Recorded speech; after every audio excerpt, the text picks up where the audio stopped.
Putem începe?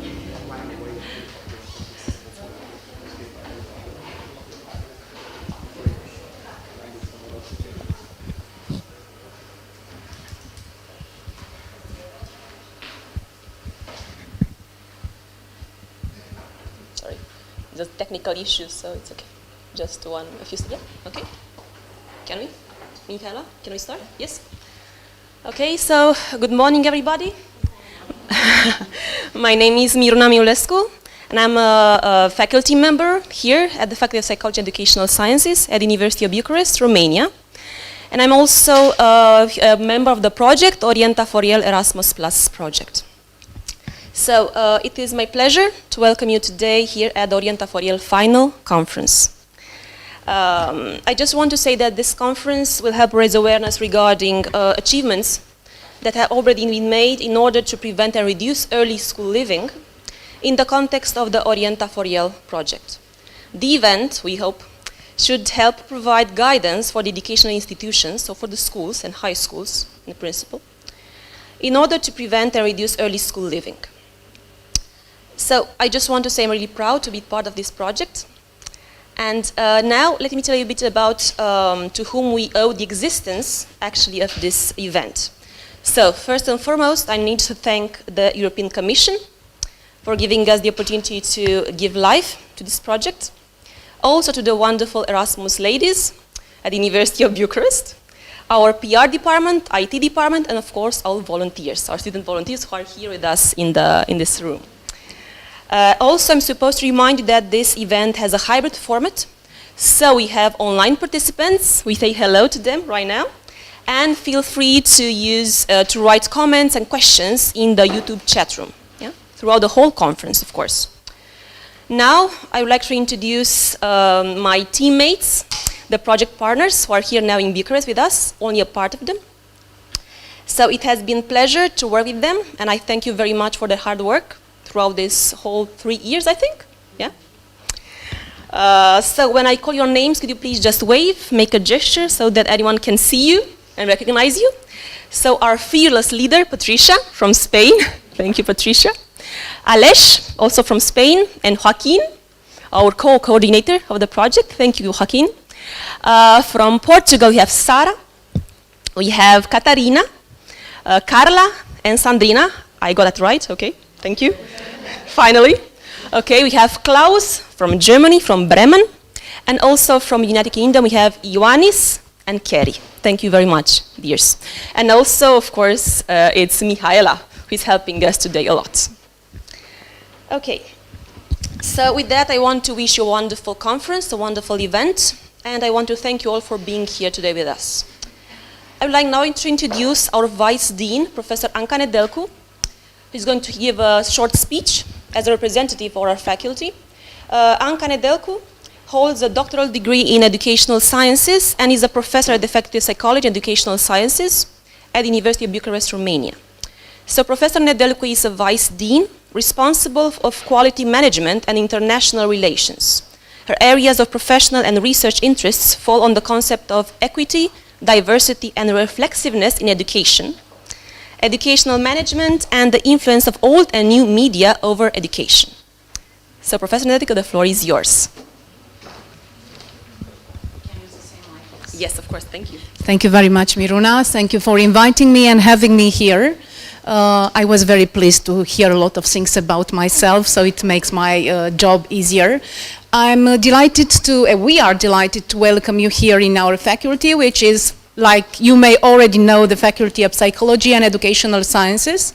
It's one of the biggest faculties of the University of Bucharest, and I would say very proudly a very significant faculty of the University of Bucharest, which University of Bucharest is one of the leading higher education institutions in Romania. So we are proud to have you here, and we are happy to have you here due to a lot of, let's say, cumulative reasons, and I would briefly mention some of them. First of all, the fact that you are here, and I've noticed the people Miruna already introduced, that you are coming from 5 different educational contexts, from 5 different countries. in itself, it's a very important success, and we are proud to host you here. Also because of this, it's important to see this partnership as a vivid sign of our international cooperation, and we're happy to be part of it. Also, the work you've done in this project, and I have to say that I checked the website Miruna showed me, and you have a lot of things there, a lot of resources, a lot of work, so you should be proud of it. As me as an external, I've noticed a lot of good ideas going through some documents, not just in detail, but going through rapidly, and you have a lot of things done there. And I think all of the work you've done, the fact that you are here uniting people from different backgrounds, reunited good practices coming from different educational contexts, relevant to other contexts. I think this is an academic profit for all of us, for all our educational community, and that's why we are also proud that we are part of this team. We are part of this project, and we are happy to host the final conference, as I understood. Yes, I'm very proud that I am opening the final conference somehow. So yes, this is a reason to be proud. This is a reason to go further with all you've done. And also, like Miruna already said, that I have a subjective, personal touch with this topic you are approaching, the one reflecting the activity towards early school leavers. As Miruna was saying, I'm teaching about equity in education, about diversity in education. Sometimes I'm teaching exactly in this room or up downstairs. And so I'm very convinced that we have together to do something for the children, for the students, for the youngsters who are not so privileged and they have a lot of risks to face. So what you've done in this project is an important issue, helping the whole educational community to find solution to a very serious problem. We have to care about these children, we have to see them, and we are obliged as a society, as an educational community, to find solutions. So the resources you have, they are important for all of us, and that's why thank you again for working in that project, for putting all your energy in identifying solutions which can be taken in our activity in all of our future projects. All the teachers, or maybe a lot of teachers from all of our departments, we can talk about departments, it can be psychology, educational sciences, special education department, teacher training department, these are the departments from our faculty. We all can take advantage of the work you've done because they are relevant to all of us. You are talking about identifying at-risk students, on orientation, developing tutoring activities or tutorial activities, like you were saying. So yes, you might be a psychologist, you might be an educationalist, you can find a lot of hints in the activities you developed until now. And yes, I have also to say, because Miruna was generous enough to give me more minutes, and I will take advantage of this, in this subjective way of being very connected with your topic, I was part, not only because I was teaching things regarding equity, but I was part as technical assistance to the Romanian Ministry of Education efforts to implement an early warning mechanism in Romanian schools, intended to reduce dropout and to prevent early school leaving.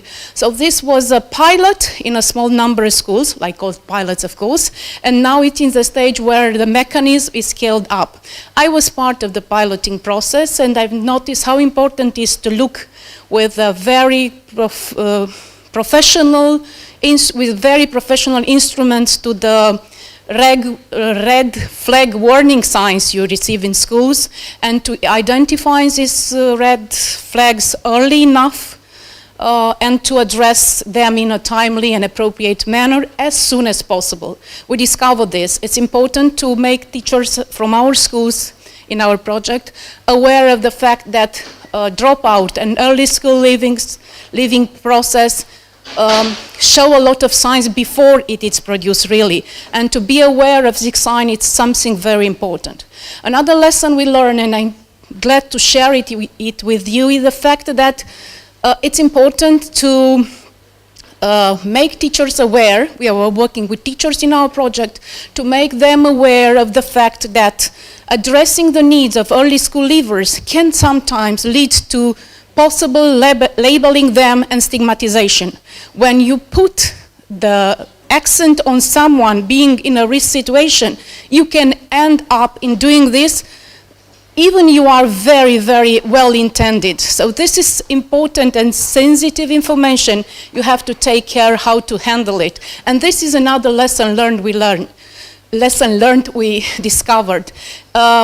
We discovered that no matter the risk factors you are facing and you are carrying with you at school, you can overcome and counterbalance this risk factors, this risk level you have by being resilient, by learning, by being supported with, I don't know, orientation sessions and things like that. So yes, it's another lesson we learn. And also what we also learn is that kind of early warning mechanism and red flag warning identification systems should be a part of the whole community, educational community, should be a natural part of the natural cycle of schools activity, not something added for the special ones, but just to be a part of the whole community development.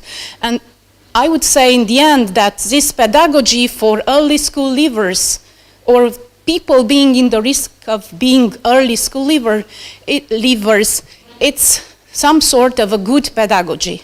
So it's for everyone, so we should take care of this because in the end I would like to stress this, it's all about learning and this should happen also with all the kids and especially with those having this kind of risk situations. I was referring more to the situation of schools I was working with, but the principles, I suppose, remain the same, and you also added a lot of things and values in your project, and thank you for your contribution.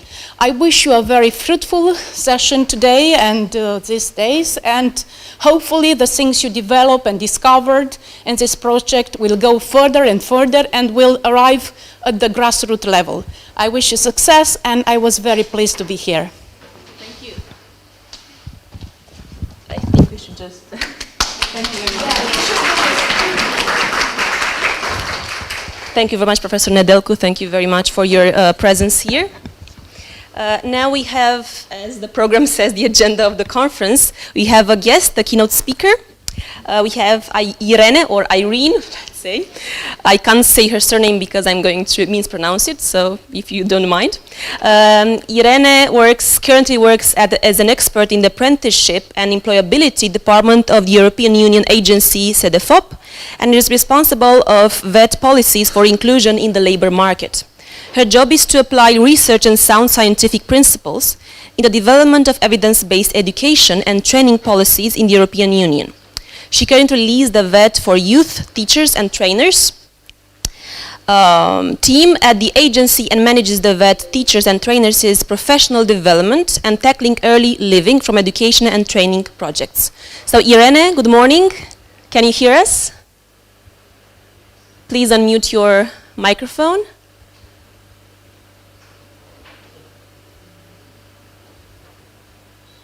Okay, we can't, just a second. There's a problem with our microphone. Could you please say now something? Not yet. I think there's a problem with, sorry, the online presentations. Can you say something now? Just a second. Maybe we can. No, this is, I think it's okay.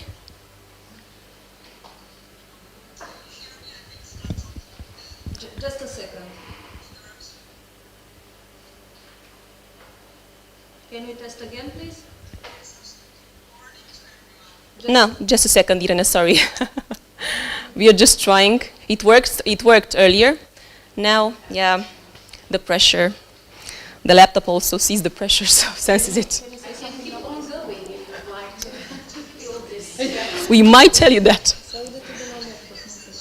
Yeah, it's just, sorry. Yeah, if it doesn't work, I think we'll have to get the speakers from downstairs. I'm not sure. Sorry for the inconvenience. We are hearing you only on the laptop now. I'm trying to put you on the speakers. Yes. No. It's not enough with the mic. Yeah. Oh, the mic. Okay. Let's try like this. Yeah. Unde e speakerul? Irene, could you please say something now?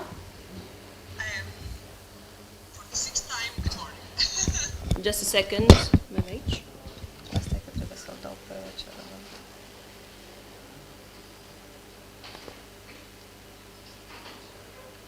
Nu scrie. Yes. Now, could you please say something again? Yes, it's a great pleasure Can you to hear? be No. even in Not here, distance right? with you. No. Does this play a role that I'm not in the live stream? Perhaps should I be also... Okay, I think. No. Să aduc speakerii? Speakerele? De sunt jos? speakere? Ce speakere? Alea, pentru ca să dă mai bine. Boxele.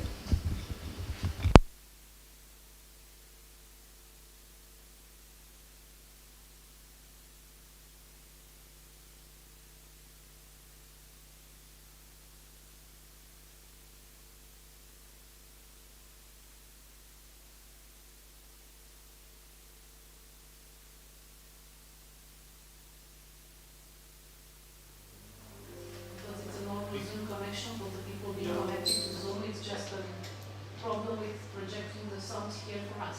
Okay. I suppose. Maybe they can. Why not like this already? Yeah. Okay. I'm just going to take the Speakers, speakers. just some of my speakers.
Okay. I think we made it work.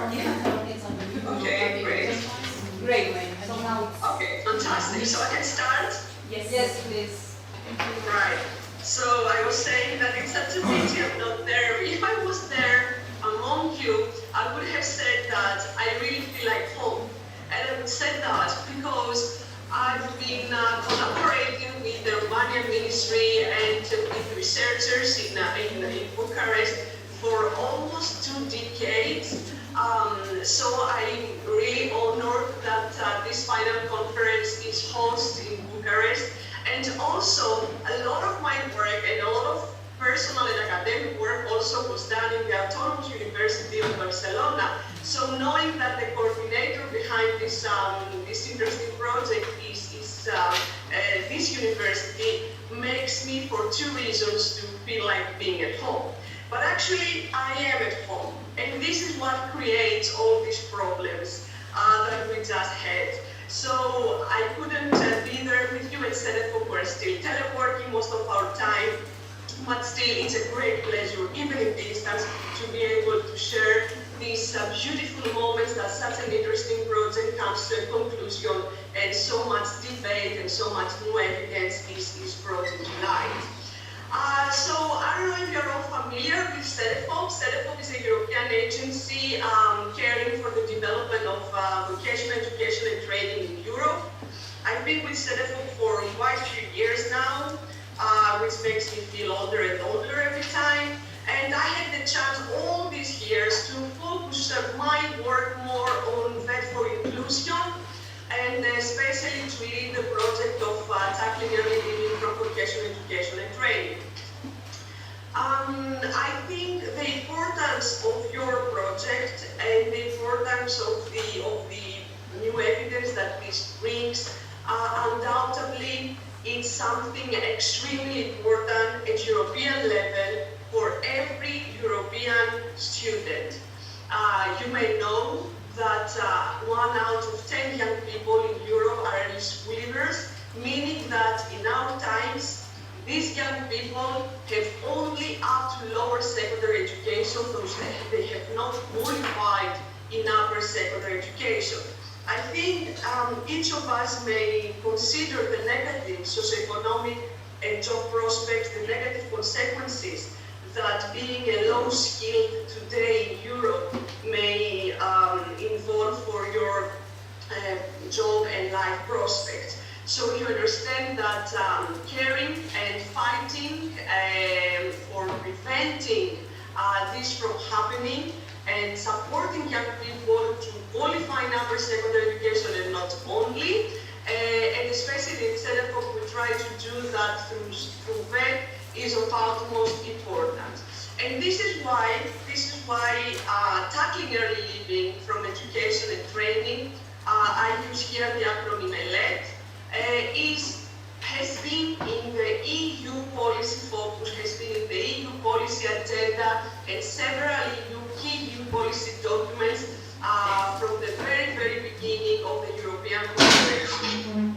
So we had that as a key target in the education and training 2010, in 22, and now in the 2030, which the new agenda up to 2030 sets also a new target, this of lowering down to 9%. The previous EU strategic target was of 10%.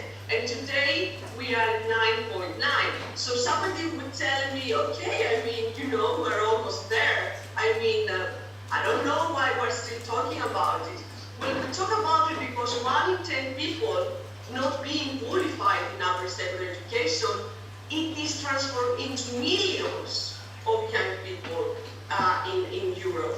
And also, the fact that the European average is 9.9 doesn't really mean that all countries or all regions or all institutions do that well in that sense. Just if you allow me to take, there are so many disparities, regional disparities. Just if I feel comfortable to take the example of Spain that I have more investigated, Spain has done a huge work to reduce the rate of early living, but still you see great disparities among different regions within the same country. So rates may go much, much higher than the average in Spain. Also, we still have many groups who are at greater risk to drop out and to remain early school leavers. And these are people with migrant background, and these are young men who tend to drop out more frequently, perhaps for finding a precarious job, and also, of course, those living in rural areas. But also, over the last 2-3 years, we face other unexpected global crises that may actually lead in raising the rate of early living. And I talk, of course, about COVID-19. What did COVID-19 do to our schools, to our students? Well, there were extended school closures. There were also several issues with health problems, and we know that the health problems can be the factor number 1 for dropping out from school. So we expect to see perhaps higher rates of early living because people who were already at risk of dropping out and schools closed for 2-3 minutes in Greece, it was a disaster. I think schools were going to open again. I mean, these people, it's quite possible that they will discontinue their programs when school open. Also, people in rural areas, people in disadvantaged families that they did not have the possibility to continue their learning programs didn't have access to digital infrastructure, they were totally disconnected from the educational process, and this again may lead to low educational achievement, to disappointment, to demotivation, and to dropping out. And then what?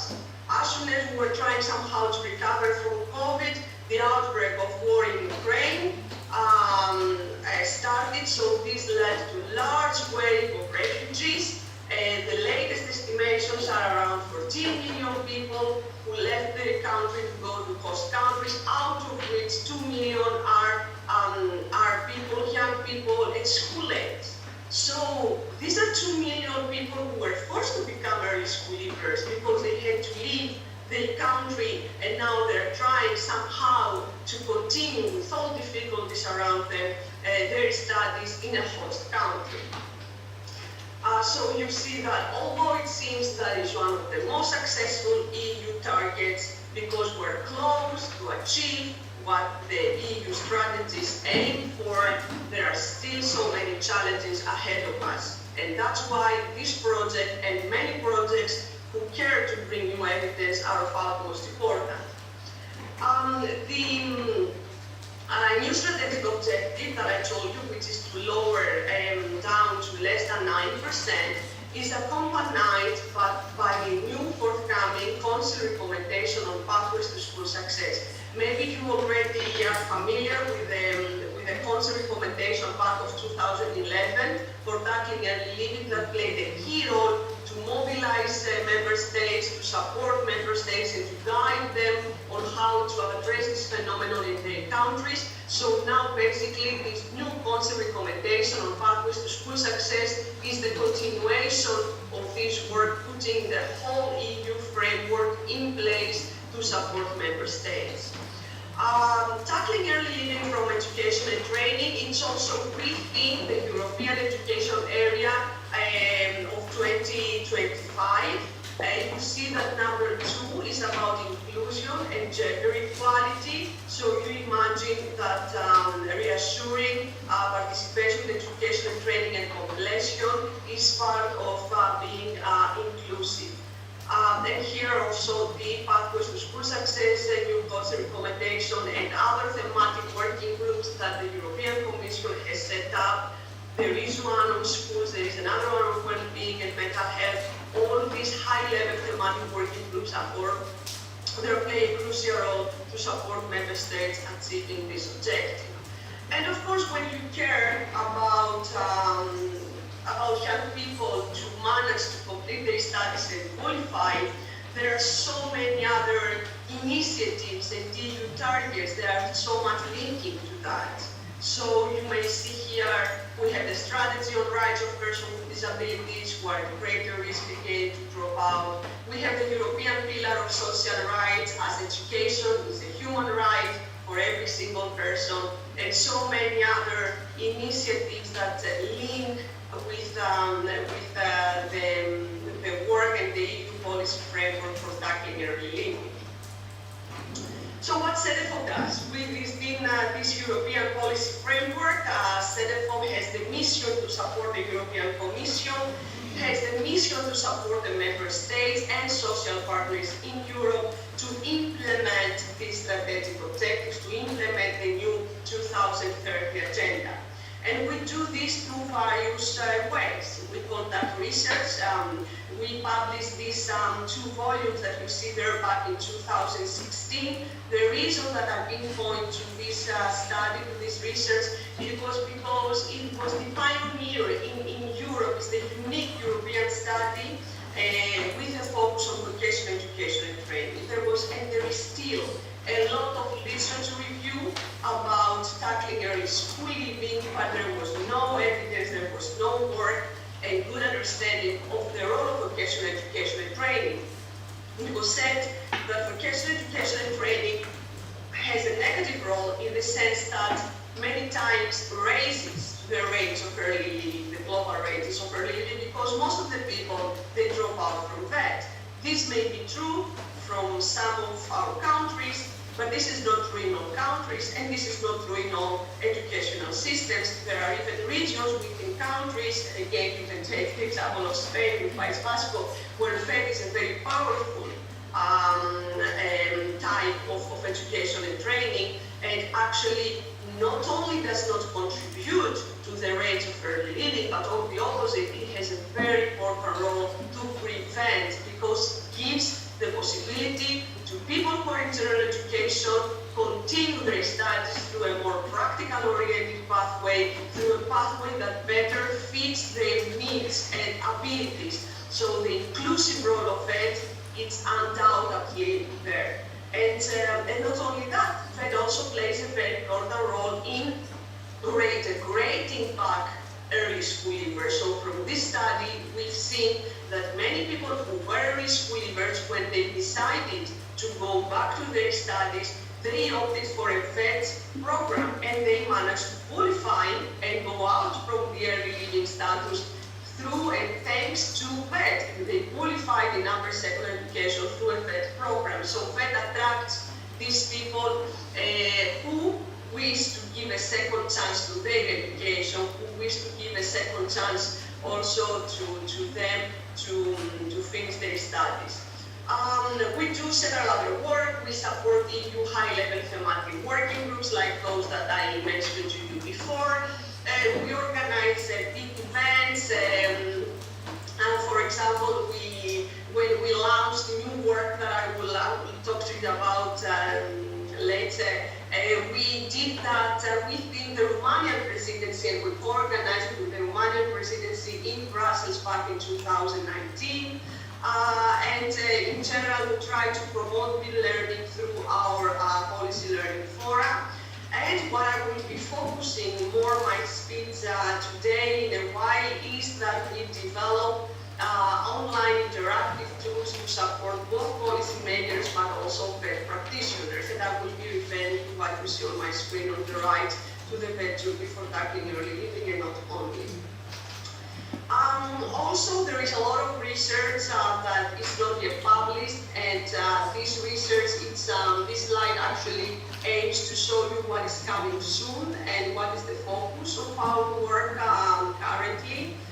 So we have a long tradition also working for decades now on professional development of teachers and trainers. You know that these teaching and training staff are key actors to tackle early leaving. Early leaving cannot be addressed at national level. It has to be addressed in every single institution, in every single school, in every single company that offers work-based learning. So the role of teachers and trainers is of utmost importance. So we soon will publish 29 country reports that, among other issues, also discuss the preparedness and the skills and competencies of teachers and trainers to be able to identify early those learners who are at risk to drop out from their programs, and also their abilities to support diverse classrooms, people more vulnerable, and so forth. Our vision is in the future to be able to launch a pan-European survey of FED teachers, trainers, learners, and school principals. You may all know about TALIS. TALIS is a survey that raises and gives the possibility to pretty much same target groups raise their voices, but unfortunately TALIS hasn't managed to collect that much information from vocational education, for obvious reasons that we also realized through a feasibility study that we carried out since last year, because it's extremely difficult to access FED, to identify the populations in questions and so forth. So we do face several difficulties for making this happen, but we really hope that this will be possible in the near future, because this will allow us to collect information on the needs, the challenges, the qualification needs that teachers and trainers, and of course the views of school principals and learners about also their contribution and satisfaction with initial vocational education training. So we hope that this will be possible in the future, and we are working hard to finalize this feasibility study this year. We're also launched a couple of months ago to a network that we have at Tentative. It's called Refernet. Refernet is a network of national consortia in all European countries that reports to Tentative on fact developments. And this time we focus on trying to measure and monitor early living from fact. You may ask me why. This is something that we already know. I showed you the Eurostat data before. So why we need this information now? Well, that's because the Eurostat data talks about early living from vocational education and training, refers to rates that no one may know if these and what percentage are people who are early leavers from general education or are early leavers from vocational education and training. And this is because there is no indicator, there is no differentiation in the labor force survey used for the Eurostat data. So another big achievement and vision that we have, let's see if it will become an achievement, is to try to collect this data and try to measure the early living in vocational education and training, specifically in whole Europe. There is scarce data and very diverse, so this is something that will take us really long time to build the robust evidence. Through this survey, we also try and we have questions then raised to our network about the impact of COVID-19 on dropout rates for the reasons that I explained to you earlier, for the reasons that we have the hypothesis that rates may increase due to extended school closure. So we do want to collect evidence from member states to see if this is actually the case. And now we are also do research and we support also at political level the possibility to integrate smoothly Ukrainian refugee learners in vocational education and training. So this is overall the work, the research work that Tentative carries out. Here just to give you some visuals of what I said. So this is actually the main focus of the work of the new survey that we aim to do in the future to better understand the evolving roles of teachers and trainers. This is the feasibility study that I referred to you, that we try to see if it's possible to reach the populations, if it's cost effective, and if actually data collected may be comparable. This is the survey about monitoring and measuring early living from facts, where you see that we also see the effects of COVID. And here is the work that we now do to mobilize vocational education and training in times of crisis like the one now in Ukraine. And we do this through various means, through research, through trying to empower teachers and trainers, and providing concrete tools to them. Right, so I take a breath, and I want to show you some practical examples of our work, the VET toolkit for tackling early living, and a very, very recent new VET toolkit for empowering needs. Needs is a continuation of the work that we do on early living, because you may know that people who remain in the status of early leavers for quite some time and they don't go back to education and training are at higher risk in the future to become needs, and people not in employment, education or training. They are at higher risk of social exclusion. So we also extend our work and we try to support also this group. This is a best toolkit. This is what we launched together with the one and presented in Brussels. Actually, we launched in 2019 the enriched version. First, it was launched in 2016 at the Tentative International event. And this is, I will be talking in the next slides of this interactive platform that gives a plethora of resources to all actors. Here you may see some different resources that we have, like good practices, tools, profiles of learners so that to understand the needs of these people, and of course to tailor your intervention approaches to be able to support them more effectively. But why this toolkit is innovative? Well, first of all, it's the first one of its kind. Never before existed a dynamic and constantly evolving toolkit like that. It is based on evidence. It's not a platform or a database which is a compilation of information, but everything is based on research, on evidence. It requires analytical work. For example, to design these intervention approaches, we do a lot of research behind it to develop these guidelines and guidance for policymakers and practitioners. It is interactive, and as I said, it counts actually with more than 275 different resources from 33 European countries. Where we have presented this work since its launch to several events, and we have also, what I will be talking to you at my last slide, we also have a community of ambassadors, a virtual community. Ambassadors are people with diverse profile that aim to support Tentative and the fight against early Europe. And this is a network that is constantly also being evolved and developed. So the areas that this toolkit provides with guidelines and information is in order to the prevention, definitely, so to identify early and prevent. We have, through research, tried to bring some typology, some different groups of learners of risk and early believers. And the reason that we do that is not to bring labels to these people, but actually to analyze and understand their needs.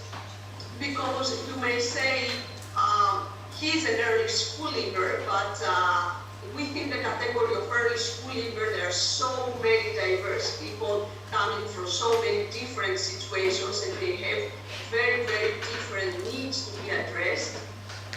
We also concentrate this work on the interventions, how to design and implement your policies and practices. And of course, these come in three areas: prevention, intervention, and compensation if somebody has already left education and training. Because this project that we celebrate, its finalization today, focus on guidance and tutoring and mentoring, I mean, it's obvious that guidance has a key role in prevention of early living. And actually, from within the intervention approaches that we do have in this toolkit, you may see that most of them, those with the yellow tick, they are interventions that actually include in each core guidance and counseling. So you see that from so many diverse ways that you may intervene to tackle early living, guidance and counseling is really key.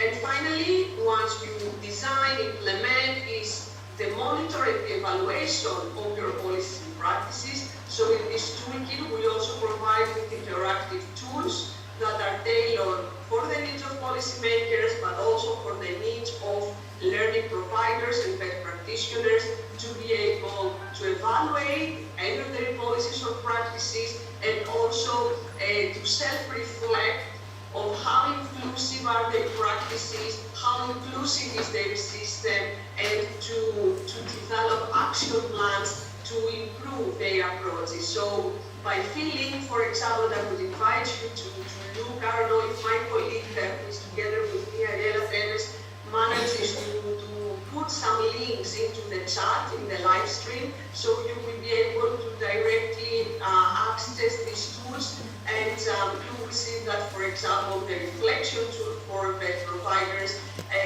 leads to automatically develop an action plan tailored to your needs in order to address this phenomenon. This is the reflection from the providers that I just referred, and which you follow different steps to see what are the strengths and weaknesses that you have and to design your action plan. As I said before, our work has been extended to also to needs. We see that as a life jacket for several different categories of young people at risk.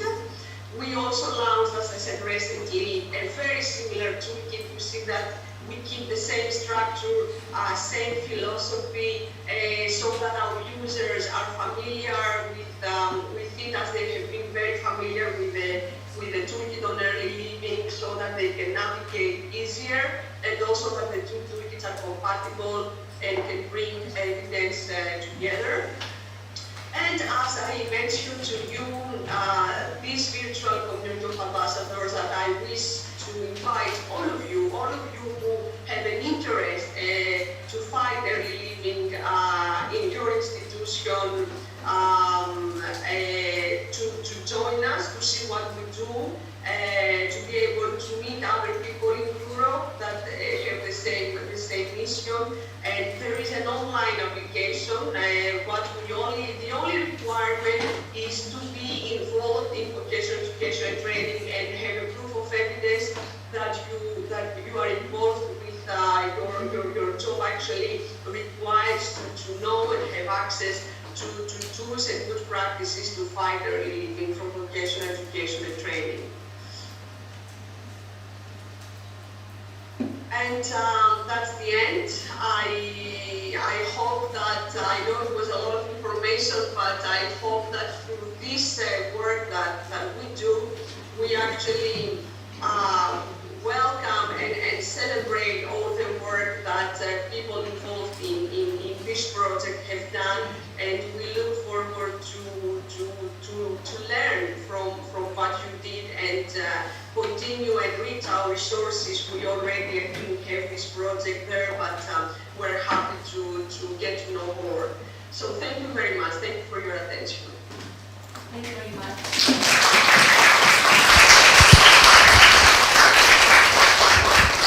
Thank you very much, Irene, for your wonderful presentation and interesting information that you have given to us today.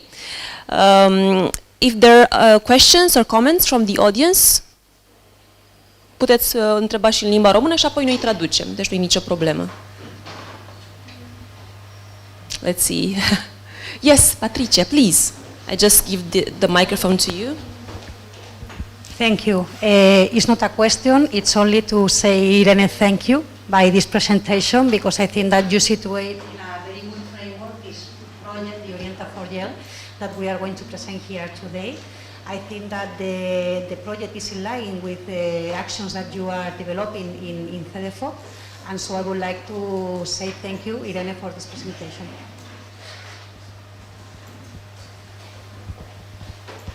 Thank you, Patricia. Anyone? Let's see.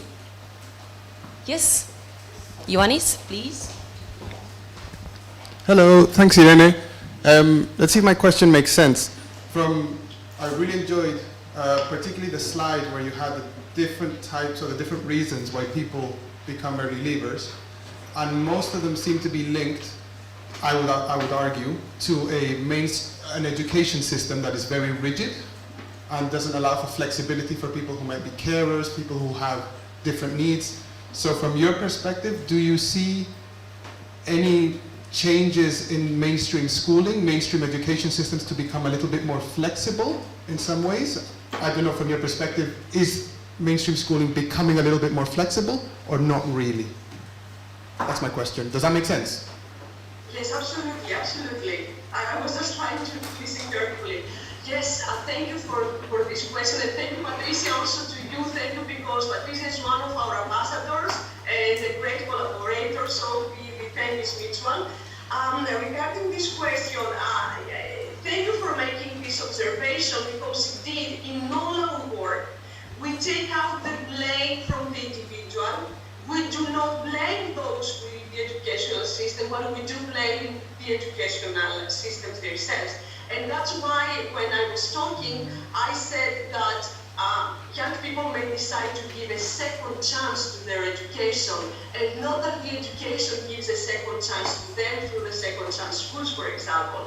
I think this is not a personal opinion, this is a European perspective and understanding, and that's why there are huge initiatives going on, including the pathways to school success. The reason that is named pathways is exactly because of this new policy recommendation. The whole focus is that the education and training system in one single country or across countries in Europe should allow this flexibility, this movement, vertical, horizontal. It should not have dead ends. Unfortunately, you know that in some Mediterranean countries, including mine, that can lead to dead ends and can be a impediment to people actually to continue their studies.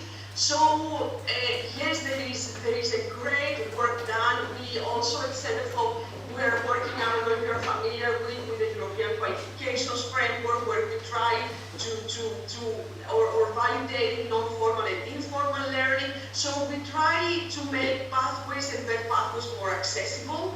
And there are many actions in member states. And if you see the latest reforms across European systems, they all aim to be more accessible, to be more integrated, and allowing this transferability and movement from one pathway to another. So yes, I don't say that we are there. I don't say that systems have become marvelous. But what I'm trying to say is that even now in 2022, the new Council recommendation to all member states focuses on this. Thank you very much, Irene. Anyone? Any questions? Let's see. Not yet. Okay, I have a question, Irene. Could you please tell us how many ambassadors are right now in the whole world? Do you know? We have 80. As I speak, there are 80, if I'm not mistaken, but this can come because we receive applications, during we can receive applications. Then the procedure is that somebody applies, then we have to see and get in contact with this person, try to understand their interest and so forth. But we're very inclusive because this is the meaning. The meaning when you work for inclusion is also to be inclusive yourself and to accommodate all those who wish to join us. Of course. And could you please give us more details about what does it mean to be an ambassador? Yes, ambassador, it means that you somehow have to become familiar with the resources and with the toolkit for tackling early living, because the idea is that you are a multiplier in your country. So you may really understand the resources and the power that this toolkit may bring to your colleagues. For example, if you're a teacher, if you're a trainer, or if you're a policymaker involved in this topic, and try to make them aware that this toolkit exists. So for example, Patricia has been very active presenting the toolkit, but not only presenting the toolkit, but also, as I said, because this toolkit is based on the research that we carry out, I think these research lines also help our ambassadors who are very familiar with this work to be able also to profit from our research and design similar projects like this one that we talk about today, drawn from these best practices and other resources that we have. So pretty much, you receive also our newsletters. We don't bother you frequently. We respect the limited time that each of us has, but we try to actually have you always informed about developments in this area. We invite you in events that take place at Tentative or events that take place elsewhere, so you are the first to know about these events, and somehow you have a nice insight of what is happening in Europe. Yeah, thank you very much. You actually motivated me to become an ambassador, so thank you very much. Yeah, that's very nice. Okay, any more questions? Let's see. Okay, so Irene, thank you very much for your wonderful presentation, and we'll keep in touch, of course. Thank you very much. Okay, bye-bye. Thank you.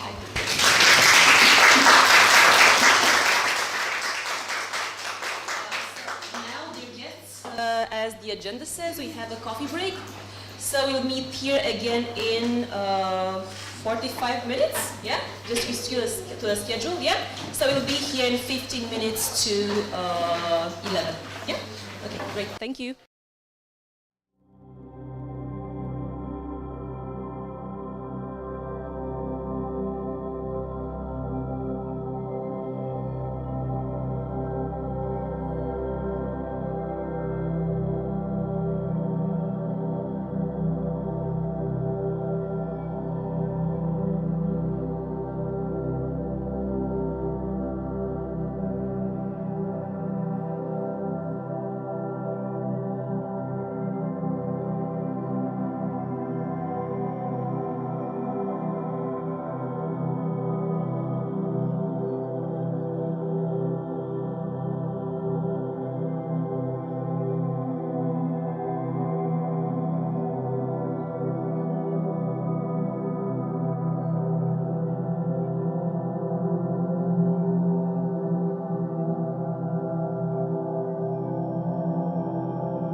So, dear participants, thank you very much for being here with us today again. Now we are going to have a project presentation made by Patricia, who is our leader. She's from UAB, from Spain. She holds a doctoral degree in quality and innovative educational processes, master in training to trainers, and a BA in pedagogy. So she currently, she's tenured a lecturer in the Department of Applied Pedagogy in Universitat Autonoma de Barcelona. Yeah? It sounds nice. Her research is focused on inclusive education, social and labor inclusion, vulnerable groups, basic and initial VET, early school living, diversity, tutoring, action, guidance processes, and training for improving employability and key competencies. And she's the coordinator of this project, Orienta4YEL. So, Patricia, you can begin your presentation. Thank you. Okay, thank you very much, Miruna, and thank you all for being here today. I am going to try to make this presentation of the Orienta4YEL project in the best way that I am capable, and I hope you can understand a little bit this framework of this project, because I think that with this presentation I would like to situate all the audience in the next panels that we are going to develop during this morning and also during the afternoon. So thank you so much for being here. I would like to say that I'm one of the co-coordinators of this project. The other one is the Professor Dr. Joaquin Ayrin. Thank you, Joaquin, for being here today. And the best or the main aim for this presentation is to introduce all of you in this project Orienta4YEL. Okay, supporting educational and social inclusion of youths, early leavers, and young people that are at risk of early leaving. I think that it's quite important to highlight throughout the orientation and tutorial action, because at the end, this is the result of this project, no? That is that all these strategies that during this morning you are going to see, and during this afternoon, the tools and the strategies that we develop within the framework of this project. Before to this, I would like to make an overview of this project, okay? This is an Erasmus Match project. It's a key action 3, is in the field of education and training, and the aim is developing and implementing innovative methods and practices to foster inclusive education. We know that early leaver, okay, is a great challenge and also continue being an issue, a problem, and a great concern for the European Union. As Irene told us during this morning, I think that she did or made a good framework for situating this project in this case. The aim is to provide educational institutions and involved agents with a set of guidance strategies and tutorial actions, and you can see here, which have been designed according to a previous diagnostic. This is quite important to take into consideration, because I think that is the starting point of this project.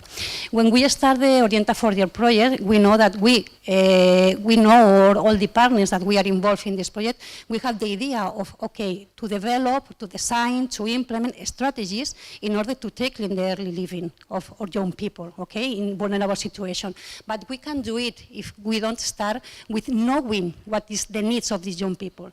We can start this design of these strategies if we don't make a previous diagnostic of the situation. So this is a good starting point it's a key in order to develop good strategies. So always to support them on their task of preventing young people from early leaving and address these specific individual needs. This is another important key point of this project, that is we have to respond to the needs of the people that are in vulnerable situation, and this is quite important to take into consideration. In this way, we want to work in an intervention proposal that aims precisely this, good practices that can be applied in any state member, okay? So this is another reason for this project, to make a network with other partners in which you are going to see. We have involved 5 countries in this project, so it's not the analysis of only one situation of one territory, it's an analysis of more territories in the European Union, okay? And we can say, and I think that it's quite important, and I think that it's also quite important to highlight that more of the needs and risk factors that we identified are quite shared by the different territories, not only this factor is only from one territory or another one. No. All the young people that is in risk of early living share more of the risk factors that we identify. This project started at 2019, okay, and is achieving the end now in the end of June of 2022, okay? That is, we are involved in this project during 3 years, more or less, okay? And it's quite important to take into consideration the starting of this project in 2018, because this situates all us in the backgrounds of this project. Why this project was work? By the idea precisely that to promote the inclusion and education of young people and at risk of exclusion. But remember that previously we have a strategy, European strategy to 2020, okay? And the aim of this strategy, European strategy to 2020, was to decrease the rates of early living in the states members, the countries of the European Union, okay? And the rate and the percentage was to decrease the rate of early living to 10%. But Irene this morning said that we are in a new framework of these strategies in 2030, okay, that is continue to reduce, okay, the rates of early living. So we can expect that although maybe the rates of early living is decreased, are less, it continues to be a great challenge for all of us. So this is one of the backgrounds and the motivation of this project. Another is, logically, the early living. Early living, this data, the causes, the consequence, what is really the causes of the early living of or collective of young people in our countries, okay? What leads these young people to decide to leave education and training? And this is quite important to take into consideration, because if we implement this project maybe 5 years ago or 5 years later, maybe we can identify the same risk factors. So we have to think a lot in this, okay? The other is, or the other background is the need of improving the opportunity of this group of young people through education and training. I think that is quite important to make these young people stay in this education and training itineraries, because it's needed and it's a human right. It's a principle of social justice. The inclusion, the education inclusion is quite important for us, and this project works in this way. And logically, we establish the orientation, the guidance processes as the key of this project, but also as key of more of the actions within the framework of the education and inclusion. This is the backgrounds that situate the starting point of this project, the reasons that justified why need this project. In this case, or according to this background, Orienta4YEL plantees as a challenge 4 specifically. The first one, logically, to explore this contextual reason as why disadvantaged young people, the young people that are at risk of early living, decide to leave these educational and training itineraries, okay, with the various case study rations. In this case, we are going to see that the partners of this project are 5, and at the beginning of this conference, Miruna present all of us. Thank you. The second challenge is to identify educational and training strategies that have positive impact, for minimizing early living rates, increasing education levels, and improving these young people access to the labor market. This is at the end the main objective, to make possible that all these young people that may be at risk of exclusion, the social, educational, and labor and personal exclusion, at the end have great opportunities in order to be inclusive in this context. The third challenge is to develop and implement intervention plan that is based on mechanisms of orientation and tutorial actions, understood specifically as innovative methods, okay? And this is it's not possible if we don't involve the educational institutions, if we don't involve the educational agents. And this is another important basis and axis of this project, the involvement of different stakeholders, educational stakeholders, not only the educators, for example, not only the leaderships or members of the leadership in educational institutions, also with the active participation of all these young people. And this is the key. We can understand, or we cannot understand these strategies without the involvement of these young people, that at the end are the main addresses for these actions.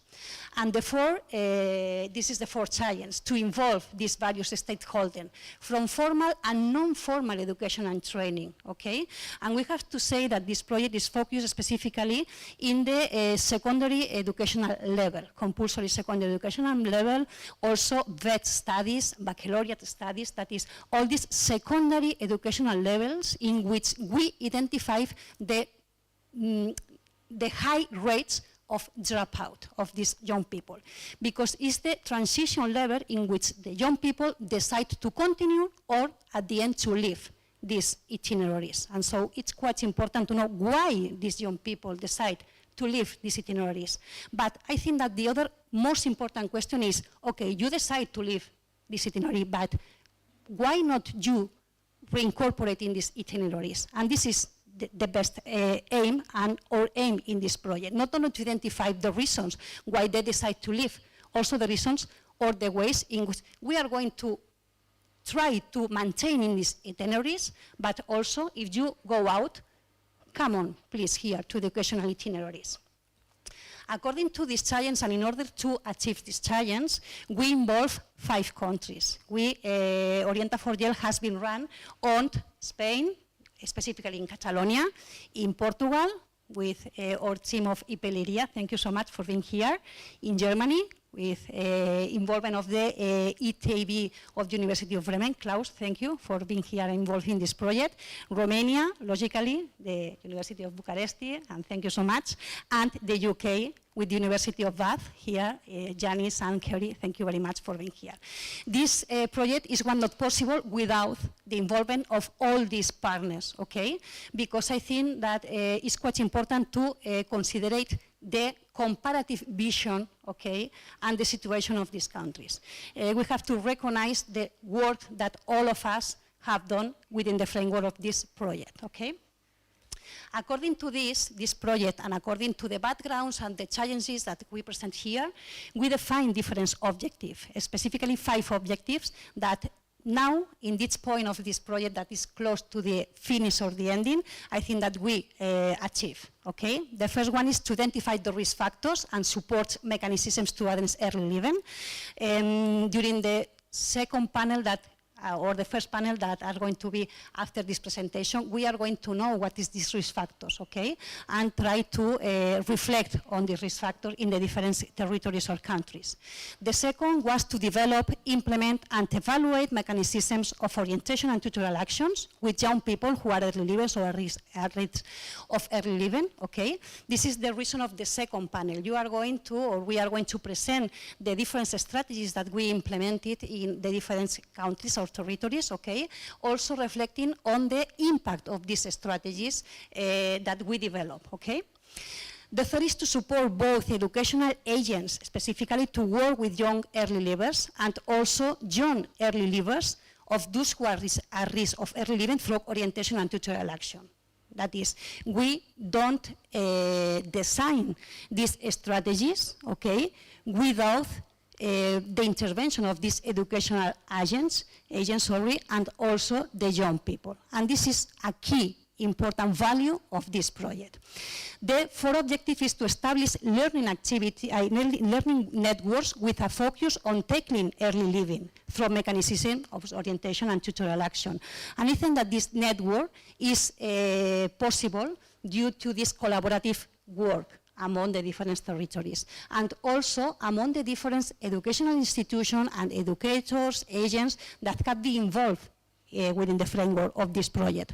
And the last one is also to identify the aspects of effective leaderships in educational institutions in order to implement, to develop, to evaluate all these mechanisms. We have to take in our mind that the educational institution and the leaderships in these educational institutions are quite important, and the dynamizer of be possible that all these strategies be effective and can be developed in this educational institution. So this is another important objective for all of us. According to this, and in order to achieve these different objectives, we developed 4 phases in this project during these 3 years, 2019 and 2022. The first was logically monitoring the early living, okay, that we are going to present after this presentation and introduction. The second phase was design this orientation and tutorial action proposal, that is the corpus of the Orienta4YEL strategies, okay. The third phase is logically the implementation and the implementation of these strategies on the different educational institutions that have been involved in our countries. And the last one, logically, is to evaluate the implementation of these strategies, because at the end we have to know what is the impact of these strategies. Really these impacts have good results, or in which way we have to change or to adapt these strategies in order to really answer or respond our young people's needs and motivations and interests in order to prevent the dropout or to leave the educational and training itineraries.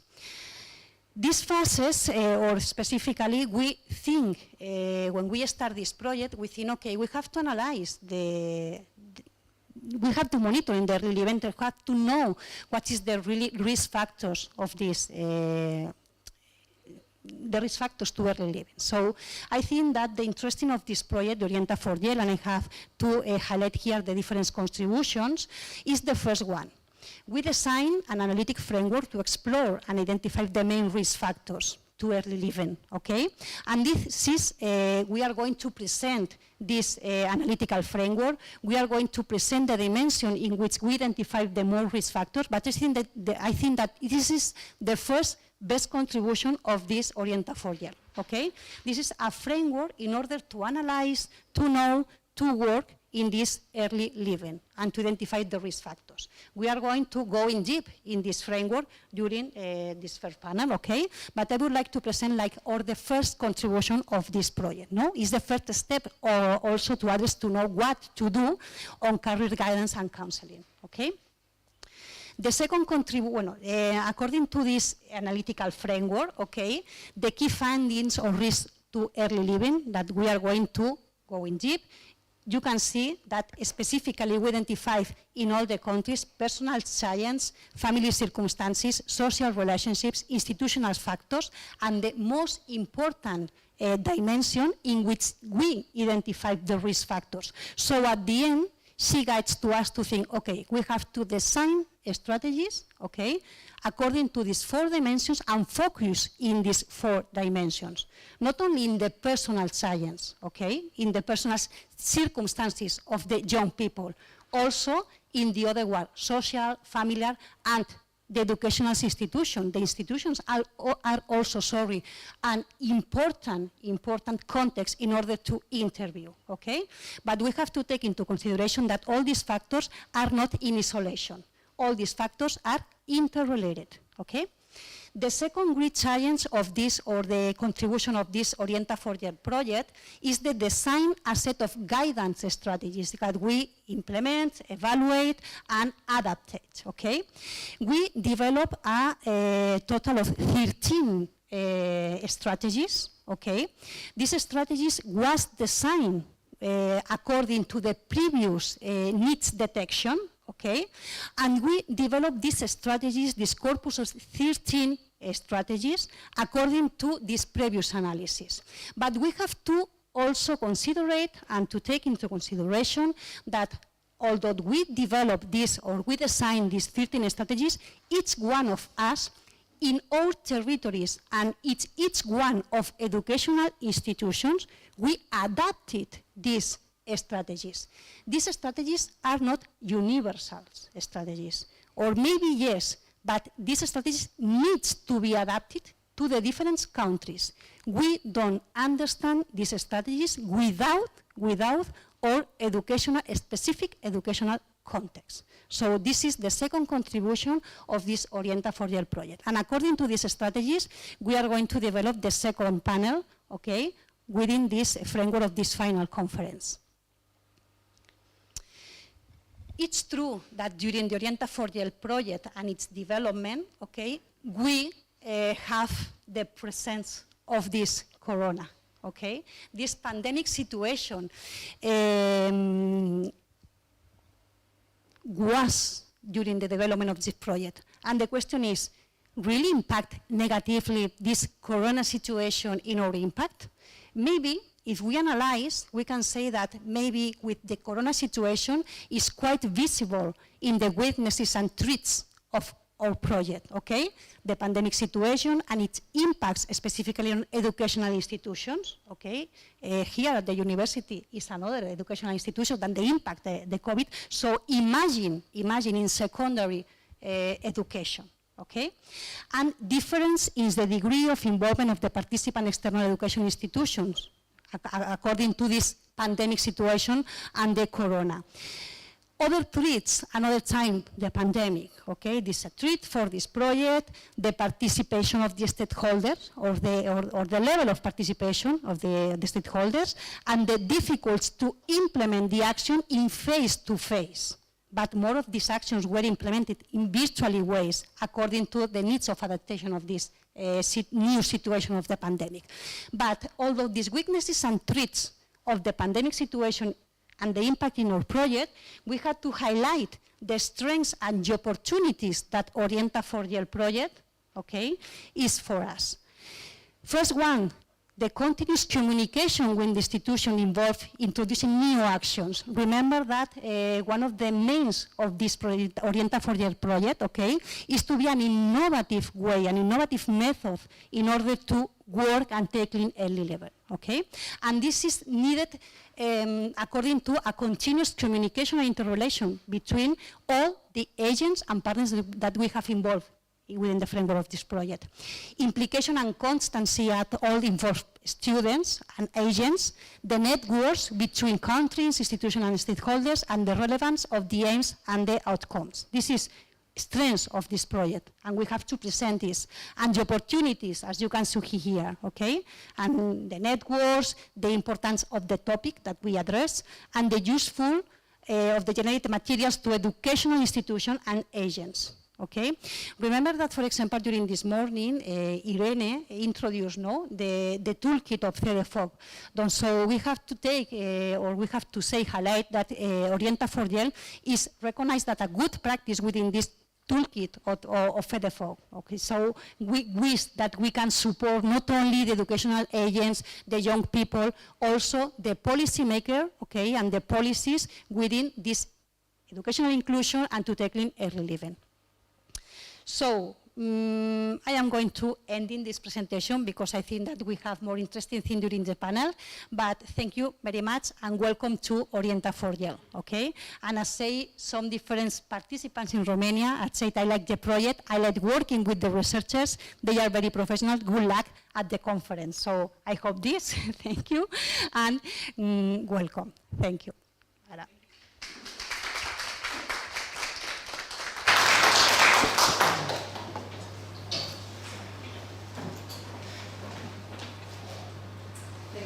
Patricia for the introduction of the project and the very helpful information for all the participants. So now, according to the agenda of the conference, we'll go with the first panel. So I invite all the, not all actually, the 5 members of the project to come here, and each of us will present our context in Romania, Germany, Spain, Portugal, and UK. Okay? Patricia, do you want to start with the Spain context? No? Okay. Klaus, okay. Yes, okay, great.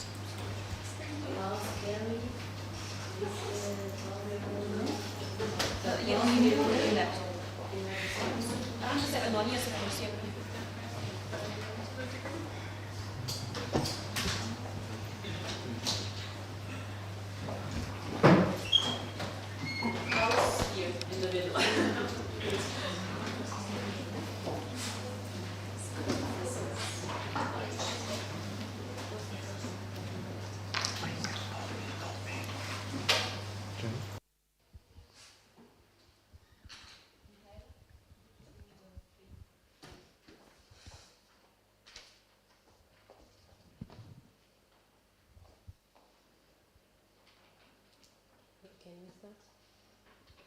Good morning. I'm Sarah. I'm one of the members of Portuguese team.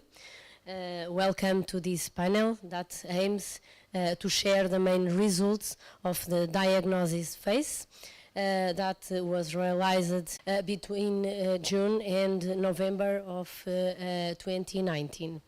The objectives were monitoring early living, identifying the critical factors and cause of it, besides to understand the situation in the 5 European countries involved in the project, identifying similarities and difference between countries. To better introduce the team, we will present the video conceptual framework for understanding early living.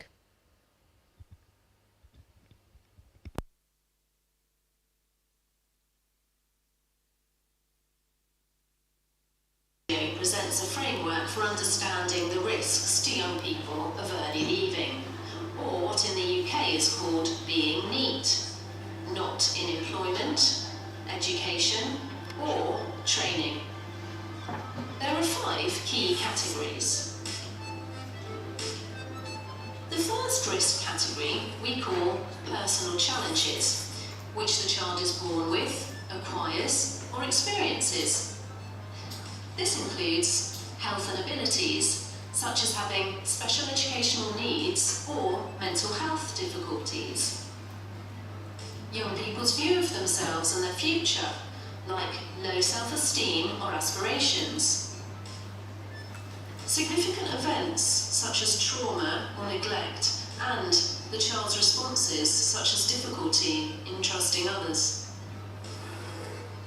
The second risk category is family circumstances, which sees the family as the earliest social influence for the child.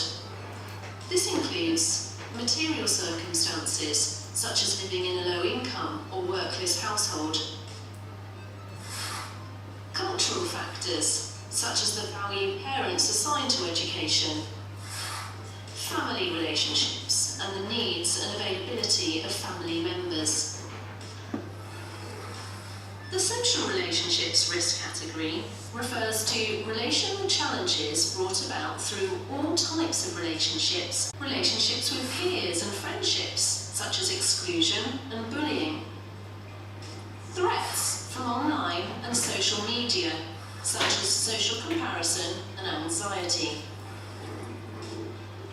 Institutional features recognise the school and workplace as a key environment in shaping young people's daily lives, including through aspects of the building or space, like class size and isolation rooms.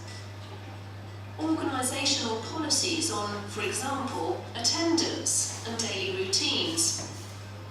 Expectations regarding behaviour and the support available. Each ring of the model represents influences the young person experiences. Personal challenges are at the centre as they are always with the young person. The family unit of the home comes next, as it's the first social environment most children experience.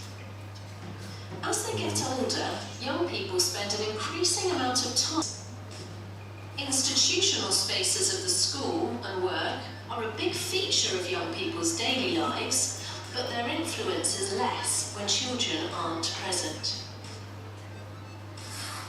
These first 4 categories are highly interconnected. For example, family relationships with the school can impact on social relationships in the child's friendship groups and teachers' expectations. But they can also impact on the young person's personal challenges, such as their confidence as a learner. Similarly, family circumstances can also be impacted by social relationships. For example, negative communications from school can lower parental trust in schooling, and a child's personal challenges, such as mental health difficulties, can compromise their caring responsibilities for family members. The final risk category is structural factors, for which there are 3 aspects. Economic challenges at the local or national level, like funding crises in schools and public services. National education and work policies, like the requirement for post-16 maths and literacy. And challenges caused by the educational system, like exam pressure and performance targets. Structural factors are furthest removed from young people's daily lives because individuals, families, groups, and individual institutions rarely create changes at the structural level. Nevertheless, structural factors impact significantly upon challenges created in all four other categories.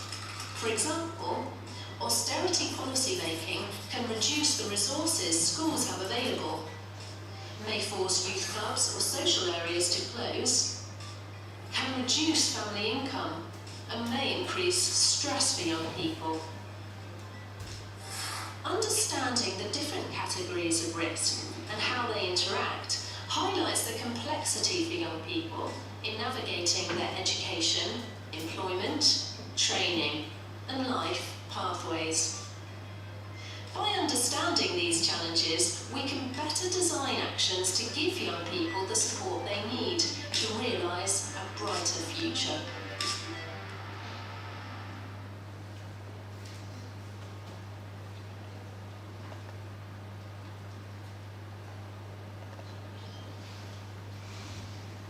This video is available on the webpage of the project. You can see it. To share the main results of the phase 1 of the project, we have the participation of the team coordinator of each country involved in the project from Germany, Romania, United Kingdom, Spain and Portugal. We start with Klaus Ruth, the lead of German team. Klaus has a background of sociology. He is a researcher at the Institute of Technology and Education at the University of Bremen. His major research interests are international comparative research on educational and vocational system, on the permeability between vocational and general education pathways. This also includes the dropping out of vocational training and early school leaving and vocational school. Feel free to start your presentation, Klaus. Okay, should I do it without the microphone? Or With the microphone, yeah, because we have like Thank you very much for the kind introduction. I will now start to give some flashlights of what was going on in the project phase of diagnostic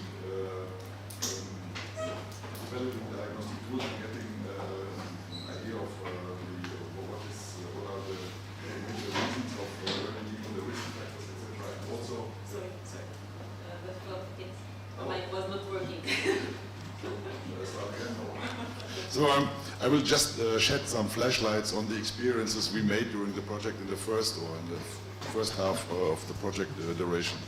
And I want to begin with a warning on the outset. I will more or less emphasize the dimension of reflection or self-reflection rather than detailing the achievements and merits that were achieved by the project, by the German project parts. And of course I will not go into detail on the impact that the corona pandemic had on the project works. This was mentioned already and we all know about this. So in the previous presentation of Patricia and also the video gave us now a good idea of what the problem was we were dealing with. So also Irene emphasized that the problem of early leaving is a problem that is really addressed by various European institutions and agencies, and it was also mentioned that this 10% threshold now was sharpened towards a 9% threshold, 9% share of early leavers in the school system of the countries. And I mean, it's okay, but if this is a goal for the next 8 years, then I think that's not very ambitious. But anyway, it's better than having no goal. Well, what we have been experiencing during the last, let's say, 10 years or even more, was that there were done a lot of improvements, and the share of early leavers was reduced. And is now oscillating around the mark of 10%. This is especially true for Germany. And this is, of course, a kind of relief for the politicians. We met the target, that's very good. Now we can stop doing any further measures or interventions or any policy strategies. So, and it's also in this context when it is pointed out that a school leaving certificate is a very important prerequisite for, let's say, professional career or economically and socially independent life, social participation, and so on and so on. This was also mentioned, at least partly, earlier today. But what needs to be taken into consideration and emphasized is that society must also have a strong interest in supporting young people's path towards independency. And this is maybe this kind of neglect is often underpinned by a cost-saving argument that goes like this: investing in early leaving prevention in early phases later on will save social welfare expenses. But I think this is, and not only me, but also we had discussions during the project running. This is not, let's say, far-reaching enough and not ambitious enough, because on the one hand, of course, there are these reasons that would hinder that to slacken the efforts against early leaving.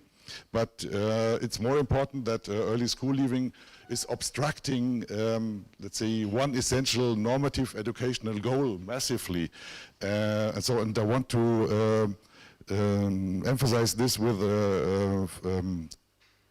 a term that was labeled by the German philosopher and sociologist Theodor Adorno. And it was in the wake of the philosophical enlightenment, and it says that the fundamental goal of education is Erziehung zur Mündigkeit. I know that's German, most of you wouldn't understand it. My provisional translation would be education towards autonomy, emancipation, and responsibility. So if we accept this as a fundamental goal, then we do not treat anymore with 10%, 9% or something like this. So we have to take this really seriously, and that means we have to continue our efforts in order to kind of eliminate early leaving, or at least put it down to almost 0%. But on the other hand, of course, this also means that this will affect the whole educational system. It would affect a kind of realignment of the educational system and a rethinking of education as such in both strands, in general education and also in vocational education. Of course, we could find a lot of commitment among the educators involved in the project on this fundamental goal. We also could find a kind of broad commitment on, let's say, the findings of the analysis of the causes of early leaving and the identification of risk factors. So this was all consensual, but the difficulties were arising when trying to deal with these risks and trying to remedy against them, and then when it comes to teaching and practice. So what we found there is a very strong kind of just structural or structural and or institutional sclerosis of the school system in Germany. So it's very rigid, and the term rigidity also occurred already in the presentations earlier. Well, in the accordance with the conceptual approach of the Orienta4YEL project, well, all the empirical findings in Germany, of course, were supporting, let's say, the conceptual framework and what we also saw in the video. These 5 risk areas are valid, are also meeting the situation in Germany.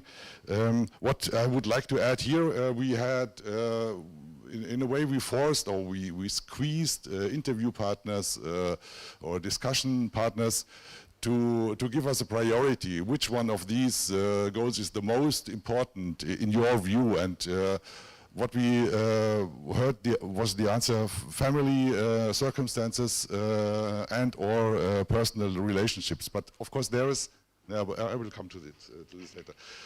This is a very weak indicator because it was not an overwhelming majority saying yes, it's by definition in all cases family circumstances, but it was rather kind of weak consensus.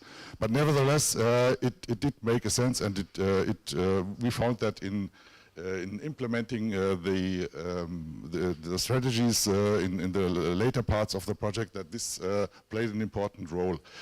I don't know about the time. How much time would I?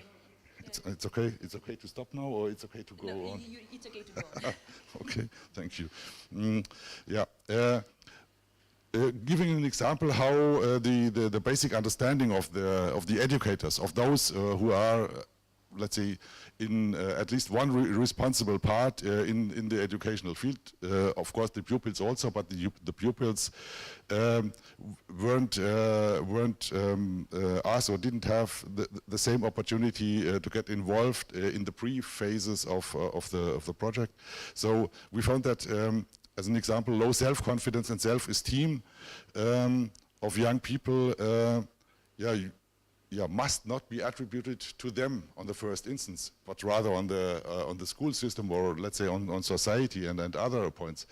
And just to make a short remark on this, it was 1 or 2 decades ago when in Germany some occurrences like truancy and so on, they were always identified as a problem of the individuals. And so what happened, the schools hired psychologists. Psychologists came, they tried to get in conversation, in communication with the pupils, find out what the underlying reasons are, and then try to, let's say, change their attitude. So there was no focus on changing something in the school system or changing something in the teaching, etc. But this has changed, of course. This is the old thinking. But nowadays, if we think about, let's say, personal risk factors, it's not always focusing on the young people. I mean, of course, it's their attitude that is relevant here, but it's more, it's broader, and it's, let's say, the remedy, the measures against this are not always starting with the pupils, but rather with the institution, with the school, etc. And similar is it with the family circumstances. Although family circumstances contribute to the to something like truancy or self-confidence and self-esteem as one low self-confidence and self-esteem as a one component supporting kind of early leaving. Now, what eventually came out that, and this was also mentioned already, that let's say all these different contributing factors to the risk of kind of truancy and maybe early leaving are interacting. This was also mentioned already. It's a real interactive bundle that is assumed to be in effect here. And this is what we need to deal with. And this is, of course, on the one hand, good to have this broader kind of holistic view on the problematic and on the solution of the problem. But this is it causes some uncertainties regarding the best strategy to follow in order to cope with the problem. So I will now come to an end very, very soon, because this is just a kind of flashlight. As I said, I will give more detail in the second panel, where we can discuss about the results of the implementation. So first of all, we can state that the educators consider it essential that the prevention measures are implemented, must be linked and embedded in school as an institution. But this means the school would be the place where it happens.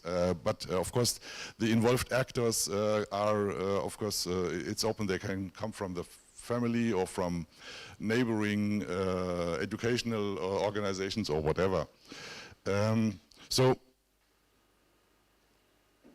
Yeah, in the German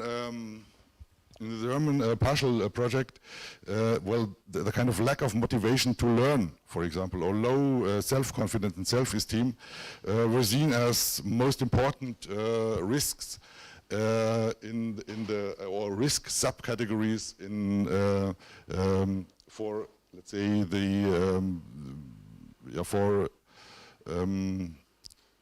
becoming a matter of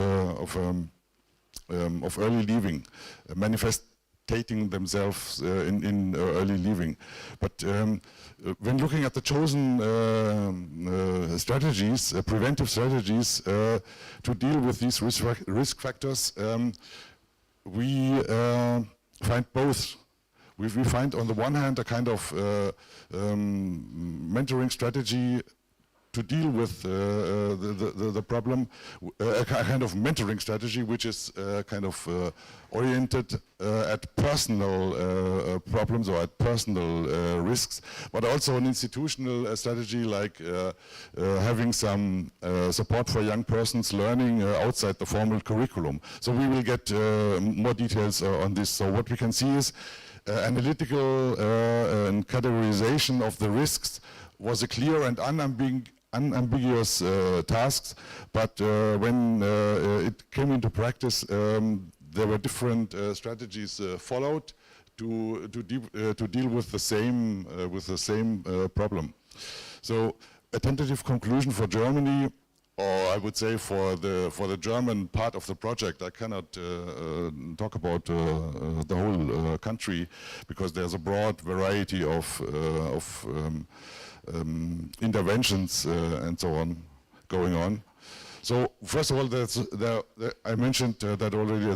There's a broad consensus of the relevant risk factors, and the selection and implementation of strategies are less determined by the risks that are to be tackled, but rather depend on the strategy of the schools, and on the availability of human resources, and also, let's say, on something like the school culture, without defining what the school culture might be, but something like this is an important aspect of the of selecting a certain strategy. Yeah, and what I mentioned, that at least a number of teachers and educators, pedagogues were satisfied with, let's say, reaching this 10% threshold, especially some school directors and administrators. They think this is where we want to approach, and if we are below the 10%, or now if we are below 9%, then everything is fine. But that's of course not the case, because as I mentioned earlier, this fundamental orientation towards Erziehung to Mündigkeit, this is of course something else. It's more ambitious. It's in line with the challenge of leaving no child behind, for example, and all these things. So, yeah, finally, maybe not a diagnosis, but a prognosis. Surprising was that many teachers, or maybe most of the teachers and educators involved, they indicated that they would be that they are committed to the project and would be supporting, let's say, to institutionalizing such a type of project or such a type of strategy in their school strategy to deal with early school leaving. But yeah, we will see. I mean, this is a prognosis by them, and yeah, I'm not so really convinced. Okay, but I think that was enough, or maybe too much. No, it was okay. Thank you. Who's the next?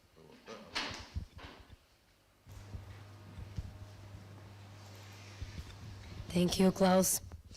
The next presentation will be realized by Miruna, the coordinator from Romania team. Miruna Miulescu holds a doctoral degree in educational science and is an assistant professor at the Faculty of Psychology and Educational Science of the University of Bucharest. Miruna has been involved with studies related to curriculum, teacher training, and national education policies. She has participated in several international projects related to early school living and teacher training. You can start, Miruna. So it's on, yeah. Okay, so hello again, I'm Miruna. So I'm going to present the situation of early school living in Romania. And I also want to present my teammates. Apart from me, it's Mihaela, who is there with us today. Elena, who is not in the country right now. She's in Spain for another project. Yeah. Okay, and Professor Romița Iuc, who will be with us a little bit later today. Okay. So, as you can see here, we have a graphic on the right side of the screen. The thing is that in Romania, there is a general agreement among scholars and policymakers that ESL, so early school living, a serious social phenomenon that affects the individual, the economic development, and the society as a whole. So the thing is that this topic, this phenomenon, is a very important one on the public agenda of educational policies in Romania. So Romania actually has achieved little progress since 2011. So in 2020 we have 15.6% of students who left early the compulsory education.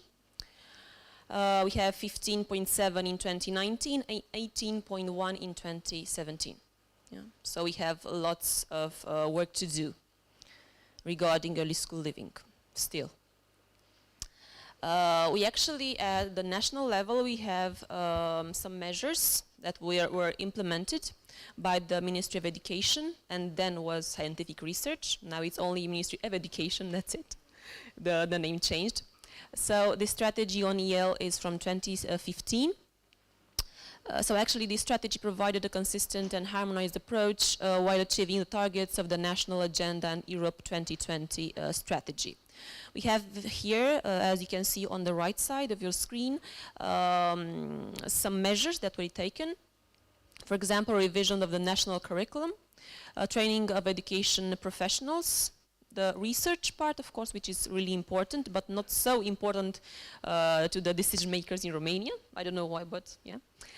Financial aids for different categories, tutorial actions, and individualized student and parent support measures, which actually we did in this project, and development of the educational infrastructure. So these are the 6 main domains which were taken into account in this strategy. But the thing is that the measures did not have the expected impact, effects at national level, despite the nation's economic growth of recent years. So there's a problem. Yeah. Okay. So the study design. The study design employed in Romania, as in the other countries, so we had individualized interviews for members of the team and administration. There were 9 interviews with the managers, school managers, from public, general, and vocational secondary high schools and schools. Then we had focus groups with 2 kinds of participants, with the trainers, 63 persons, and students, young people, aged between 12 and 20 years old. And they all were in compulsory education, so 10th grade at most. So which were the young people which were affected by EL? Yeah, what did the results show? So actually, we have young people from lower socioeconomic backgrounds, especially from rural areas in Romania, Gypsy, Roma students, which is a problem because they don't have the necessary financial aids, and of course because of the culture in their families and so on. Special educational needs and disabilities, which is a kind of a big problem because I don't know if all of you know, the Romanian participants maybe know, in Romania those who want to become teachers do not have specific courses to teach children who have, for example, disabilities. So they have to take extra courses just to be able to adapt the curriculum to their specific needs. So most of the teachers actually do not know how to adapt the curriculum. Yeah. And this can actually lead to early school leaving for these kids. Children in poverty, especially in rural areas. Students with behavioral difficulties and or low academic levels. Okay, so which were the factors that led to EL in Romania? So the study, the empirical findings actually showed that there is a convergence of opinion regarding these factors. So actually the personal challenges topped the scores, our interviews, focus groups and questionnaires for students and teachers. So there's a problem, yeah, regarding family personal challenges. Afterwards we have the family circumstances, which of course are connected, tightly connected to the personal challenges.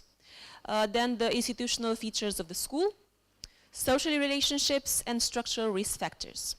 It was kind of interesting when we interviewed the professors and the students, also in the focus groups. And they had kind of different opinions because the students told us in the focus groups that actually the school is part of the problem because the school cannot involve, that's why they are not motivated.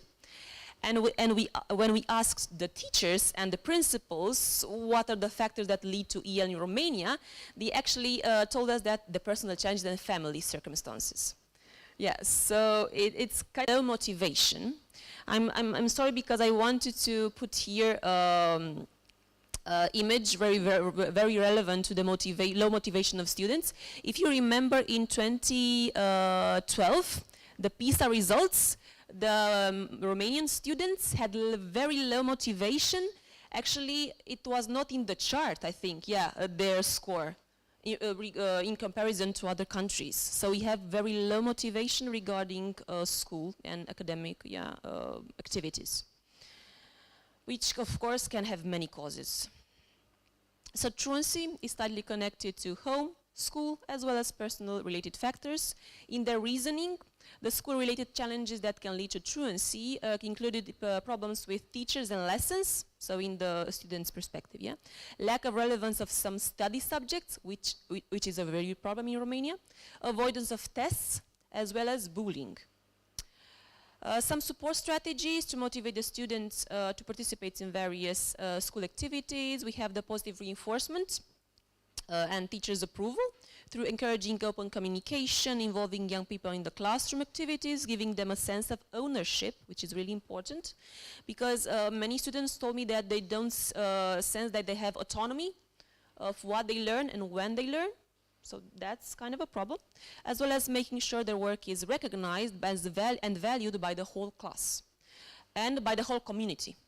Yeah? Because actually the act of education means involving the whole community, not only the students, yeah, the peers and the professor, also the principal, the counselor, maybe the priest, especially in rural areas and so on. The family circumstances, also 3 issues were seen to be the most prominent. So we have socioeconomic status, low educational expectations of the family, and low emotional family support. So in Romania, even if the general obligatory or compulsory education is free according to the constitution, actually parents still have to pay, of course, different costs from clothes, from transport, if it's necessary, it's stationery, accommodation, and so on, Why? Because most of the high schools are located in the urban areas, not rural areas. So that's why you have to have transportation for this and accommodation. Some parents chose to send their children to work from an early age. You know this is a problem in Romania, so that he or she can stop being a financial burden to the family. And many families have many children, so they prefer to have them work for financial aids. So of course this leads to a high truancy rates and ultimately to leaving school prematurely, so before compulsory education. And institutional features of the school. We found here that there are two factors that actually were addressed by teachers mostly and students. So we have here lack of personal academic guidance and harmful school culture, which is really interesting. And we'll talk about this more in the second panel. So in best scenarios, each school has its own counselor, best scenario. But in most cases, we have like 1,500 students and one counselor, or even more. I know that I talked to a counselor and he was a counselor for like 3 or 4 schools in the rural area, and that's a lot. Because when I asked him about specific children, she couldn't tell me anything about them because she doesn't know the children, the pupils, the students. She didn't even see all the children in one academic year. Yeah. So of course this prevents them from meeting them at least once, let alone to develop personalized strategies for each child who needs the counselor's support. So most students finish and leave prematurely school without talking to the counselor once. This was actually my situation. I learned in a high school in Bucharest, so in an urban area, in the center of Bucharest. Even so, we had only one counselor per high school. We were many students, and I didn't even once see my counselor. I don't know why, but yeah. But the thing is that teacher can also offer proper guidance to students, not only the counselor, because he's best acquainted with her learning progress. Of course, that's true, but I think this happens mostly at primary level, because we have one professor and many students, and he can talk to the students like 4, 5, 6 hours per day. But when we go to the gymnasium and high school, we have many teachers, many students, and it's becoming kind of difficult. And also the problem is that the teachers do not have the proper competencies to tackle such subjects. Yeah? So again, the initial and continuous training, teacher training, lacks in this respect, sadly. And social relationships, we have here the 3 most frequently, again 3, mentioned and commented risk factors: difficult relationship with peers, with teachers, and low level of trust in the school professionals. So many young people have difficulties adjusting to high school life, and sometimes the decision to withdraw from schooling may be the consequence from problematic peer relationships and student-professor relationship. So the way in which the teacher promotes motivation actually and enthusiasms for learning, along with the quality of the communication process, was seen actually to influence the educational outcome, yeah, and not leaving the school prematurely. And just, okay, I'm okay on time. Just some findings. So most of the risk factors are more or less strongly interdependent in Romania. And even if personal challenges and family circumstances were shown to have the particularly strong connection in the context, Romanian context, all risk factors actually should be taken into account when we need to adapt the specific strategies to that individual pupil, student, child. Yeah? Okay, so thank you for your attention. Thank you.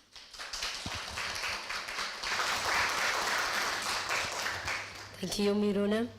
Carrie Brown is the next coordinator that will share the main results of the United Kingdom context.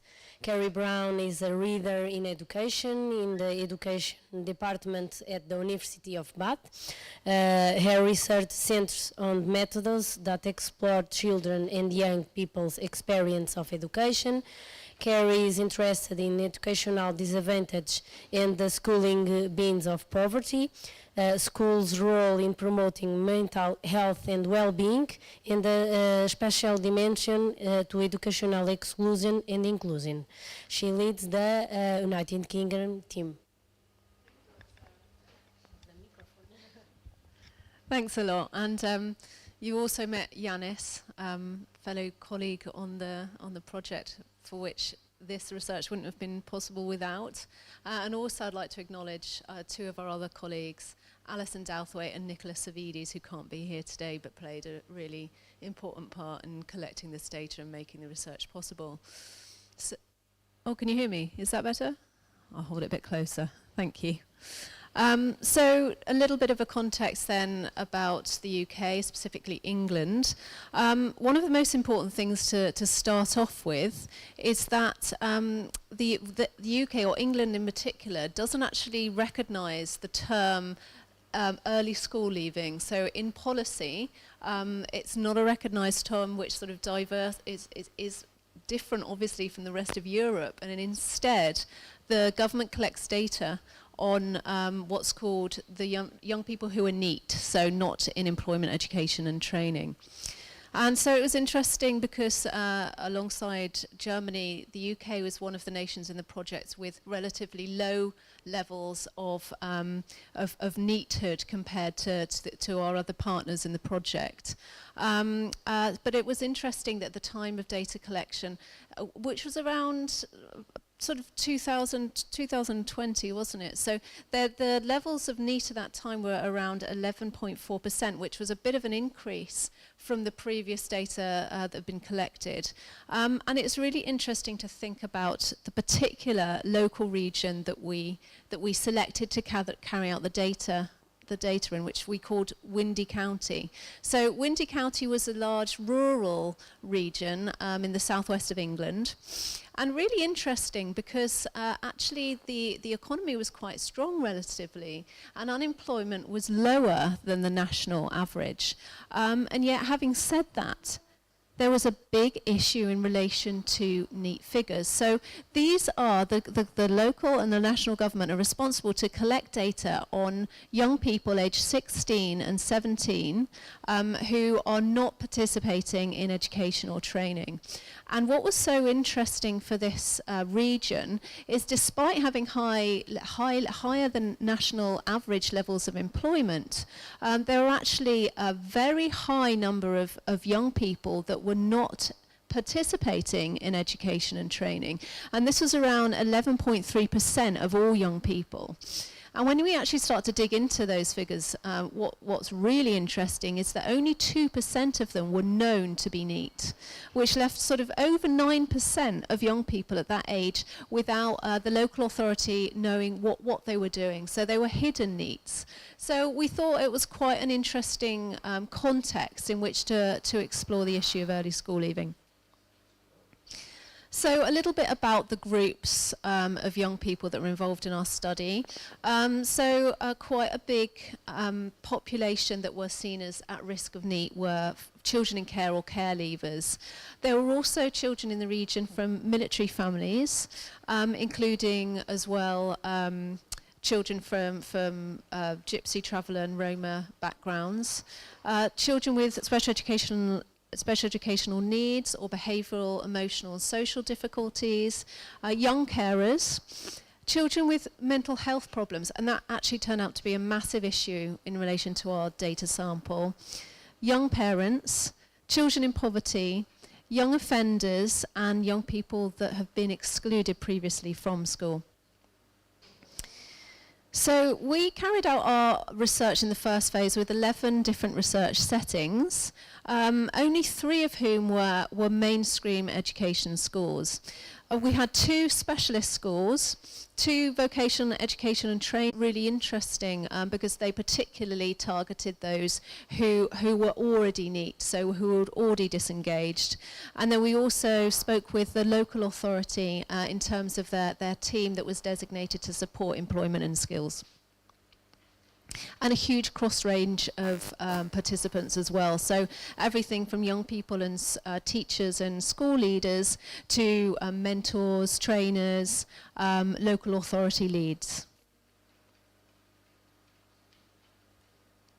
Okay, so this table shows the percentage of discussion across all of we carried out 45 focus groups and interviews in the end.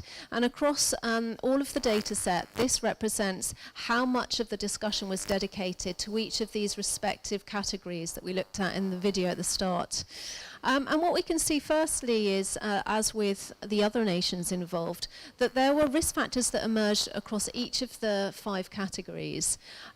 And yet, interestingly, within the UK context, overall, the category that was discussed the most was to do with structural factors, so particularly factors discussed around the national education system in particular.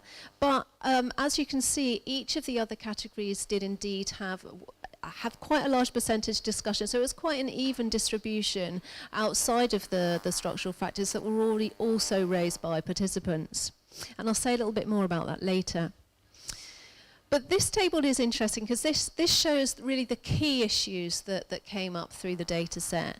So they've been color coordinated. So this is a snapshot really. So these are the top 10 of 166 risk factors that we identified, but these were the most frequently recurring in terms of our discussions with participants.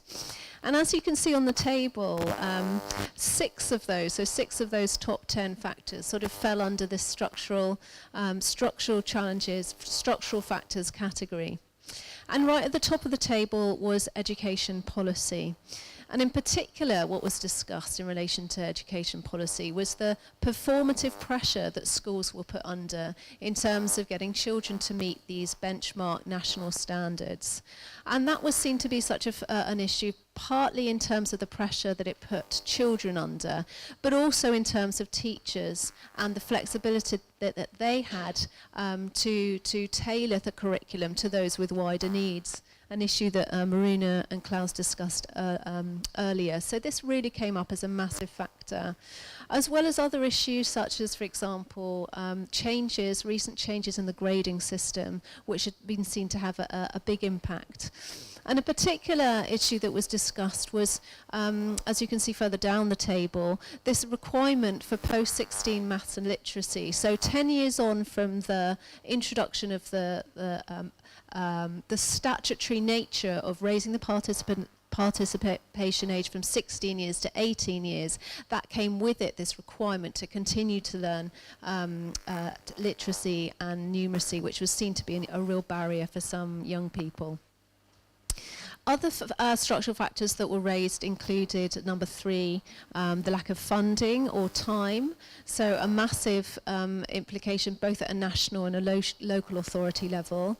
Other issues which were really big in relation to our region was accessibility to education, and that reflects the fact that it was a rural county with poor transport links, which made it, and we talked a bit about earlier on, or Irina talked earlier on about how important rurality can be as a challenge, simply in terms of accessing whether those transport links are there or not being able to afford them, which is often the case in rural areas. They're more expensive because they're not used so much. And the availability of alternative provision in the region.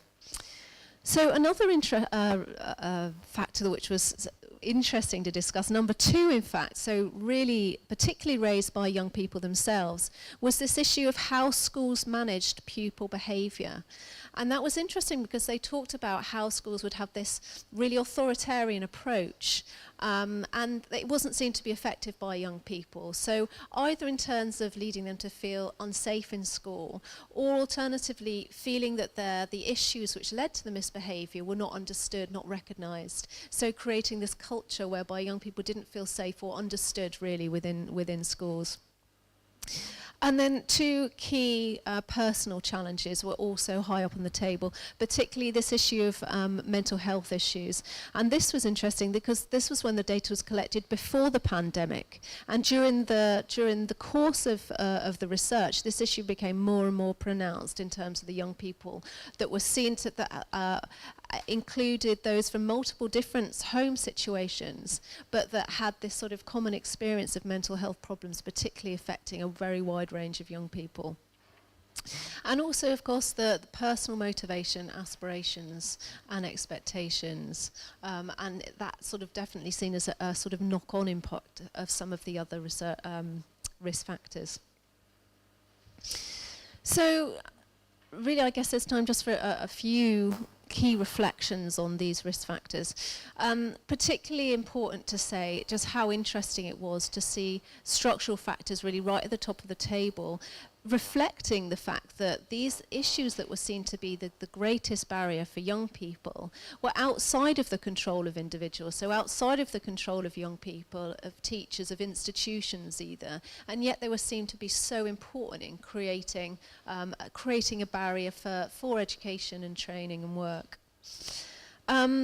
I also think it's really important to talk about the impact of wider disadvantages that came out strongly through the research as being connected through structural factors and having knock-on impacts onto each of the other risks, which was a key factor. We've heard about it in terms of the other national contexts and as well within the UK context. There was really strong interconnection between risks that were produced in one areas having their knock-on impacts in others. So, for example, the impact of performance pressures on schools, which is a structural factor, that could be seen to have this really important knock-on impact on terms of children's aspirations and their expectations. So those that didn't meet quite high-level minimum requirements could be seen to then lose or have lower aspirations or have their expectations addressed. Another really interesting thing that we wanted to point out was that we noted a marked difference in the types of risk factor that were discussed by different stakeholder groups. So while the adults that we spoke to in the study were far more likely to talk about the structural factors that we've mentioned, and also to talk about personal challenges, young people, in contrast, were more likely to talk about social relationship factors, and in particular they talked about challenges in making friends or maintaining friendships. They talked about challenges in terms of bullying and bullying that was not addressed in the school, and they talked more generally in terms of inclusion, exclusion, and particularly online as well, online forms of inclusion and exclusion, and the impact that that had for them that was seen to have a massive barrier. And they were also more likely to talk about institutional factors, so factors about the educational system itself that made the environment of school just so difficult to participate in. And I think that's probably where I want to leave it, because many of the stakeholders that we spoke with and the educators that we spoke with and the young people sort of asked us, okay, so, you know, of all of these 166 risk factors, what do you see as a team to be maybe the most overriding issue to be addressed in terms of tackling early school leaving? And for us it really comes down to this rigidity of the educational system, and how that these pressures that schools are facing for having to comply with such high expectations in terms of children's performance to meet these benchmark exam and test results.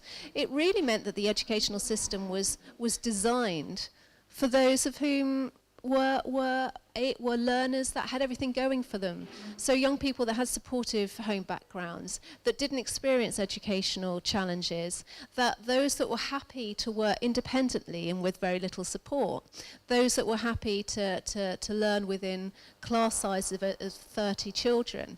But that didn't represent the young people that were at risk of NEET in this group. And the problem is that the educational system just couldn't, there wasn't the time, there wasn't the space to be able to adapt the system to meet these young people's needs.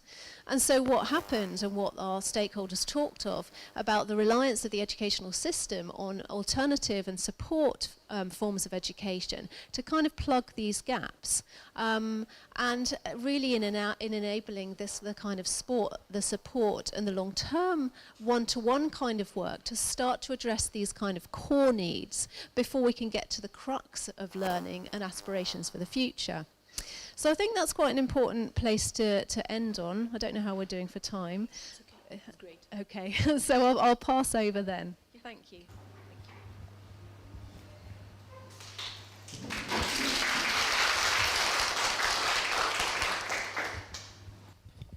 Thank you, Carrie. Then we'll have the lead of Portugal team, my colleague Catarina Mangas. She has a PhD in education, teacher in training, master in supervision, specialization in special educational needs, and in language acquisition and disorders, and a degree in basic education. Currently, she is adjunct professor at the Polytechnic Institute of Leiria. Her main areas of interest are in research are education, special needs, language and communication, science, particularly in the field of specific learning difficulties and language disorders. Feel free. Education. That is in the country the secondary level. It means 12 years of schooling. In this sense, 23 schools in the center of Portugal, in the region that is called Leiria, that offer this kind of courses were contacted. In this region, 11.4% of secondary students either repeated the year or drop out of school. From these 23 contacted schools, just 7 schools participated in the project, spread over 5 municipalities: Leiria, Batalha, Marinha Grande, Pombal and Porto Mós. 2 institutions are professional schools, and 5 are secondary schools offering professional courses, 2 of which belong to the public network. We choose this kind of schools and this kind of courses because normally the research did not focus on this level or on this type of courses, but more in the general courses. To understand what can contribute to early school living in vocational education and develop measures that are adequate to the needs, we consulted people associated to the educational process, from directors, coordinators, teachers, and of course students from these 7 schools, which allow us to have a vision under different perspectives. Thus, we interviewed 7 directors, 91 teachers, and 649 students responded to questionnaires. The focus group included 42 teachers and 68 students. In order to identify what the risks of early living in Portugal, or specifically in this Leiria region, and gather suggestions on strategies to prevent early school living, we, of course, identified these main categories, and you already know, because they were been presented before in this panel, namely the structural, institutional level, the social, family, and personal factors. According to the opinion of young people expressed in the questionnaires, the factors that most influence their decisions regarding staying in the educational system are firstly the expectations of teachers and employers regarding young people. Secondly, the way school deals with student behavior. And thirdly, attend specialized courses instead of general courses. However, when we made focus groups and interviews in order to deeply know the reality of the Portuguese context, the relevance of the family and personal domains and not so much the structural or institutional factors were highlighted. In this sense, we identified that the groups of students at greatest risk of early school leaving, in teachers' opinion, as you can see in the graphic, are young people from low-income families, young people from unemployed families, and in some cases, young people living in contexts of domestic violence, but also those with addictions and precocious fathers or mothers. In summary, in children's activities. With regard to prevention, according to the participants, it will be important to involve the family in educational issues, reinforcing the role that this group of people, the family, has in the decisions of young people. The creation of a school for parents was even suggested. So not only a school for children, but also a school for parents. As for re-entry strategies, the importance of the families in young people's decision was once again focused on, as well as the demonstration of reality and less qualified profession.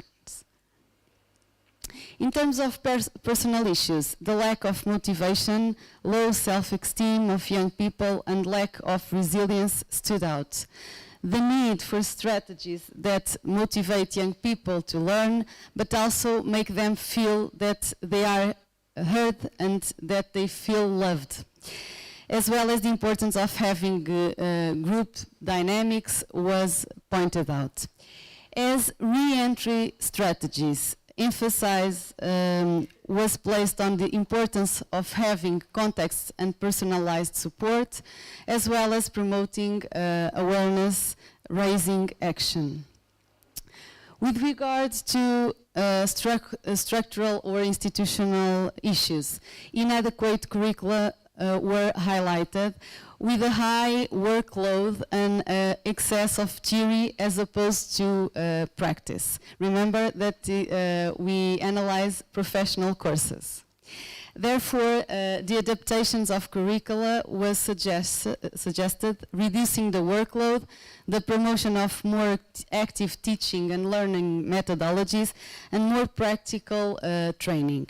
In terms of re-entry strategies, the need to adapt training path to real needs and interests was highlighted, as well as the importance of diversifying the training offer. And to finish, with regard to social issues, relational difficulties between peers and sometimes with teachers were highlighted as well. As strategies have been suggested to demonstrate success stories among peers and the work to be developed at the regional level. As for re-entry strategies, the importance of explaining the influence of peers in decision-making was pointed out. And you will see in this afternoon that we try to implement those strategies that involve people that are already in the professional path and can give some examples and some motivation for that young students. Young learners. And I finish. Thank you very much.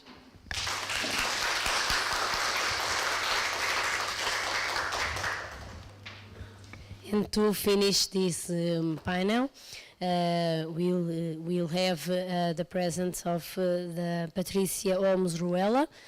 She has already been introduced before, and Patricia is one of the coordinator of the Orienta4YEL project and the lead of Spanish team. Thank you, Sarah. Yes, I'm here again. So I'm going to try to present a little bit or short notes about the diagnostic of this early school living, the risk factors in our context, that is in Spain and concretely in Catalonia.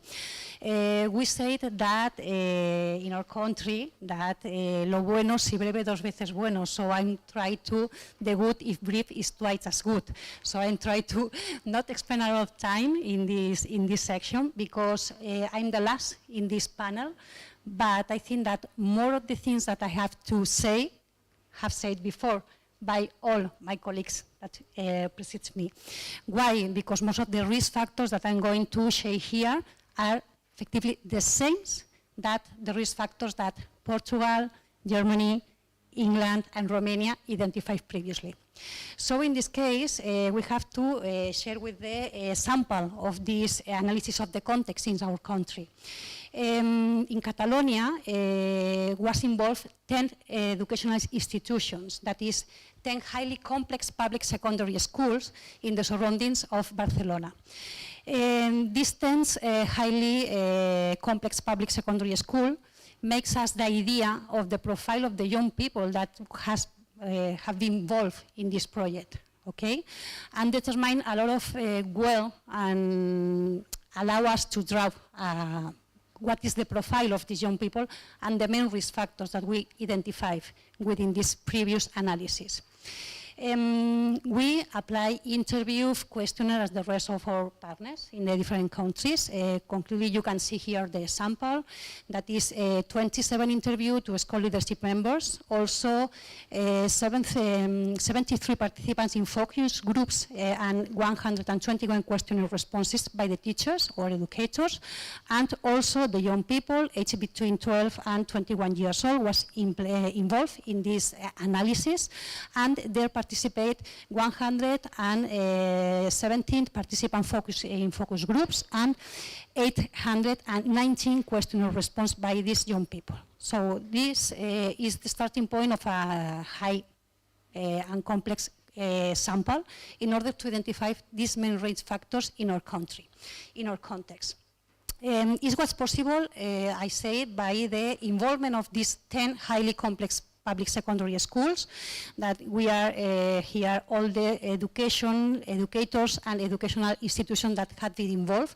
I would like to agree in this first panel, and I would like to say thank you all these institutions by being involved in this project, okay? And the main results that I'm going to highlight here is, or this kind of findings on risk factors of early living here in our country, in Barcelona, in Spain. As you can see, the most relevant risk factors that we identified were related with the dimension of the personal sciences, family dimension, also the institutional and social. But in the last point or in line is the structural one. We share these structural factors with the UK context and also I think that with Portugal, yes, but we highlight here specifically this personal, familiar, institutional and social. Most of the risk factors that we identify in these personal, family, social, institutional dimensions was previously said. More of them, and when we talk with the different young people and also with the educator, the continued risk factors that we identify what the lack of motivation, the lack of interest, according to this, why I have to go to the school if I'm not interested in all that the teacher is explaining me, no? This lack of interest, also the low self-perception, also the migrant condition, more of the young people that involved in this study, and also that identified in this group of risk of early living was identified this migrant condition. Also, this is a factor for the family circumstances, okay? The learning difficulties and lack of study habits, and low negative academic self-perception, and also derived from, or as a consequence of this lack of motivation, lack of interest, etc., the disruptive behaviors. This is maybe the most on irregular school transitions. These factors in the personal challenges or dimensions affect the other dimensions when we analyze the context in Spain or in Catalonia, Barcelona. Okay? Why? Because, for example, the migrant condition is also a risk factor that we identify in the family circumstances, okay? The low family support, the difficult socioeconomic situation, rises in workness families, parental migration and family structure, low parental values of education. All these elements of family circumstances are also risk factors that we identify in our analysis. And these family circumstances, okay, impact on the personal challenge of these young people. And this is quite important to take into consideration. And also, all the risk factors that we identify in the personal and family circumstances impact on the institutional dimension, that is in the institutional institutions, in the educational institutions, sorry. Why? Because when we talk with the teachers, one of the things that the teacher or educator said to us is we have difficulties in order to manage the disruptive behavior of these young people. We have difficulties in order to answer the needs of these young people. So at the end, one of the risk factors in the institutionals or educational institutions that we identify are related with these teachers, the pedagogy or strategies, didactic methodologies that they can use or they have to use with these young people, okay? And also the educational level. Remember that when I make the presentation of this project, I say that we focus attention on the secondary level of education.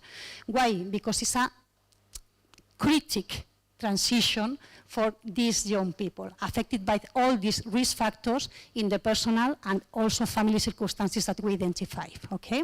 So all this automatically impacts on the institutional dimensions. And obviously, in the social relationships and the difficulties that all these young people have in order to establish good relations, inter-relationships with the teachers, with the adults, with the reference, with their peers, okay, are also elements of risk factors that we identify in our context in these relations or social relationship dimensions. These difficult relationships that automatically, okay, impacts on the institutional dimension, okay? And many times these difficulties in the social dimension, okay, has as a consequence the isolation. And with the pandemic situation, because then we continue to talk with or to all these young people, say that this pandemic and COVID situation is quite important and impact many times in this sense of isolations that they feel during this period, and increase this or the importance or the relevance of this risk factor. Okay, that not also is identified in the social dimension, that also impact in the personal challenge, also in the family circumstances, and also in the institutional one. So at the end, according to our analysis of the context in Catalonia, Barcelona, and you can see the most common elements with the other countries, we have to take into consideration that in order to develop all the strategies, we have to, our starting point is this, to identify, to recognize, okay, these factors that are the results of of our talking to students, also teachers, that is really the educational agents that life or every day are in this classroom, in this work with these young people, and it is quite important, okay? And this is, I think, in order to make a little summary of these, of risk factors that we present in the different countries, is the reasons or the risk factors that guide at the end specifically the 13 Orienta4YEL strategies. In this case, I highlight a little bit in our context, okay, which was the main implement strategies, okay? And you can see here that the family support and the school family support and engagement is maybe the most important for the educational institutions and or educational agents that identifies like really a risk factor involved in this project are going to present. But remember that all these strategies has a starting point at this previous context that we identify and we share here with this comparative analysis among the different territories. So thank you so much. And I don't know.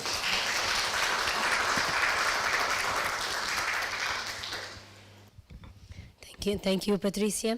As we can saw, this presentation intends to share the main results of the first phase of the Orienta4YEL project, and with this data, all partners could characterize each territory and could develop the proposal document with orientation and tutorial action and strategies for the action. This proposal will be discussed in the next panel before lunch. In this moment, we can open a space of questions and answers. The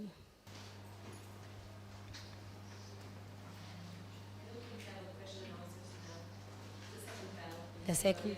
Okay. We can.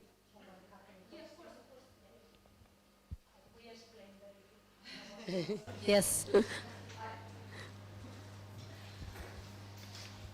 It's not necessarily a question, but it was interesting for me to see from all the countries because I was part of bits and pieces and not everything.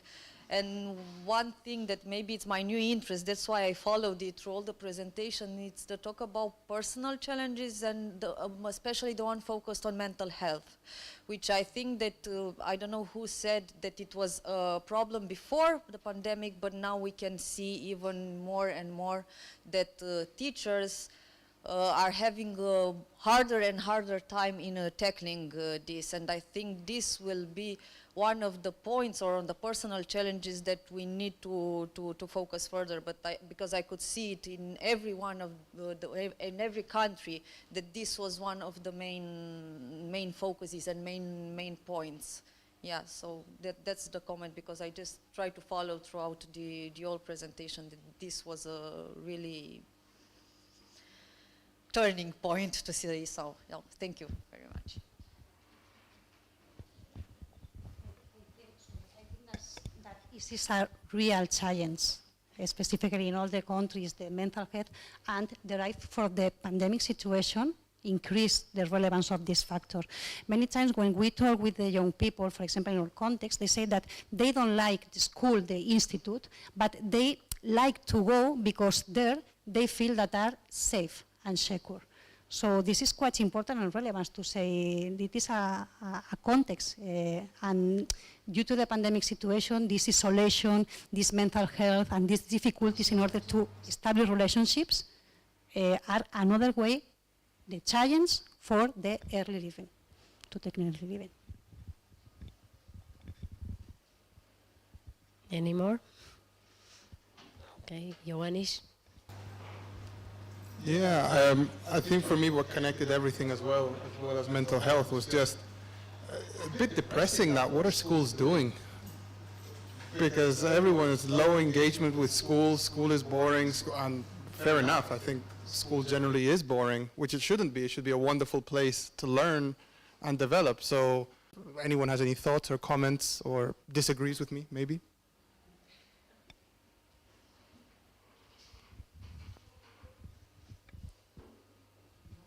Do you want to? Okay. Sorry.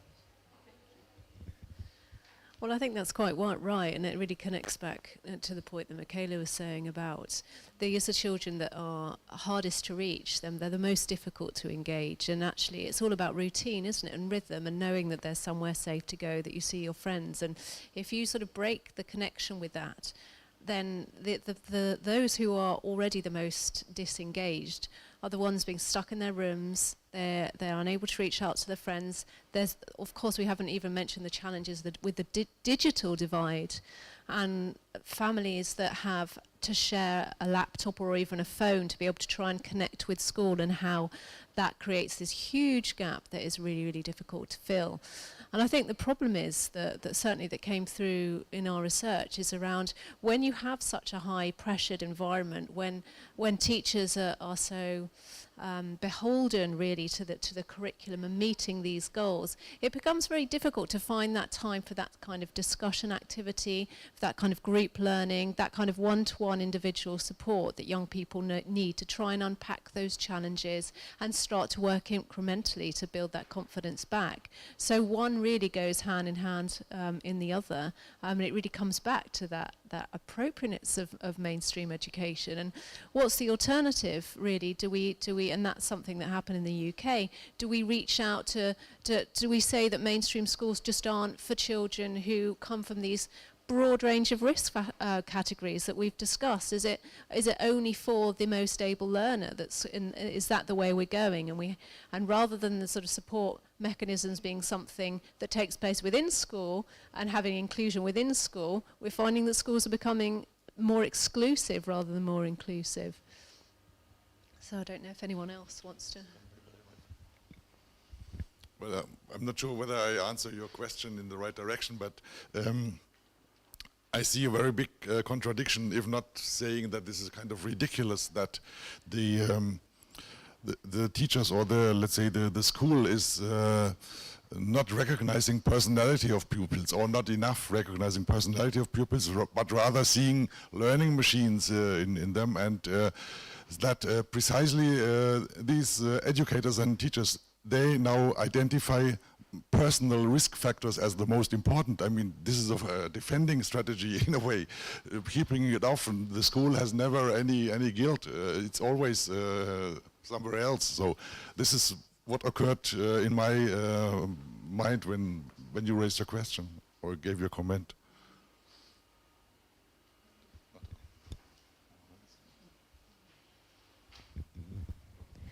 Thank you.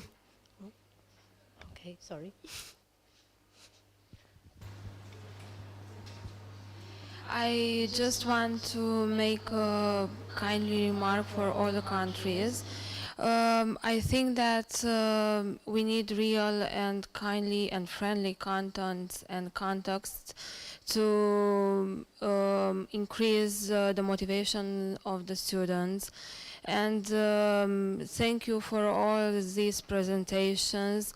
And I think that in the quality of a student of pedagogy in the second year, I think that were relevant for my career and for my studies also. Thank you.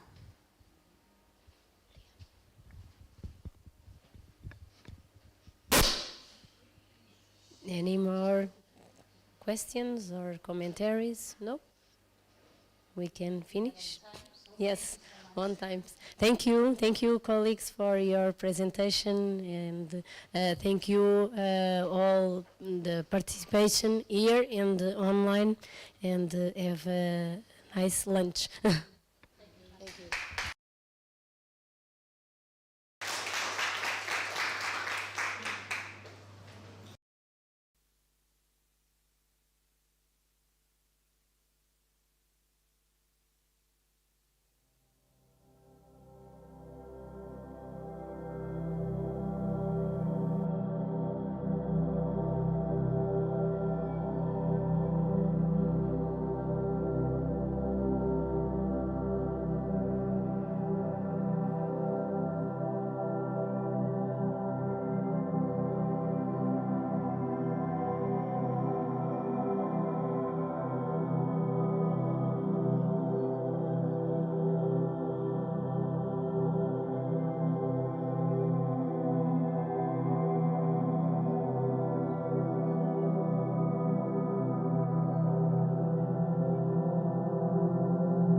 Test? Okay.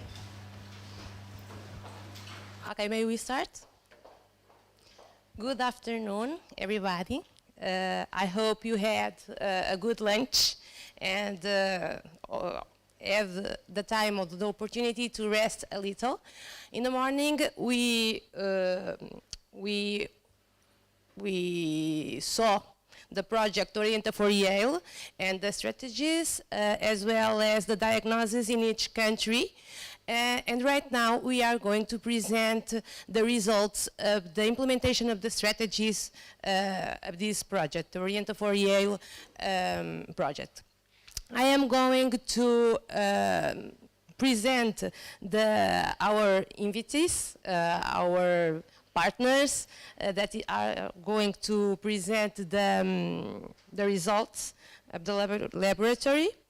At the first place, we have Klaus, that is from University of Bremen. Klaus has a background of sociology. He is a researcher at the Institute of Technology and Education at the University of Bremen. His major research interests are international comparative research on educational and vocational systems, on the permeability between vocational and general educational pathways. This also includes the dropping out of vocational training and early leaving school and vocational school. We have also Miruna here from University of Romania. Miruna holds a doctoral degree in educational sciences and is an assistant professor at the Faculty of Psychology and Educational Sciences of the University of Bucharest, Romania. Miruna has been involved with studies related to curriculum, teacher training, and national educational policy. She has participated in several international projects related to early school leaving and teacher training. Ioannis is a lecturer, assistant professor in the Department of Education and co-director of Center of Quality Research, both at University of Bath. His research explores young people's lives, focusing on charities, youth from an interdisciplinary background. Ioannis draws on critical pedagogy, sociology, and psychology in this work. He is a part of the UK team and Orienta4YEL project. We have also Alex from the Universitat Autònoma de Barcelona, Spain. He has a PhD in education. Currently, he is research project manager in field of education and organizational development center of UAB. Furthermore, he is adjunct professor in the Faculty of Educational Sciences of Universitat Autònoma de Barcelona, Spain. He is member of Orienta4YEL project and has also participated in other projects related to topic funded by Ministry of Science of Spain and the European Commission. Then we have Sandrina Milhano from the Instituto Politécnico de Leiria, Portugal. She has a PhD in education. She is a lecturer at Politécnico de Leiria, Portugal, where she held several coordinating roles. She is a principal researcher at the CIDE, Centers for Studies in Education and Innovation. Her main areas of activity are located at the intersection of education, culture, and society, and in teacher training. She is currently involved in the Erasmus project, Orienta4YEL, and Regional University Network, European University, RAN-EU, which focus on the future and advanced skills needs and the promotion of flexible transnational mobility of students, innovative pedagogies, and blended learning activities. Right now, they are going to present the results of the implemented strategies from the Orienta4YEL. I am going to ask about 3 questions, and I am going to ask for for them to answer in about 5 minutes per country, or at least if they prefer to do a joint discussion, to think in about 30 minutes per question in order to maintain the schedule. Okay? So the first question that I am going to do, and I don't know if you may put already, is according with the 13 orientation and tutorial actions designed in the Orienta4YEL project, what were the selected or the implemented strategies that you made in your context or in your country? I don't know who wants to start, or if you want to take a specific word there. Okay, Klaus, the word is yours. Oh, okay.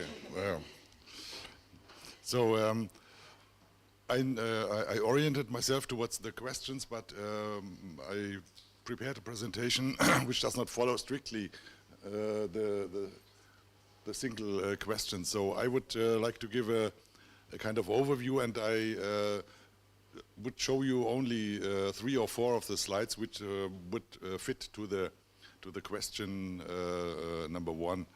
So first of all, well, I think the 13 strategies are well known, so I will not let's say focus on all 13 strategies, but rather give an idea of which of the strategies were implemented in the German case.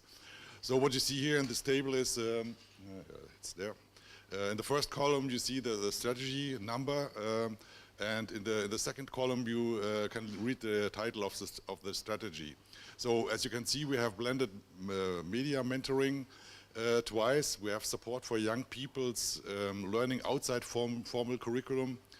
We have responsive crisis resolution services for young people, support with midterm and end of key stage education transitions, and yeah, this also twice. So maybe it's important to get a clearer view of what was, let's say, the subject of these implementations, to have a look at the targets allocated with the strategies. So what you would see this at the third column, starting from the left, and you can see that let's say fighting against truancy or fighting against absenteeism, which would be the same more or less, is followed by the implementations of strategy 2. Also improving relationships with teacher trainer, improving self-confidence, etc. So that's all very similar with these 2 strategies. What is important, let's say, if we stay in the first and second line, we have to consider that the involved educational institutions where these strategies were implemented. So one was implemented at a vocational school and the other one at a comprehensive school, or I would say as a general education school. And in reading this, you have to consider the specialty of the German system of vocational education.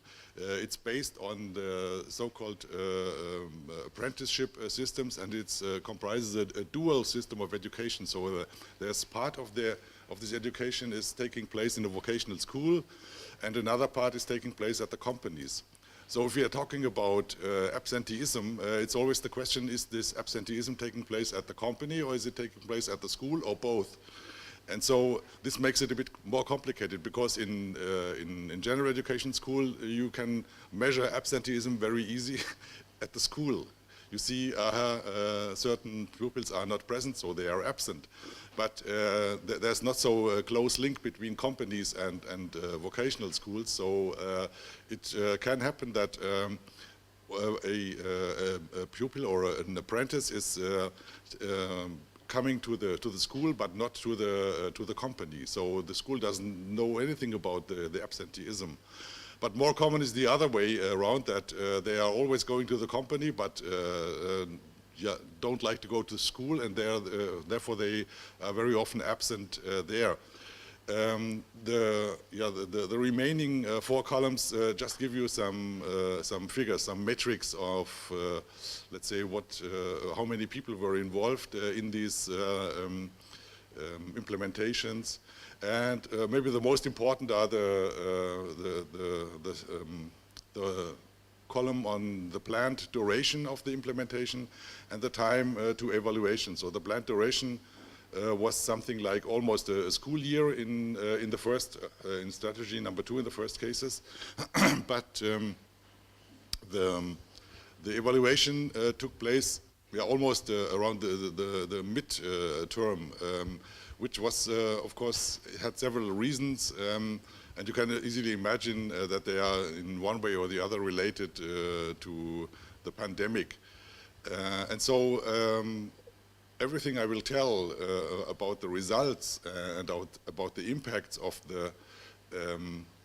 these implementations is kind of preliminary, or it's an intermediate stage. It's not the final evaluation. But nevertheless, in most cases, it gave some good impression of, let's say, if these implementations are successful in one way or the other, and if it is expectable that they will have a positive outcome. Now, maybe going on with, let's say, the other strategies, strategy 6, support for young people's learning outside formal curriculum. I could give some more details on this. This was my original plan, but I don't know if I should really do it, if there's time enough, or if I can do that in the second round or the third round, then that would be okay for me. Because this was a kind of outstanding strategy. Of course, it was like all other strategies. They were adapted to the needs of the participating partners, vocational schools or general schools. We went into a discussion after these 13 strategies have been developed. Let's say from the project team, from the consortium, we brought these unchanged into the discussion with those institutions interested in implementing one of these strategies. And then they made a decision which one would fit the best for their needs, and after this they developed some detailed goals and detailed process steps, etc.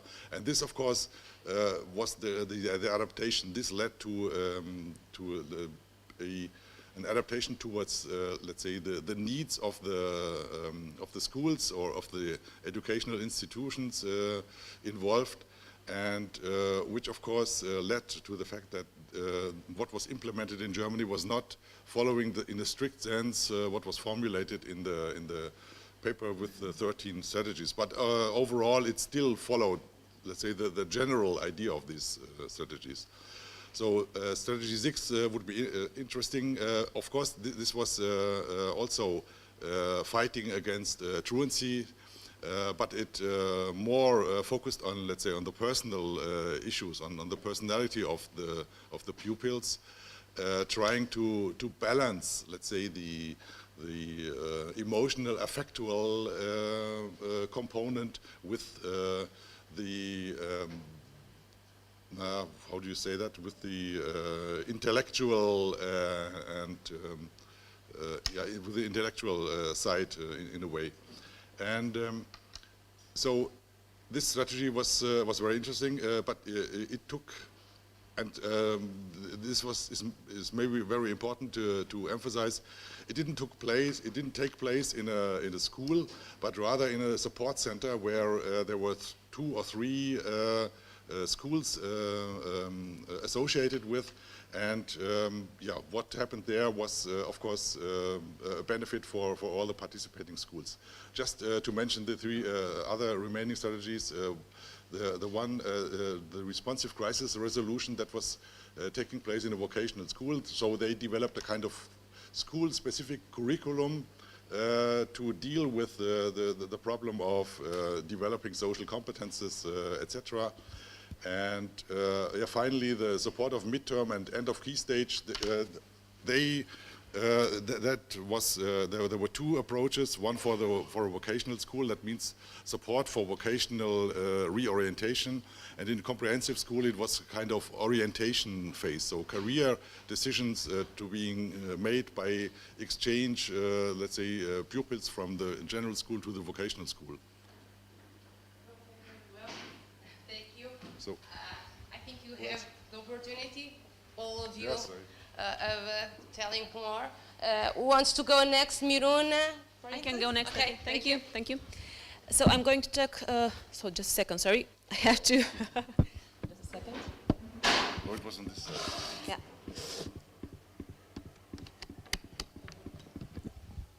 So I think, yeah, great. So now you can see actually the website of the project, Orienta4YEL project, here at, let me show you, here at the handbook. So you go here, Orienta4YEL toolkit and handbook, and you actually can find all the strategies, tutorial strategies that we could select for our educational settings. So if you go here, for example, you get to know more info about each strategy. So now I'm going to talk about the Romanian context. And actually, as you've heard earlier in the first panel, the biggest problem for the Romanian students, pupils, is the motivation, lack of motivation in learning and going to school and engaging in school activities or school-related activities. After seeing this and hearing this from the pupils, the students, yeah, and the teachers and the counselors, the few counselors that actually were part of this, the intervention, the implementation process, we actually talked a lot about this. How can we actually engage more the students in school-related activities? So we focused mainly on this strategy. So we actually tried to listen to the students' voices. Many students told us, and the teachers, of course, told them that they feel that they are not valued by the school and by the system. Their opinions do not matter at all, sometimes, actually. And they don't want to come to school and participate in the activities because they think that the school is not for them, which is really sad. Because actually the school is for them, or should be for them. So I try to talk first and foremost to the educators, the professors, to show them that this is an important topic, the motivation, if it involves soft skills, but it is as important as academic skills, sometimes actually. So we try through many activities. Actually, the teachers and the students and the counselors tried it through many activities to actually engage more the students and motivate them to come to school. Okay, just a second. Okay. So what we did, it was a very interesting activity. Actually, it was an educational logbook. Here you can find it. For transition, we asked each student to write kind of a diary, let's say, of what he does every single day at school. And afterwards, after a few, I think, weeks or a month, they talked to their educators, their professors, and they discussed what happened throughout that month in their educational setting. And and actually the professors at that point, they could actually see what's the perception of the students about the school, about their school, about the school activities. And it was kind of sad for the teachers because most of the students actually said that school is boring, school is hard, the curriculum is awful, we learn too many things and they're not relevant for our future or for the present actually. They do not feel welcome at school, they do not feel valued, they do not have at all autonomy, at all, and that's concerning, of course. So the teachers actually saw the students' opinion and perception and point of view, and they actually said that we must do something in order to keep these kids in school because they're getting less and less motivated to come to school. So after that, many activities were actually implemented where the students had to trust the teachers. So it was kind of building trust between teachers and students, and student, so peer to peer. And this worked a lot, almost in all settings. So in the end, we had 6 educational settings, 6 schools, secondary and high schools. And in 5 of the schools, this strategy was very successful because they brought together the adults who have an authoritative position, let's say, and the students who are mostly passive listeners in all their classes. So this actually was quite successful. And I don't have enough time. I just wanted to talk about the autonomy that students have in Romania, those in high school, mostly, yeah, and also secondary school. For example, they have compulsory disciplines, compulsory subjects, but they also have optional ones, like 2 or 3, depends on the academic year. So the thing is that at national level, the strategy is like this. You can choose from a list of like 10 or more optional subjects, and you can choose 2 or 3, let's say, 1 year per year. But the thing is that actually there's a list of 10 optionals, but you can actually choose only 2 or 3 because there are not teachers who can teach the other optionals. So they do not have autonomy, and they cannot choose, actually. So where's the importance given to the child? Almost none. I also talked to the principals and the teachers and asked them, why is this the situation? And they told us because we don't have enough teachers who can teach those disciplines, those subjects, optional ones. So we have, in the beginning, just choose 2 or 3, but formally, the students have to choose from 10. Yeah? So that's a problem. So I think it's more of a structural problem, and it's related to the school, not the child, which actually influences the child a lot. Yeah. Okay, thank you. Thank you, Miruna. Who's next? Maybe Sandrina? Ladies first. Thank you, Carla. Miruna, can I ask you to show the strategies from our, I think it will be helpful. All of them? Just those, yes. I think it helps. Yeah. So, in Portugal, remember that after the context and diagnosis presented by my colleague Katarina, we highlighted some issues, some problems.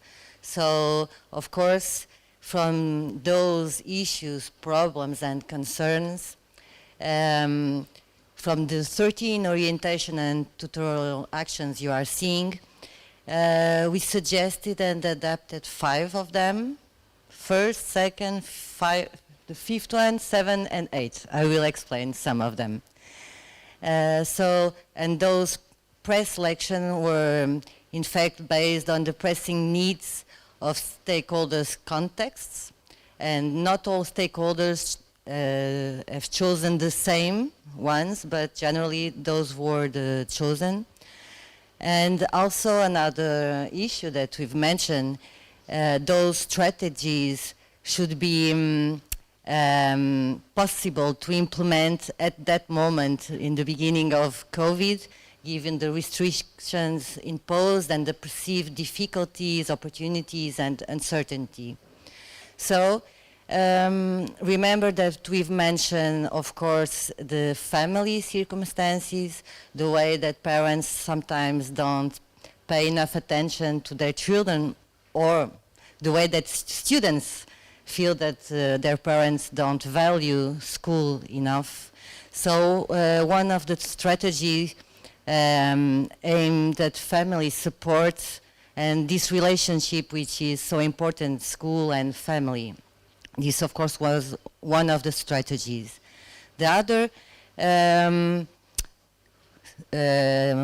connected with this, was the importance of establishing links between school, students, and teachers as well, and the wider community, because we are also thinking about young people who wants to finish the compulsory school, students who are aged between 15 and 18 or a little more, and who are thinking about the labor market opportunities or what to do next if they are able to finish school. So this connection with the wider community as this issue, and also as a strategy to motivate them for successful pathways. Of course, curriculum guidance, blended tutoring was important, as well as individual planning or custom plannings. So from these 5 strategies, in fact, we articulated each one with schools, teachers, and students. And in some cases, we brought together more than one strategy in practice.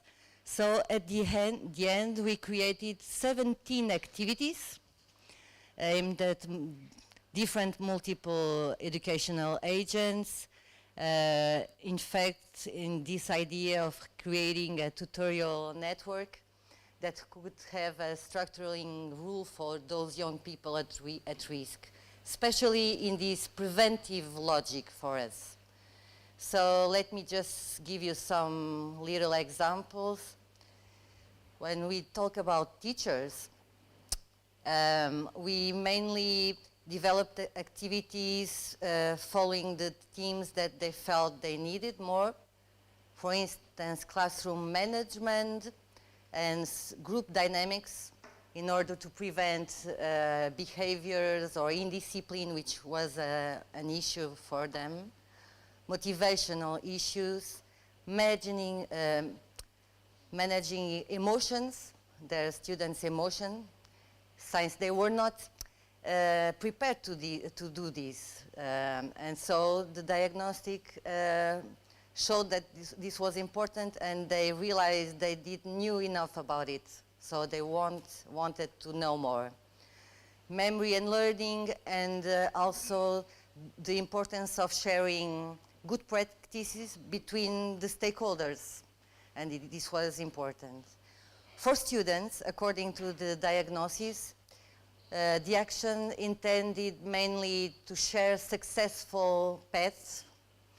And we contacted former students, also from professional courses, and we asked them to address key aspects of transition, which was an issue, and also to provide in their own language, almost to their peers, information that could support students in planning their educational transitions and also in recognizing changes that they may experience. So, as we know, it's different when a student speaks to a student and when a teacher does it. So they were former students, but aged between 20 years old, and some of them as special successful paths, including in the digital network, Facebook, Twitter. So they were persons they would like to connect with and follow. Students and teachers were included in equal number of activities, 8 for each group. We also included director, principals, course coordinators. In the activities developed for teachers, because although they had those duties, they also are teachers and will be teachers in the future in their careers. So they were also training teachers. Just to say that we also felt the need to create one specific activity that was not previously prepared or aimed for, especially for those directors and principals. We didn't expect it to do it, and we call it Project Management Software in Education. It was about developing projects in their schools and the way those projects are led and mediated, because we understand that this influences very much the way, the results we obtain. So this was an extra. Also to say that for teachers and the way to motivate our teachers, we made efforts to accredit the actions aimed for those teachers, so the quality of the training we provided was certified both by our university and for the entity, national entity, which has this responsibility in Portugal. So also granting teachers credits for their career progression. Let me say that at the end we had 616 people enrolled, and in the several meetings we had during the process, of course there were many changes and flexibility from everybody. They suggested some new activities that could complement each other. So also they included a range of activities focused on reinforcing the kind of actions we've prepared with them and for them, and which lead us to conclude that teachers and the teacher training was really an issue for schools, and they seen it as a capital gain for the inclusion of more inclusive practice. So at the end we had to make more extra activities for teachers and not for students. We were not expecting that, but it was what they felt as needed. So also especially focused on how to talk with young people, how to meet their ambitions, their interests, their talents as well. This is also important. So I think generally is that idea. Okay, Carla? And next we are going, yes, Ioannis to present. Cool, thank you. Okay, so from the UK perspective, just a reminder, the three big issues we found were structural factors, but our educators, they can't do anything about structural factors. They're not policymakers, so we didn't target that. We forgot about, well, we can't deal with it. Not that we forget about it, but we can't deal with it. So the next big two issues were personal challenges, and that was a massive one for the UK, particularly mental health. And then we had institutional issues, things that affect work, education. And just as a reminder as well, initially we started working with schools as well as other education providers, but when the pandemic hit, schools started dropping out. So we worked with alternative providers, charities, and to a certain extent that may reflect a little bit the strategies that we used. And the strategies that we used, of the 13, we used 8 of them, but we were very bottom up. And what I mean by this is that we presented our educators with all these strategies and let them decide what speaks to you, which one seems relevant to you, and then how do you want to adapt this to your context based on what you want to do with your population of young people. And rather than just reading through the 8, I want to focus on 5 of them, which I think were the most prevalent ones, in the interest of time as well. So I guess the first one, and the most frequently used one, which was used by 4 different of our stakeholders, and considering we had 11, 4 out of 11 is pretty significant, and it was support for young people's learning outside the formal curriculum. And I think that speaks a little bit to the kind of conversations we were having before lunch, which are, the school system is very rigid. Mainstream education has problems, so our educators felt that young people needed support outside of it. And this support could be, well, Sandrine, you just mentioned, managing emotions. Something which seems so simple, but if you cannot manage your emotions because you have a difficult life situation and it makes sense that you have difficulties managing your emotions, well, why would you care what 2 + 2 is if you cannot deal with your emotions first? So that support was fundamental outside of the mainstream education system. And our educators did that in a variety of ways. And again, it depended on who they were working with, who the young people were, and what they really needed. In some cases, it could be as simple as I'm just going to come and sit with you for a while. We're just going to talk about how you're feeling today. That level of flexibility was really required. And that, in a way, leads into the second strategy, which are personalized plans, plans that are individual and specific to young people. And again, it makes sense, because if you have young people with a variety of difficult needs or difficult lives, then you have to make plans that are very specific and unique to them. And again, this was something that we found Miruna, you were speaking a moment ago about trust. This became quite important because young people started to feel trust. You're clearly making a plan that fits me. I don't have to be forced into a pre-existing plan, so we can develop a bond of trust. From there, another one that was frequently used were personal development activities to re-engage and to get people into learning and into education. And these can be little pathways where maybe if you need to do an exam, instead of just preparing you for the exam, let's go step by step. What can we develop? Maybe we can develop a little bit of a study skill. Maybe we can give you reinforcement in small areas, like little tidbits and breadcrumbs that you add up, and eventually can help you get back into learning and back into education. But again, that connects with personalized plans. It connects with developing support for young people outside of mainstream education.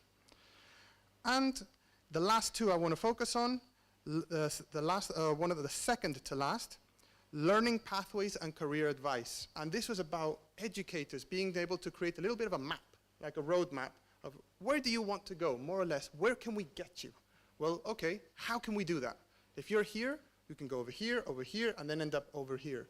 And there was an element there of creating realistic expectations, because you're going to say, well, you want to become an astronaut?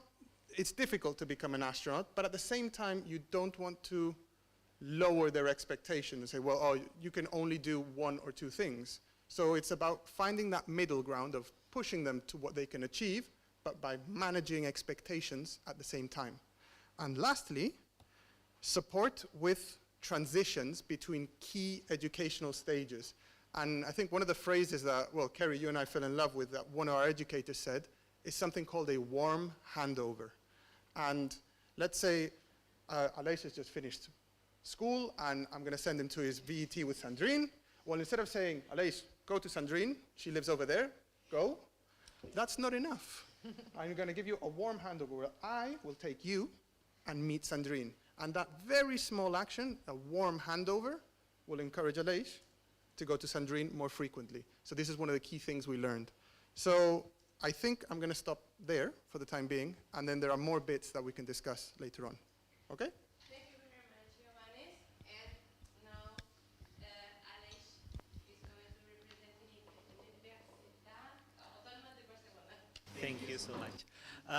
Yes, I'm not going to Sandrine, but I'm going to explain a little bit about what we have been doing at UIB. I think that while I was listening to you, I already have some information about you, but some of the ideas or the information that you share with all are similar to the ones that we found in Spain, because in our schools we found that there are students with a lack of motivation. They don't feel engaged with education because they don't feel that the school is for them, as Miruna said at the beginning. And for this reason, they don't attend the class most of the time, or when they attend the class, they have disruptive behaviors.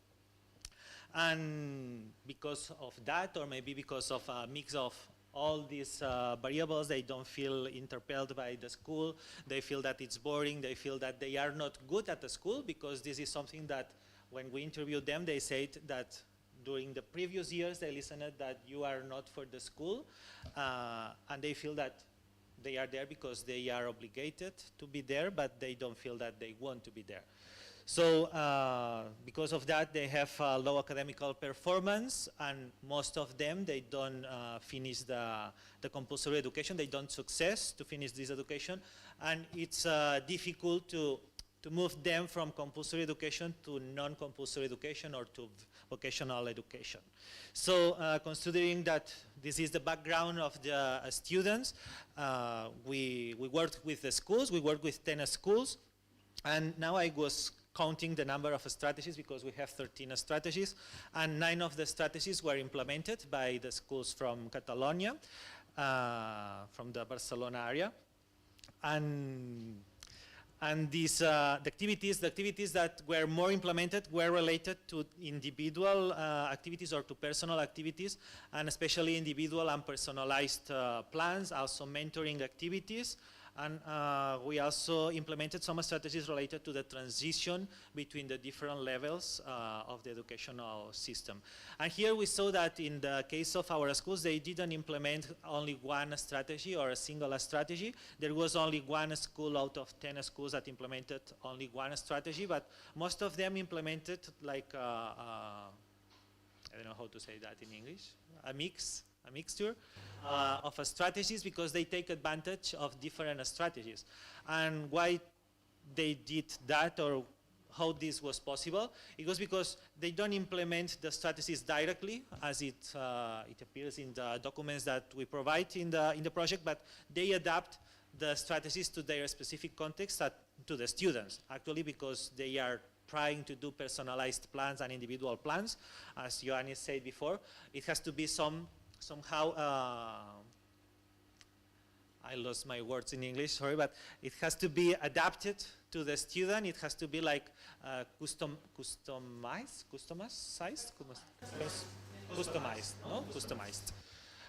So this was the reason why the strategies were some different in each schools, but in the end, the main focus was to involve and to engage the students with the schools. And this was possible because, or maybe I'm answering the next question, I don't know, but sometimes when when we talk with teachers and also with the students, most of the activities that they planned were possible because of COVID. At the beginning of the project, because we started the project and COVID appears 1 year later when we were about to start the implementation of the strategies. The COVID arrived, and this gave somehow some opportunities to the project and to the implementation of these strategies. One of them is because we planned to do all the strategies face-to-face, and finally, because of COVID, we were used to work also with technologies, and some of these activities were implemented in a blended way. So there were some activities face-to-face with the students, but there is also follow-up activities that could be made online. And also because in the case of Catalonia, schools received extra resources to face COVID situation. So most of them received extra teachers to be in the schools, and they can reduce the groups. So there were smaller groups, less students per one professor. So this allowed the professors to give this personalized attention to the students. And this is something that in some of the interviews where I participated, the teachers were worried about what's going to happen next year in 2023 when these teachers will be taken out from the schools, and they will have the big groups again. So this is one of the reflections regarding the second question, but since in the last one for the first question, I can't start the second question, but maybe you want to ask the second question. No problem. Thank you very much. Well, I am going to pass to the second question that Aleš is already advancing. It's good, it's an appetizer to what is coming. So according with the research results, what was the feedback of the stakeholders about the Orienta4YEL project? So right now, we may start from the right to the left. I don't know if you want to. I already started. So yes. If you want, I can continue. Yes, I would like that. Okay, thank you so much. I'm sorry for the marketing of this meeting. But now here, what we saw in the results or in the opinion of the teachers, and also when I will explain the opinion of teachers and also of the students. We saw that in the opinion of teachers, they saw that the students are more engaged with their learning process when they feel that someone consider them and they can trust, as Ioannis said, properly than me, because you speak English better than me, but this close relation with their teachers make that when they are going to the school, they are going somewhere that is safe, where they can express themselves, and where they can feel that their opinion matter and their human being matters. Because they say that, for example, at the beginning, without these strategies, they feel that they are in the school, they are just a number or just one student more, and nobody takes care about their feelings or what they want to do in the future, or which is their background, the situation they have at home, the situation with their feelings, because we cannot forget that they are teenagers, so they also have a mix of feelings, and this is something that for them is important. And before the application of these strategies, their feelings were that nobody takes care of their situation, and when they have these personalized plans or they are participating in these mentoring strategies, they feel that they belong to somewhere and they belong to the school. And when teachers say that when they get this bond between the student and themselves, it's easier to work with them, to know what they want to do. And as Ioannis said, if they want to be astronauts, I think you said that, nobody said that in Spain, but when they said what they want to be, teachers can help them not to achieve this objective, but to teach them that they have to visualize where they want to go, to make small steps to get where they want to go. Because sometimes they have this goal in the future, but they don't know how they have to perform in the school or out of the school to achieve this goal. Maybe this is an unrealistic goal, but they want to be something, but they don't know how to achieve it, and finally they don't perform properly in the school and they are out of the educational system. I'm sure they are not going to be astronaut or whatever they want. So this is important to create this bond. And also another strategy, we worked in the Catalan schools. Well, the most important were the individual ones, which were the individual plans, personalized plans, the mentoring, and also strategies to work this transition from different educational levels. But we also worked in other strategies, and now I'm going to the first question a little bit, sorry. But strategies more linked to the institution. So we also worked, as some of my colleagues said before, with training the teachers, and training the teachers with counseling strategies, or how can they work to be counselors of their students, because sometimes there is a lack of knowledge, especially in secondary education, because I don't really know which is the situation in the other countries, but in Spain we have professionals in secondary education that have received only 1 year of preparation to become teachers or professors, and sometimes this is not enough. And we realize that they need somehow more knowledge, but it's also important when they realize that they need this knowledge, because there are a lot of teachers that think that they don't need more knowledge. They think that pedagogy is not useful for them. But when they realize that with this knowledge they can improve the relation with their students and the performance of their students, somehow they realize that this is something interesting and it's important pedagogy. So we work with training the teachers, and also some of the schools worked to strengthen the relations between peers, between the students themselves, and to create strong relations between them. And some of them also worked with families and to strengthen the relation between the schools and the families, because we all know that it's important to work together with the families, and professors also find that there are some difficulties to engage or to involve families with the schools. So they work on that, and their opinion, or the opinion of the families which were involved in that process, it's good, because they realize that the school can also give them some I know, some strategies or some guidance to work with their children, and also to help them in this process to achieve their academical goals. But from the teacher's side, they say that they feel that it's quite difficult to achieve families. So it's a work that implies a long time and a big effort to engage families, but at the end, the professors agree with families that when they make also this bond between the families and the schools and the student is involved, all the process is more, or works or goes, or more, becomes more smooth. So I think that this is more or less the opinion and the strategies that we implemented in Spain. I don't know who is the next. The next maybe Joanne. Okay, wonderful. So, in the context of the UK, in terms of our research results and the feedback we got from our stakeholders, I guess there are two main areas I want to talk about. The first, relatively small but still relevant, are we handed out questionnaires to the young people we worked with before and after the intervention.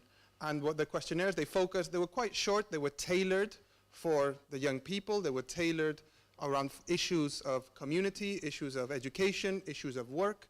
And what the questionnaires showed was that after the intervention, the research results of the Orienta4YEL project, engagement went up. Engagement with education, engagement with learning, engagement with work. In essence, reducing the chances of early leaving, which is a great sign despite the pandemic. And some of our stakeholders said that even though the pandemic was difficult, actually there was a hidden benefit to it in that they have learned a new way to communicate and reach with young people, sometimes young people who might be difficult to find or difficult to contact. So in a way, that's in what they say in English, the silver lining, something good out of something bad, as the pandemic. So that's the first part of the questionnaire.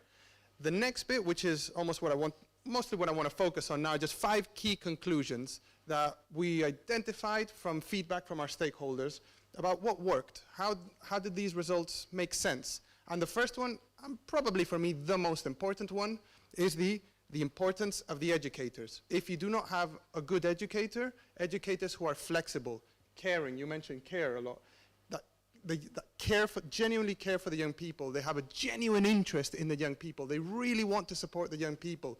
They sometimes do small things that go out of their way to demonstrate this care, this flexibility. If you don't have that, it's not really going to work. That is absolutely fundamental. The second thing is paying attention to the complexity of young people's lives, which I think comes as no surprise given the conversations we've been having. And that means paying attention to physical well-being, social well-being, emotional well-being, and taking into account all those holistic factors, which, as we start to see, some places, maybe mainstream schools, some settings are not equipped to be able to do, maybe because they don't have the time or the resources. Number 3, flexibility of an education program or an education setting. Flexibility, essential. You need flexibility to be able to tailor the types of sessions, the type of learning, sometimes to even just go, you know what, today's not working, let's do something completely different. It's okay, not a problem, we'll come back to whatever we were doing another day. But that flexibility really meant that the young people felt, this works for me, I can exist here. Number 4, helping young people identify tangible, actual steps that young people can hold and grab for the future, a pathway. And well, we started using this concept of the astronaut, but if you're not going to be an astronaut, whatever you want to be, how do you get there? And it has to be something that you can grab. It's on paper, it's written down. Someone has helped you figure it out. And lastly, that in all these, for the above 4 conclusions, the importance of the educators, paying attention to people's physical, social, emotional well-being, mapping a pathway, what is really important as well, and I keep saying really important because they all matter, is having a system in place where young people are continually supported. And if you need a person to support a young person here, another one here, and another one here, ensure those 3 dots are well established and well connected. Otherwise, the young person goes on their journey, there's no support here, they fall down, and then you're going back, and you have to start again.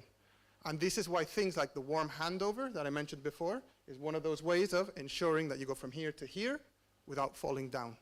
And we found that if you connect those 5 conclusions are fundamental, and I suspect not surprising really, considering what we've been talking about. And I wouldn't be surprised if the rest of you have similar things to say. So I think at this point. Well, thank you, Ioannis. At this point, I really have similar things to say, so I will pass to Klaus. No, but really, also in Portugal, the feedback was very positive, and I would like to highlight the results in two groups, especially the students group and the teachers and principals group. So really, for students, there were two main ideas, which I will use different words to say almost the same, but they were students' words, in fact, and students' ideas. So the first one, after participating in those strategies and activities I've briefly mentioned, what students mentioned was that in their opinions, and we think they were really saying what they wanted, because most opinions were positive, 90%, but there are always those 10% who always mention something different. But really they perceived the activities they participated in as positively influenced their commitment to study.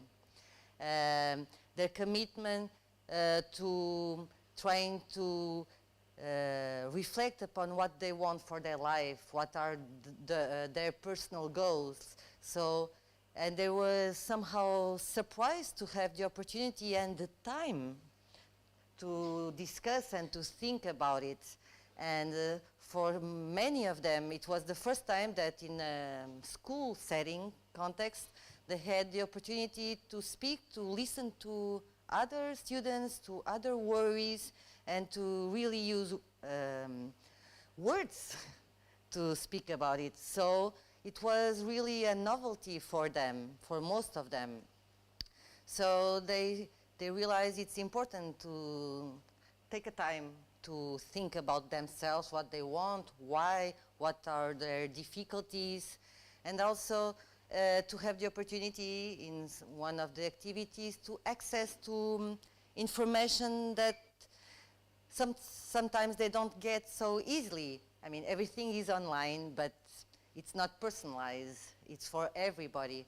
So it was for them very important to providing them with information targets for their needs, and to have the opportunity to ask those questions that sometimes they are ashamed of posing, using their own words in their context without wrong or right questions. So this was different for them, and it's strange to know that this was different.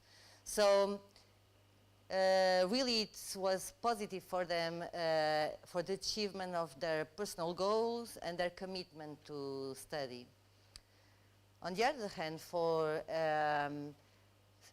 teachers, I would like to highlight three main ideas.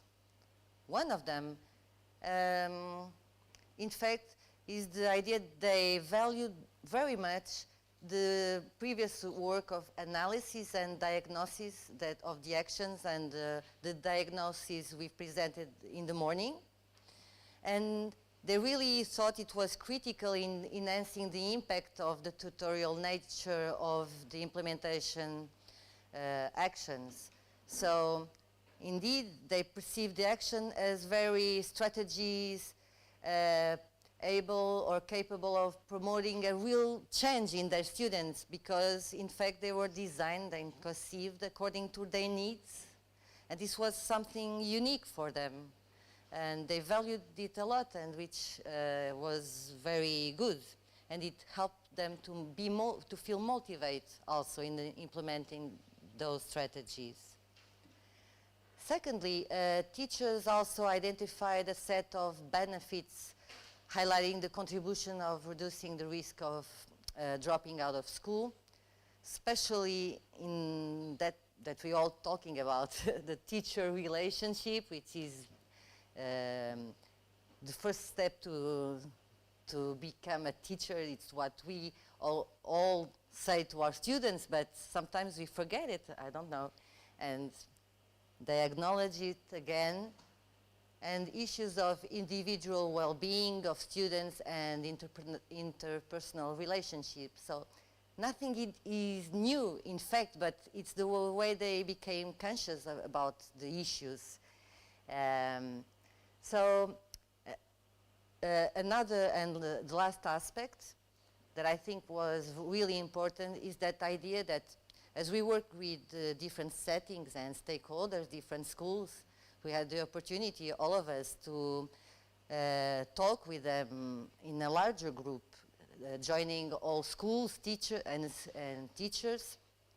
principals, and to present what they've been doing in each of their contexts, and also to reflect about it.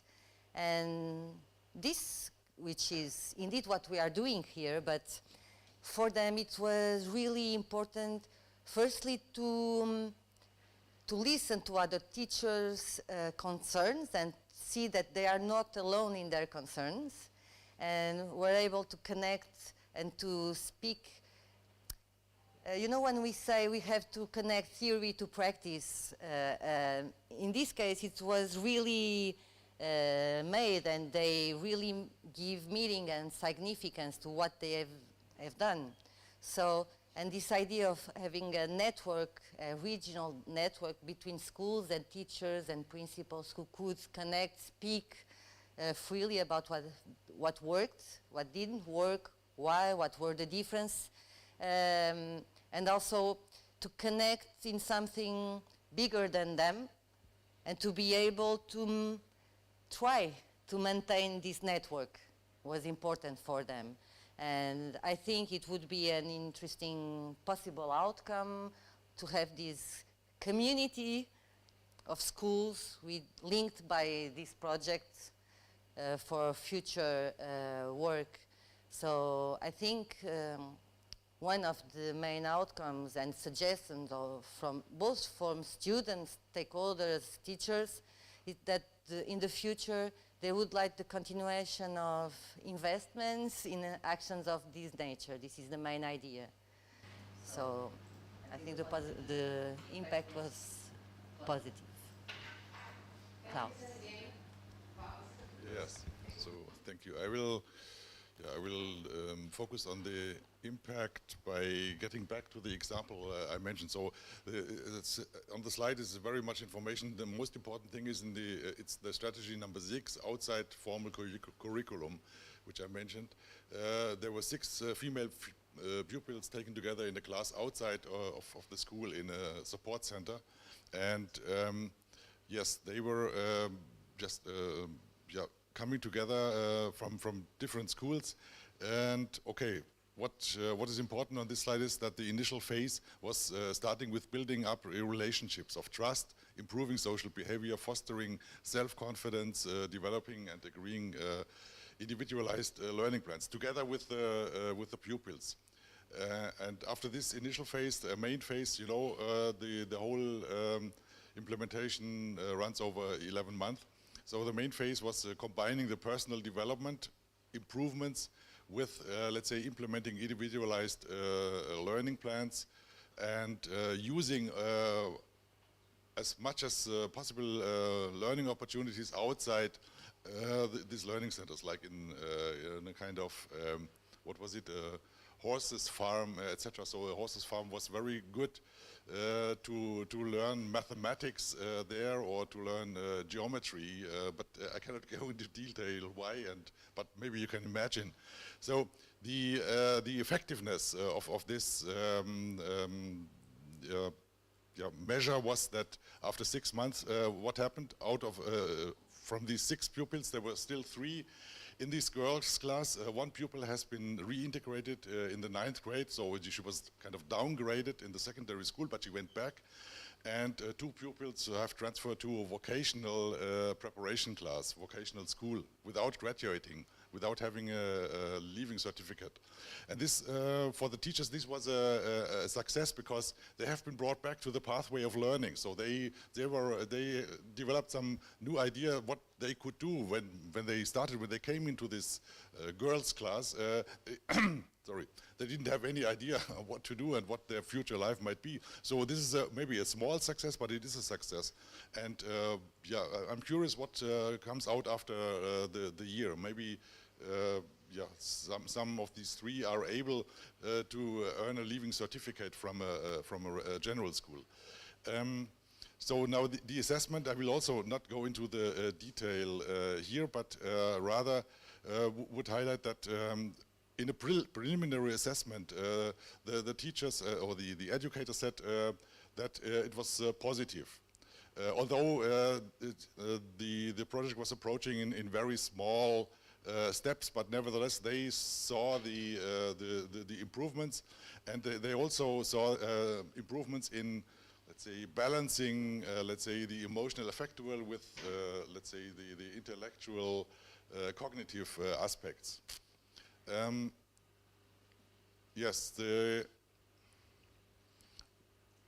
what the feedback we got from the teachers of this special program, of special strategy, was that they said, yeah, there were progresses made, and they needed more time. The initial phase didn't last long enough, so what they originally wanted to do in the initial phase had to be postponed or had to be prolonged into the main phase.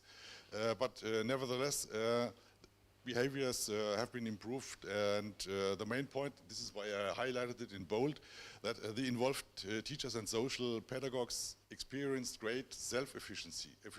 That means even for the teachers there was a great benefit, because they've had the impression that their work did bring some result, even if it is only a preliminary result and a small step, but they have done something that under other circumstances would not have been achieved. And so this was also for them very important as a feedback. And similar feedback we got also from other strategies like the mentoring.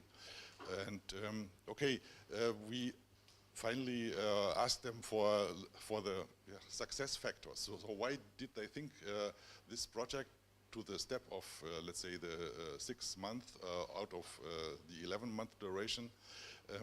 They said that, yeah, supporting and the establishment of relationships and trust building. This is maybe the most important point, and it was extremely important in this project, because these girls, they had massive absenteeism problems, and they had, I mean, they were homogeneous regarding gender, but they were regarding other factors, they were extremely heterogeneous. And so it was very important, let's say, to bring them to relation, to the ability, to the capability of building up relationships, not only with the pedagogues, but also with the peers who were also in that girls' class.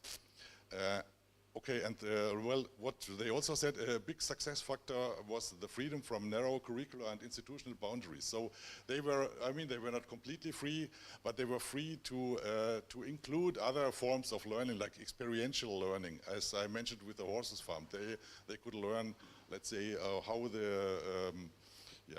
how you would count, let's say, the area of a circle, etc. So highly motivated educators, this is what they said. I mean, this is what they were clapping on their own shoulders. So we were highly motivated, and this is maybe the most important success factors. But grosso modo, all of the educators stated something similar. Yeah. Thank you, Klaus. I'm going to keep it short because we are kind of run out of time.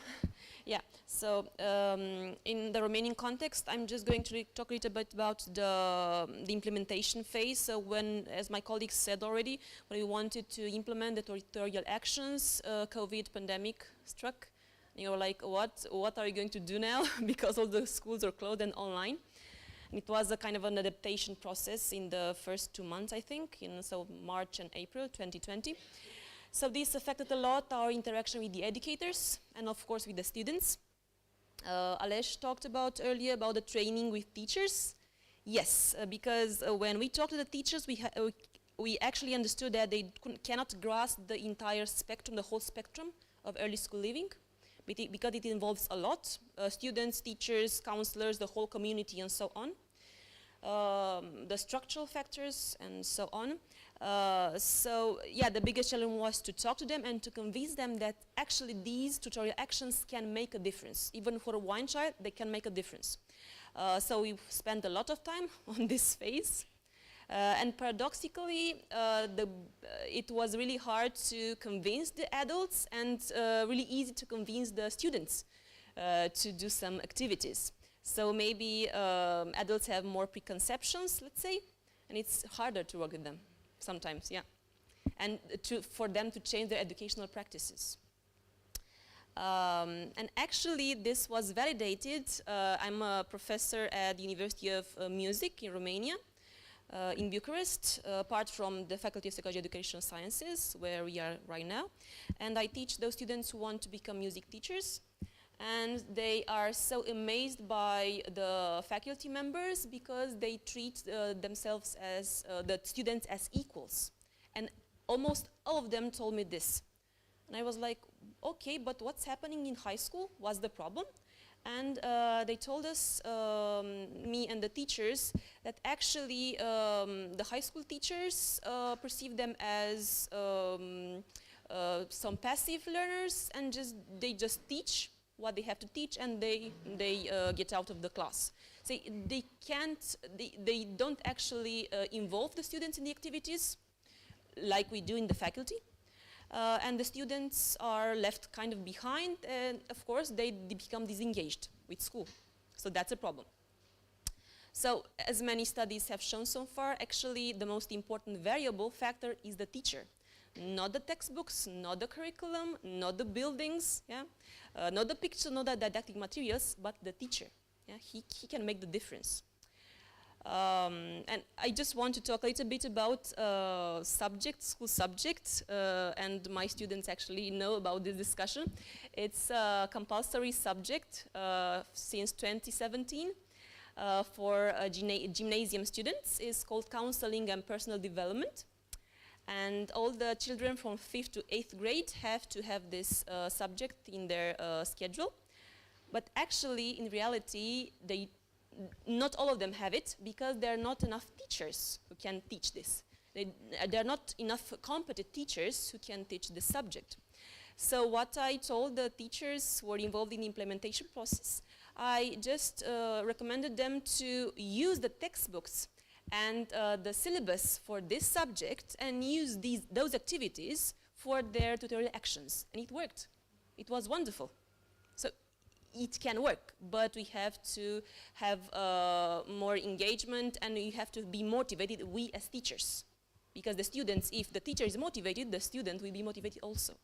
Because he'll become more interested and engaged in the whole process. Yeah. And I think that's it, because, yeah. Thank you.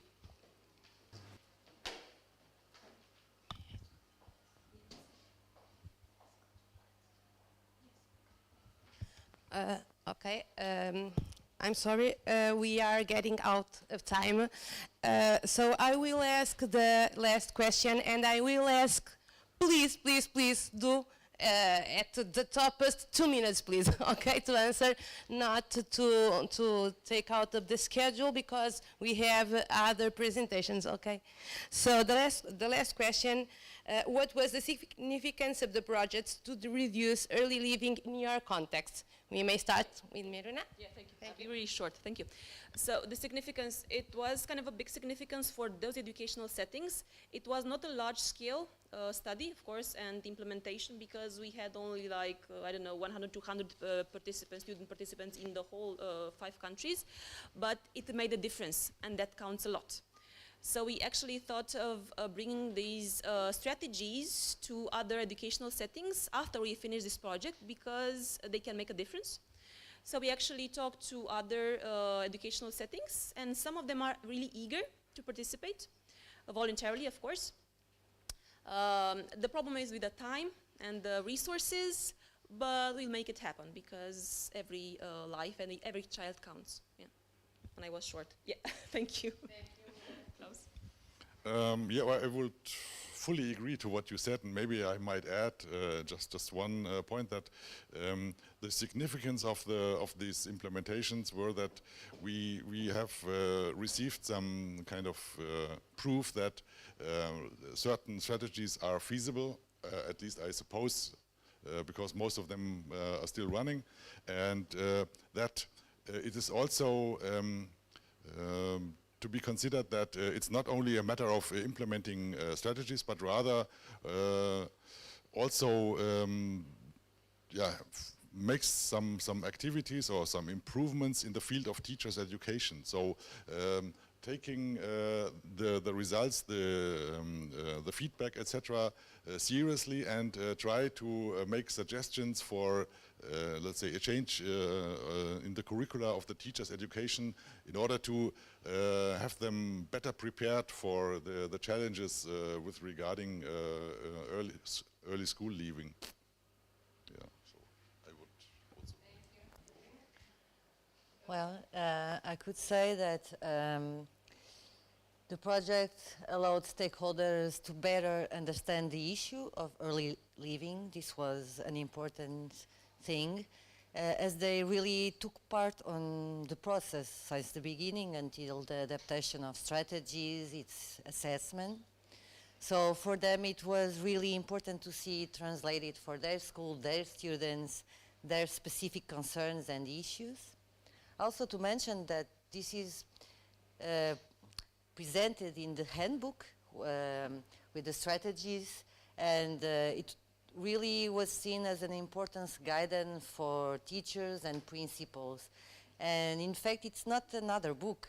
They really understand what is written, what is said, what is mentioned, because they participated in the discussion, they lived its operationalization, so they really understand it as an added value. So also to say that this really, we are always talking about our context and how focused the results are. So it really was a process of building knowledge, a focused knowledge with a lot of evidence from practice, and it was really a collaborative process, and the word process is important. So if I could use 5 words to the significant, I would say understanding, awareness, guidance, support, I know it's a repetition, but and network. One, just to build on, it's almost as if we planned this, but we didn't. Your last point on building knowledge, we've built lots of practical knowledge, but we've also built theoretical knowledge. And that's what I want to highlight now with the super diagram on the board, which has been there, and you must have been wondering why is it there. And just to very quickly highlight, how can we map basically all we've been discussing, all this importance of support, helping young people, the importance of the educated, but on a more theoretical way, how can we make sense of it? Well, this looks a lot like Maslow's hierarchy of needs, because it's been borrowed by that structure, where the ultimate goal, if we want to address early leaving, could be positive learner identity. Young people feel, I want to be a learner, I feel like a learner, I am a learner, which would be in Maslow's case, self-actualization, being the best version of you. That's my short interpretation. But to get there, in Maslow's case, if you don't have food and water, well, you can't become the best version of you intellectually if you can't survive. So how do we get up here, theoretically speaking, in early leaving? You start by supporting emotional well-being. If you can support emotional well-being, that means young people start to feel cared for. I am valuable. And if I feel cared for and I feel valuable, I start to develop confidence and I start to develop self-esteem. If I can start to develop confidence and self-esteem, I start to have ownership, control over my learning, how I learn. And if I can do this, then I become a learner. I am a learner. And I feel good to be a learner. But we need to go through the process. So again, in addition to the practice, there's the theoretical component of our project. And Alej, over to you. Okay, thank you to give me some minutes. No, what can I add to all the things that my colleagues previously had? But no, what I was thinking is that in the Catalan context, when I was preparing that, I thought that there were small impacts and big impacts. The small impacts is when we get students engaged, and if we get a single student engaged in the system and someone that perhaps 2 years ago was thinking to leave the school, and maybe some of them are still in the school, this is a good success for the project. And I think that another one is that we change teachers' mind sometimes, because we teach them that they are the key element of the educational system to involve the students and to get the students involved. And somehow we also convince the schools that the student is not the student that is failing, but the schools that are failing when someone is leaving the school. So if we can show this to the schools and the schools realize that this is true, I think that this is a small impact, but that could be also a big impact. And I also think that another small impact is that we saw some of these schools that have started to collaborate with other organizations. Some of them have started to collaborate with the councils to create collaborative strategies and I don't know how to translate it directly, but plans with the context to work and to face this early school leaving. So these are the small impacts. But then, when they were talking, I remember that we had a meeting with our government, from the Catalan government, and they said to us 5 elements that they considered as key elements of our project, and I find the document where we wrote that, and now I have these impacts that, if these are said by the government, they should be not small impacts, but more interesting impacts. They said that the products that we create in our project are important for teachers' professional development. They also considered that with our project we are transferring to the educational system informant-based practices that could be implemented in the schools. They also highlighted the importance of the bank of resources that we have in our website, that we did it and some of my colleagues already referred to them. They also talk about the importance of that we strengthen the relationship between university and schools, because sometimes, I don't know if it's the same in other contexts, but in our context sometimes universities are working in one way and schools are working in another way, and it's difficult to find places or moments where we can collaborate and find the way why we can transfer research to the schools. And the last one is that we identified some good practices, and we share good practices from other countries, and we somehow get these good practices from our colleagues to Catalonia, and now these practices can be used by the schools. So these are the 5 elements that they highlighted, and I think it's important to highlight that someone else outside of the project highlight these ideas. And that's all. So I give you the floor again. Thank you very much. Thank you very much, all. You have accomplished the time. We have time for one quickly question. If anyone wants to make it, feel free.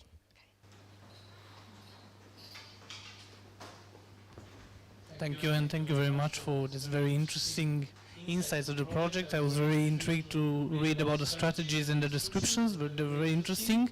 And I hope that some of them will see implemented in more schools in Romania and everything.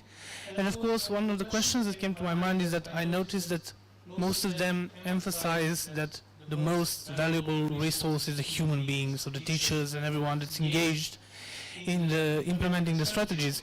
And I was thinking how, if you considered on how to create a more sustainable approach to this, to implementing the strategies, because, well, we must be frank and honest that time is a valuable resource for everyone. So the teachers that are engaged need to see how they can compensate their involvement. And we notice that when we go to schools, teachers are overloaded with all that they need to do. And if you considered an approach that these strategies and their implementation can become a normality and in a sustainable way in the schools, and maybe why not create even models for some others to go to them and just say, well, this is a thing that I would like to see as a normal basis in my school or in what I'm doing in teacher education. Thank you, and good luck for everything, and wonderful work and the project and the strategies and everything. Thank you.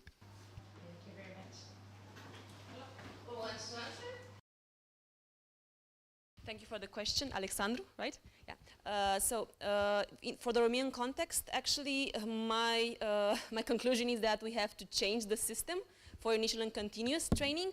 Okay, the initial training is it's okay, let's say. We have the same subjects that all the students learn regardless of faculty. But the problem is the continuous training of teachers, because actually in Romania we do not have a centralized bank of resources and courses for the teachers. So each teacher can go to any program or training program that you want to. So that's a problem, because we do not have access to those to that bank of resources. So yeah, the restructuring of all the training system in Romania, with emphasis on the continuous one. Yeah, that's my opinion. If you want to.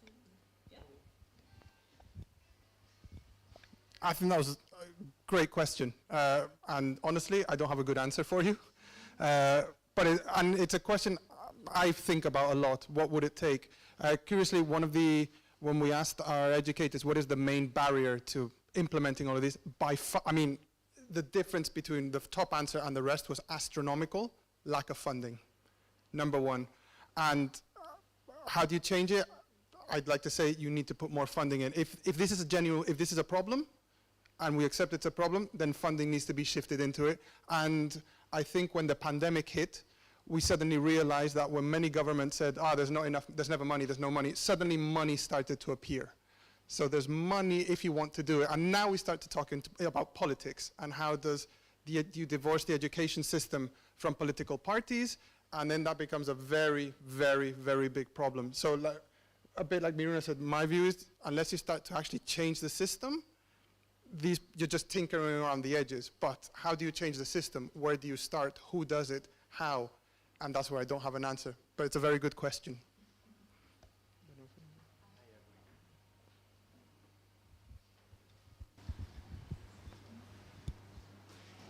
Hello everybody, my name is Ruxandra Foloștina and I'm Miruna colleagues, but I teach at the special education department. So I pay attention to all your presentations. As a specialist in special education, I identify some common problems, and I'm happy that Miruna ended this project. Maybe she will continue with another one. So one of the problems is the curriculum from my point of view. I think the problem with the curriculum is in most of the countries in Europe. So it's a complex curriculum, it's a fat curriculum. It's an obesity. It suffers from obesity, this curriculum, and children can't. So children that have learning difficulties from many reasons, I don't know, maybe they are dyslexic, maybe they have, light intellectual disability. Maybe they are minorities and they don't understand the languages from some countries. Yes, we have Hungarian minority, they don't understand very well Romanian language. Yes, there are many reasons for a child to have a learning difficulty. Not a learning disability, yes, a learning difficulty. And with the complex and abstract curriculum, yes, you can't do many things. So one of the problems that I identified, and this is a common problem in most of the European countries, is the curriculum. But the curriculum is made by some specialists. Yes, specialists in curriculum that knows the theory, and also specialists in practice curriculum. Yes, so a good curriculum is a flexible one. Yes, it's an athletic one. It has only essential information, not full of I don't know how many details. So from my point of view, this is the big challenge. Yes, in our European education and its policy. So we have to write papers and as universities and to ask other schools, principals and other authorities, stakeholders from our countries. Someone must do something with this curriculum. Yes, because was structured, was taught by people. Yes, it's not an object, the curriculum. Another problem, I was listening, in Romania there is another problem, very important. And I was waiting for Gelu Duminică. We have a rural area with children that drop out of school because they go to work. It's a reality in Romania. Children drop out schools because they have to go to work in gymnasium. Yes, and in this situation, we have to child protection. So one of the most important stakeholders in Romania, maybe we'll invite them, Miruna. You will have a second conference with the child protection. Yes. Oh, sorry. Yes. And these children from rural area, okay, they have other needs. They have to drop up school because they don't have what to eat. Yes? They don't have money for clothes. What to do, this kind of child that is poor? They came for poor families. No? That's a social policy. So we have two big problems. The educational policy with the curriculum, and in Romania, I don't know in the other countries, but I don't think they are they face the same problem with us, with the children from the rural areas. Yes. And I don't know. I hope my ideas will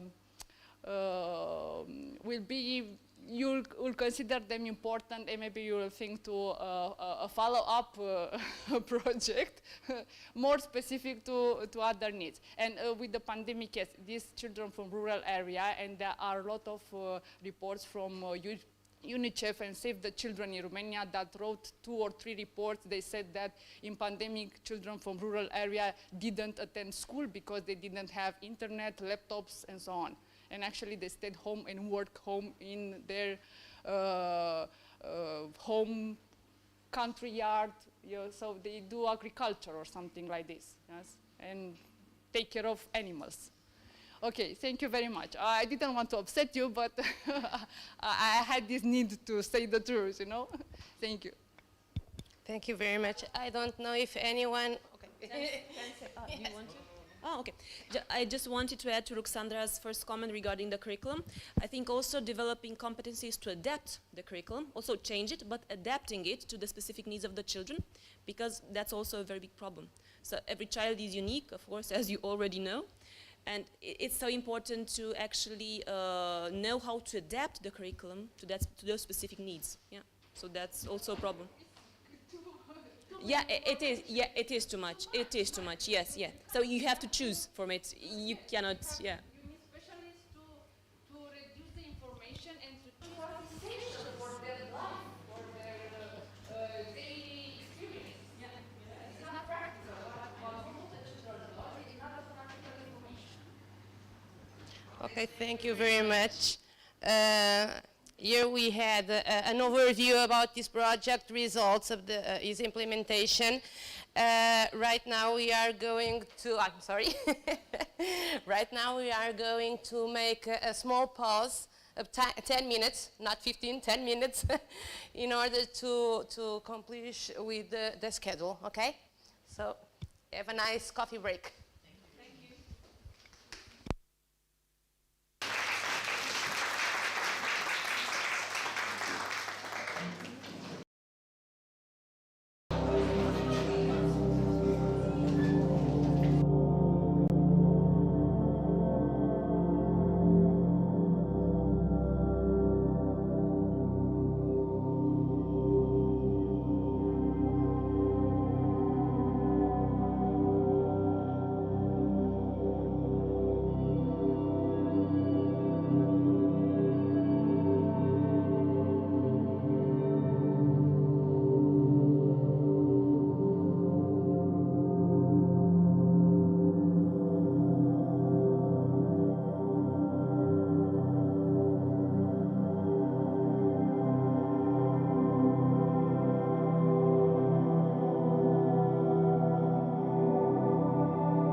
the executive director of Împreună, so together, Agency for Community Development, a Roma NGO based in Bucharest, Romania.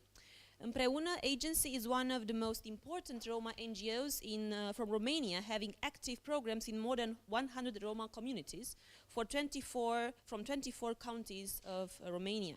So, Professor Duminica holds a doctoral degree in sociology and is an associate professor at the Faculty of Sociology and Social Work at the University of Bucharest, Romania. Professor, the word is yours. Thank you so much. I choose to present myself with my non-didactical, non-academic title just because in my presentation I will not come with very quite academical arguments, but more with pieces of the experiences that I succeed to have in my 21 years of experience in the field. If you don't behave, a gypsy will come and steal you. If you didn't hear that, you are not living in Romania. So it's quite common to hear that, and our colleague said that this title reminds him about some Grimm Brothers stories, but there the nasty character was the wolf. In Romania, we are worse than the wolf sometimes, because gypsy, Țigan in Romanian language, is this. This is official part of the official definition from the Romanian dictionary. Adjective given to a person with bad behavior. So when you look at me, pay attention to your pocket, please. Because it's more than likely somebody as me to have a bad behavior. According to the all sociological concepts, this is racism. It's stigma. But this definition was active in Romania between 1939 till 2012. The foundation that I lead sued the Romanian Academy in order to change this definition. And we won. And now the definition is a little bit different. But even that, all the ideas that we have regarding the Roma are dealing more with the social minority, not with a national one. The Roma are poor, are illiterate, are thieves, they are smelling, they are migrants. They don't have, characteristic of a national minority, language, culture, all that. They have more characteristics dealing with the social ones. In many cases, the images that we see regarding Roma children are this. We are poor. We need support. We need, pity. This is kind of, again, in my opinion, it's an unconscious form of racism. Because the idea that we send to the others is all the Roma are in this way. Look, this they are. The reality is totally different. The majority, the Roma minority is diverse as any others. And maybe the majority is what I call in my papers invisible Roma. Roma that are not perceived as Roma just because they are not enforcing the stereotypes. They are very well included persons. Even maybe in this room we have some Roma. But just because they are not enforcing the stereotypes, they are not wearing gold, they are not wearing I don't know what dresses, they are not cursing, they are not coming with witchcraft activities and all this kind of activities, make us to believe that they are not Roma. According to the Romanian census, back in 2011, in Romania are living 604,000 Roma. Unofficial data come with 1.5 million. So something like 900,000 are hiding their identity. More than likely to be visible Roma. People that are very included in society, but they are hiding their identity because they are afraid of stigma. When I saw the definition that I shared with you in the last slide, I fully understand why. Now, in the last years, I have my dilemmas. And my dilemmas are what you see there.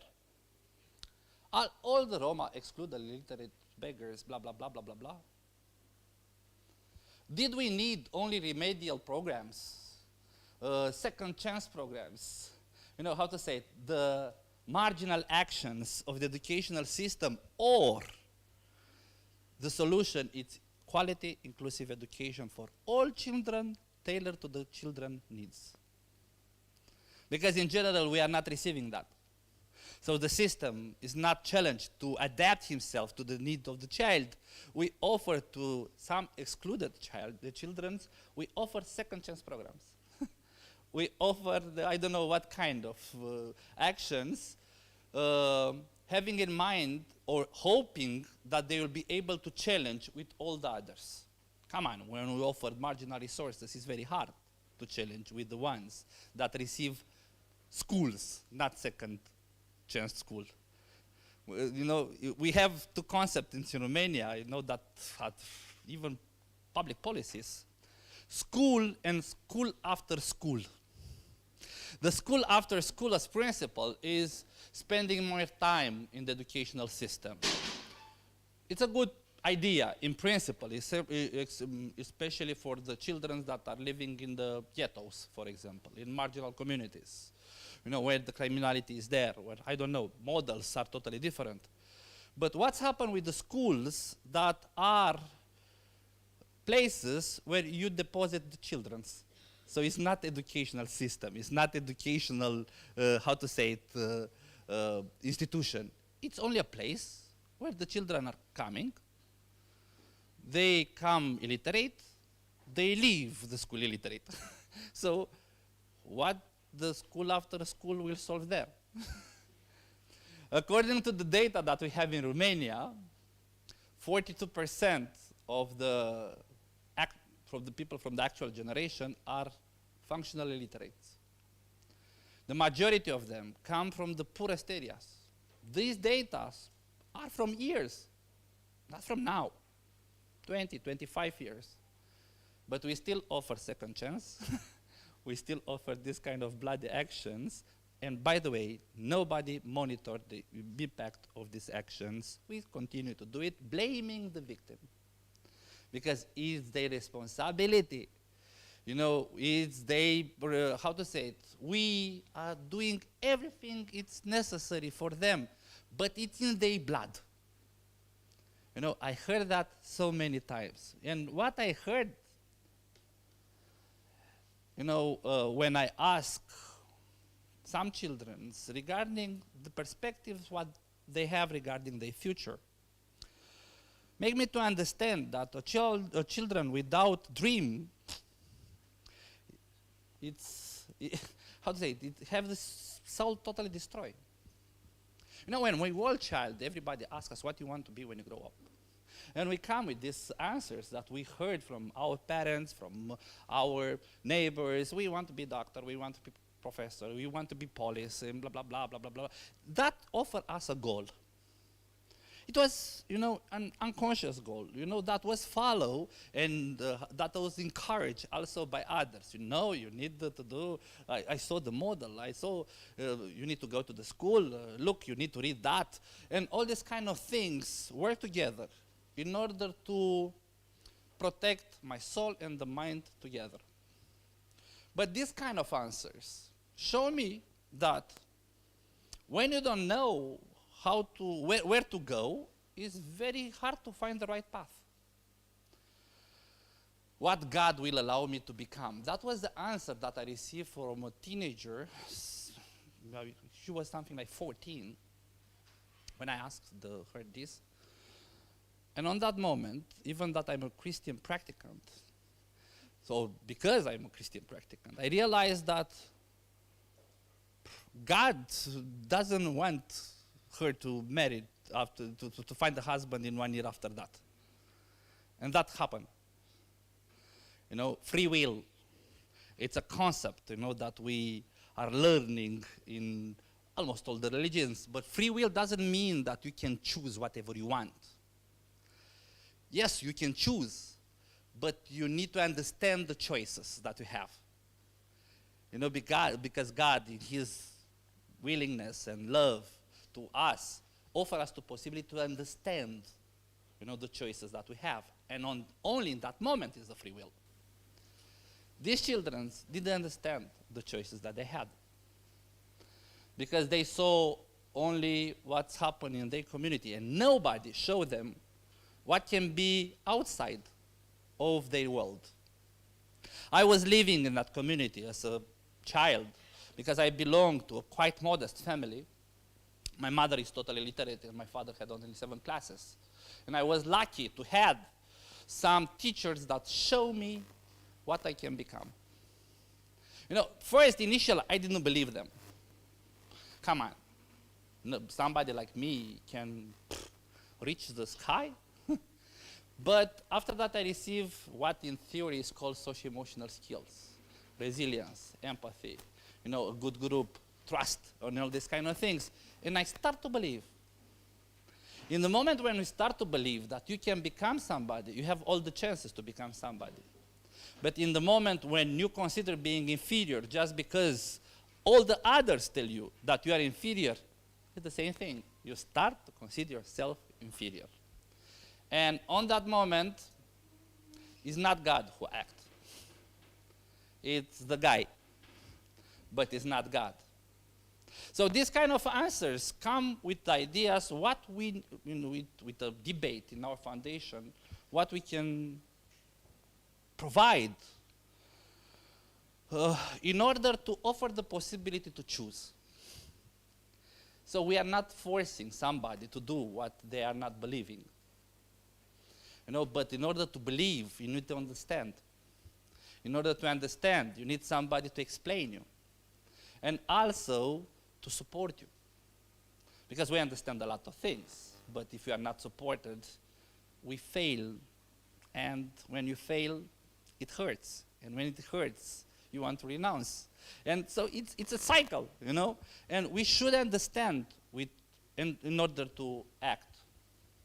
You know, to show mercy to the children. You know, this is an answer that I received from a segregated school. Romania, according to UNICEF, we have 25% of the Roma children in segregated classes in Romania. It's not the, how to say it, the most visible segregation. The most visible one is on performance. Good classes and bad classes. Classes with grades up to 8, classes with grades above 8. I never find a school in Romanian system not to be segregated. Never. On one criteria, at least. Never. We soon will start, you know, to put in practice a new methodology to develop, to act in the segregation area. Our foundation lobbied for that for years, and we succeed. You know, mercy in these schools is perceived by the children as, how to say it, it's a very good teacher because she understands me. She offers us mercy. Nobody realized that this is not an act of religious charity. Nobody understands, in fact, that the teacher should offer understanding. You know, because the teacher is not only the person, in my opinion, that offers the information. It's a teacher that facilitates the connection between the other worlds and your world. You know, especially in this period of pandemic situation, we experiment this kind of ideas because, you know, the connection was only online. And we should provide to our students the capacity to choose wisely from the online. So we are not sending, you know, we still remain to this. The teacher offers the information. I don't think so. The information is one click away. You know, we should offer them the capacity to check the information, to choose the information, to check, you know, to choose, all these kind of things. You know, we are a facilitator more, not necessarily a person that offers informations. And on that moment, I was reading a book that was offered by Obama that his name was Creating the Will, I think. And on that moment I said, interesting. So the will sometimes can make the difference. For that children, it's not easy to teach them how to fight with their stomach. It's unfair fight. It's totally an unfair fight. It's not easy to teach them to have the will to not respond to the persons that call him crow. It's not easy. That call him, consider him being inferior because his mother, I don't know what she's doing at home. Because she don't have, or they don't have nicest clothes. And remember, for the teenagers, we were teenagers, clothes is a very important issue. But we miss that. And you need a lot of will to come in a place where everybody hates you, or you have the feeling that everybody hates you. For that, friendly environments in the school, the importance. But before this concept, or behind this concept, are large realities that we should understand in order to find the right direction of our actions. And on that moment we said, okay, we should try to address our conscious and our unconscious biases that exist in both sides. Because, by the way, not only for empower group, the prejudices are there. Also for the victim groups, a lot of prejudices regarding the empower group are. And these fights will continue as long we are not intervening in facilitating the exchange of fears and finding the common points that can create us as a group. The will to fight with your barriers, including with yourself. In my opinion, this is the hardest. Because, again, all the religions teach us that we have the devil and we have the small saint on our shoulders. And you act according to who you win or who offer better arguments. And sometimes we are not choosing very well. If we are looking behind us, how many stupid decisions we take in our life, we will start to say, I was not very smart on that moment, But in the same time, we have nobody to teach us how to fight with ourselves. Because we choose the easy way, even that is not the sustainable way. Brackets. In these communities, we have a very difficult fight between the pimp that is a role model in the community. He have a lot of money, new car, nice house. He's not very well educated, so he don't need school. And what we are offering is a long-term investment. You need to go to the school and maybe in 20 years you'll become something. It's not easy, because he's so near to him somebody that in 2 years, going outside, doing doesn't matter what, win a lot of money. And now he is cool. He can afford to bring famous singers in his yard and to show that he is schmecker. He is cool. Guys, this is a model. Read Descriptio Moldavia, Cantemir, and you will find that this coolness thing, it's deeply rooted here. By the way, on the big parties, our ancestors used the gun, big guns, shooting in order that everybody to hear that he have a party. This thing happened. So you need to fight with these kind of things. The focus to promote on every child. In general, I heard so many times issue that a lot of teachers told me that I will not destroy 100 apples for one apple that is bad. And I say, why not? You know, reality is different. You know, the good, and how to say it, with all the resources, children are maybe one, and the rest 100 are bad. Put it away, bad apple, you know? But we are choosing to look on what we consider being performance. You know, because in our society, performance means Olympics, good grades, even that. Performance in all the theories means to work with the most vulnerable children and to succeed, to bring them to 8, starting living from 4. That is performance. You know, from 9 to 10 it's easy. You know, for 4 to 6 it's hard. You know, but we still work on this kind of performance, and we are not looking all the children's. Second, you know, we consider that we should work with all the children in the same way. When I heard that, you know, I'm treated all the children in the same way, I'm not discriminating, and I start to laugh, you know, because I say, no, you are doing that. Because one of the principles is action tailored to the children's need. That is, we teach all. And the children are not the same. You know, a child that saw his mother beaten at home will not react the same way as a child that have a happy family. A child that explores hunger will not react in the same way that with a child that have all the food that he wants. You know, a child that have with who to discuss regarding his sexuality will act in different way with another child that when he want or she want to open this discussion, say no. You know, so we have a lot of issues that make us different.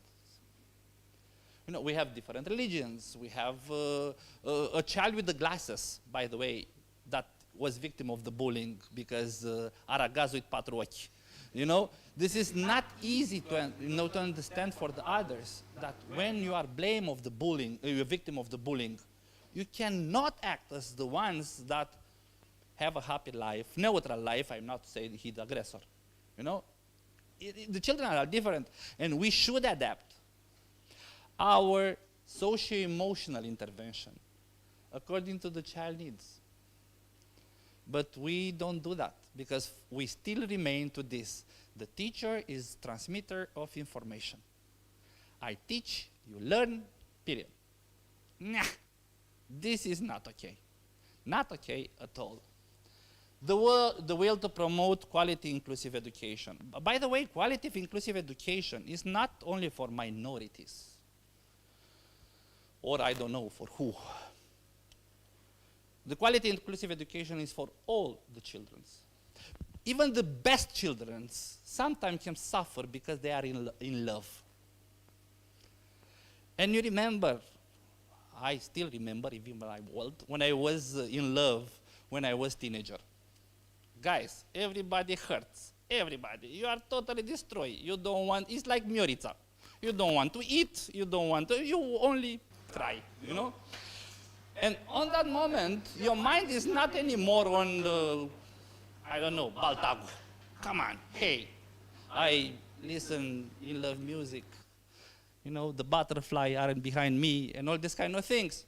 And when something bad happens, like for example, my relation is destroyed, I have the feeling that my life is totally destroyed on that moment. We were there, but we don't remember anymore that, you know? And we ask the actual children to be better than we were before, not to suffer, not to have a resting moment. They need to be sharp every day. It doesn't matter what's happening in her soul or his soul. No, we need to understand on that moment. You know, you need to offer also protection. We need to offer a shoulder.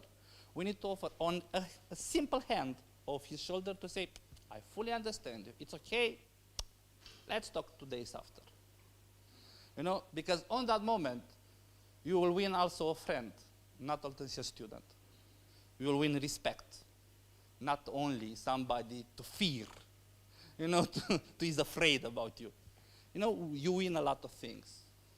So every child is the, how to say it, target of quality inclusive education. And at that moment, we start to put in practice a huge plan, and we implement this plan from the last 10 years with good, very good success. And our model, it's multiplied in this moment. It was taken over by Erasmus, being supported on the European level in all the countries. We start with the Roma, and we expand our models to all the other children, including disability, blah, blah, blah, all rural, everything we have in mind, because the principle is the same. In this fight, we had together UNICEF, Romania, as the main donor and a main supporter, but also Council of Europe, World Bank, European Commission, and many others. But the main supporter and how to say, the organization that offered trust since the beginning was UNICEF Romania. So we start with Roma role models programs. So what does this mean? To choose between, I will give two examples. Florin Salam or Nicolae Gheorghe. Florin Salam is a very famous San Manele singer in Romania. Nicolae Gheorghe is maybe the highest Roma intellectual that Romania have in the last 30 years. How many of you heard about Nicolae Gheorghe? Nobody. How many heard about Florin Salam? No, really. Is somebody who, Romanian who doesn't know who is Florin Salam? I don't think so. So it's very hard to fight with that. You know, because Florin Salam make a lot of money. He's very famous, you know, and everybody considers that if I'm a very good singer, I can win a lot of money. If I'm a football player, I can win a lot of money. But nobody realized that maybe 10, 20 singers make a lot of money from his skill, and maybe 100 football players, you know, have a decent life using these skills. Everybody wants that. But everybody wants to be cool also. And it was necessary to rebrand a little bit this coolness thing, and to make the children understand that you can become cool using different paths. But for that, you need to fight a little bit. And to show them, like in Psalm Arghezi, you know, I want to touch you and to yell, yes, you are, when he talk about God. We come with the real models in front of them. Persons that are very well included in the society, have a more decent life, Roma origins, that have their starting point exactly as they are in this moment. If we talk about Neo-Protestant communities, we bring the models that is Neo-Protestant. You know, also Neo-Protestant. If you talk about Roma women's, we bring Roma women's, and all these kind of things.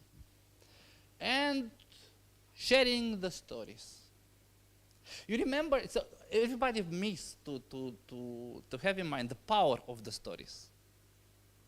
You remember when we were young, Grimm, right away come in your mind because, you know, somebody told you the stories. We are not saying the stories anymore. We are saying formulas, we are saying definitions, we are saying all these kind of things. But I really prefer to do that using stories, because the stories are working with both wheels, wheel of heart and wheel of mind. And present heroes. And on that moment, but we don't want, how to say it, heroes that have no correspondence in reality. Look. And on that moment, some of the children start to believe that they can become somebody. So the answer, what the God will allow, for a change for some of them in, I can become somebody. Us, Romița Iucu. Yeah, he's behind. I mentioned his name because he's the big chief, so it was a small, how to say it, yeah? So Romița is my friend from so many years. So these kind of things happen. And we offer soul. And after that, we start to talk about non-cognitive skills more, comparing with what's happened now. In general, we are working only the cognitive skills. I never understand why we should learn 98 multiplied 4, 300 lines from Lucifer. I never understand why, how this thing will help me in life. But we are forced to learn that. We are still working, we have huge problems. It comes with academical essays. And I said that as a teacher. My students have huge problems, to express themselves, to be original. But they can reproduce 10 pages. No problem, because nobody offers them trust. In the management theory, we have trust and performance, 2 big lines, What you want as your colleague, as your part of the team, colleague, etc. Somebody with high performance but with low trust, or somebody with low trust and medium performance.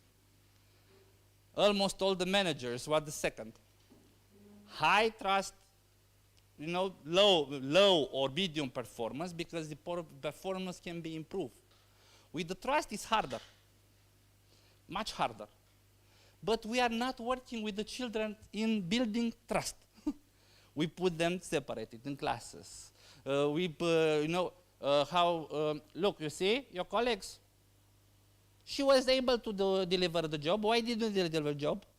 Who are you? I'm Georgescu. Your mother was Georgescu Vasilica. Da. I know you. You are all the same. It's something in your blood. I had your mother as a student. It was the same. So these kind of things happen. And when we start with this gap, it's very hard to cover this kind of gaps. But we start to do these kind of things. And also we produce a lot of materials, a lot of didactic materials to help the teachers to work with all these kind of things. We start with stories, we start with movies, all these kind of things that, are connected with what the actual generation consume. Now, come on, don't produce leaflets anymore. This generation work different comparing with us. They use TikTok just because they have the possibility to choose short images, short issues. We need to adapt ourselves to, not only them. And we should provide all this kind of thing, because this is education adapted to the children's needs. We should understand, that the world around us change. We cannot remain in educational system paradigm of since we were students, having in mind, without having in mind that this generation is totally different. Not totally, it's different, and we should adapt ourselves. And we create this kind of materials. By the way, we put even, we use Salam, because a very famous singer, and we change his lyrics with lyrics that promote, for example, education. Values like, don't marry your daughter at 12. Do not beg. Go to school. You can become somebody, And they become hits in the community. And also the message was passed easily in a not patronizing way, because we didn't come to, I know better than you, I'm educated, you are stupid. I didn't come with this attitude. We were there, to hear music. And it was very non-patronizing, But we adapt these kind of things in order to treat the community that we are working with respect. We start to create big capacity building program also for the students and parent associations. We work with all the students from preschool associations, working with them because we believe in their voice. And in this education system, we have at least 3 players: teachers, parents, and students. And they need to work together. And we work with all 3. Yes, the responsibility is shared. Some of them have a bigger responsibility. I heard, you know, the prior intervention, talking about the responsibility of the teachers, but is not the single responsibility. All three players have their own responsibilities, and we need to let them know, you know, how to work together, and how beautiful the world can be if they are work together, you know, and if they are treat each other with a high respect. And we start to do peer mentoring and mentoring, traditional mentoring, in order to work also with the gaps that exist in the schools. Imagine that in your university, our colleagues that are behind receive a newcomer, you know, on the beginning of a university year. A person that is very connected with what he or she is as a person. Is neo-Protestant, belong to the rural area, she's Roma, etc. And on the first day of the university, bracket. You remember your first day in university? Especially if you are outside of Bucharest. This city seems huge. You find yourself lost in a huge city. If you are from the rural area, come on, you feel yourself stupid because everybody's dressed, it's baked up, and you are not very nice, you know? And you feel all the feelings, you know? You experiment all these kind of things. What's happened if all these feelings, you know, are how to say it, supported by somebody that come in the first day say, hi, I'm Jello. Look, this teacher, you can copy, and on him, don't learn. The library is there, the food is there. Look what bus to take where you stay, there. Look what bus to take in order to do 20 minutes, not 40 minutes, as that stupid students told you, and all these kind of things. And that offer you the feeling that you are not alone. Nobody can fly alone. Everybody needs somebody. You know, but we are not offering that somebody. This mentor role is to, you know, because on that moment you are not alone. On that moment you have somebody to discuss with. But also the student have experience to teach you, to help you in learning process. You know, because he did the same faculty with you. You know, and when I have problems in understanding, I don't know what course, that colleague can explain me. You know, can tell me, you can go to the teacher because he's not crazy. He'll offer you all the explanations, you know, but encourage me to do these kind of things. So the role of mentor is to, how to say it, be a shadow without to kick your ass. Is to support your soul, being a shadow and supporting. And in this moment, we have 600 children with 600 mentors, you know, supported monthly by us, including with the scholarship for the mentorees, you know, in order to continue their work. And also we did this kind of big changes in for the Romanian society. One of the biggest causes, you know, for the actual situation is the ignorance. We don't know a lot of things. We were taught that somebody, if a gypsy will come, he will steal you, you know. But we never ask how many children stolen by Roma we know. By the way, is somebody who know a child that was stolen by Roma? You see? If we put this simple question in our mind, we'll find the answer if this is a stereotype or not. You know? But we never question ourselves. Why?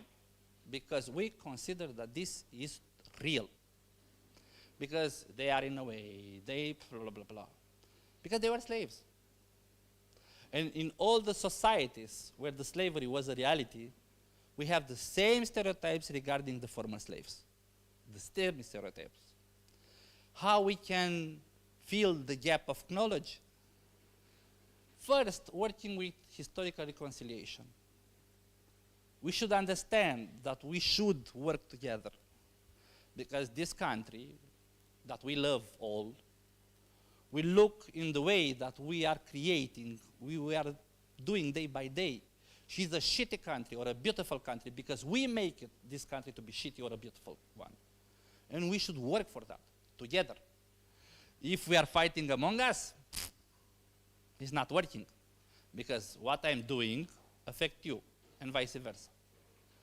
And we should understand that. And we introduce, we fight and introduce this kind of ideas in the public policies, and including the idea of studying the Holocaust and Roma slavery in the textbooks of Romania, the Romanian educational system. It was necessary to have 7 years fighting with everybody to have this success, but finally we succeed.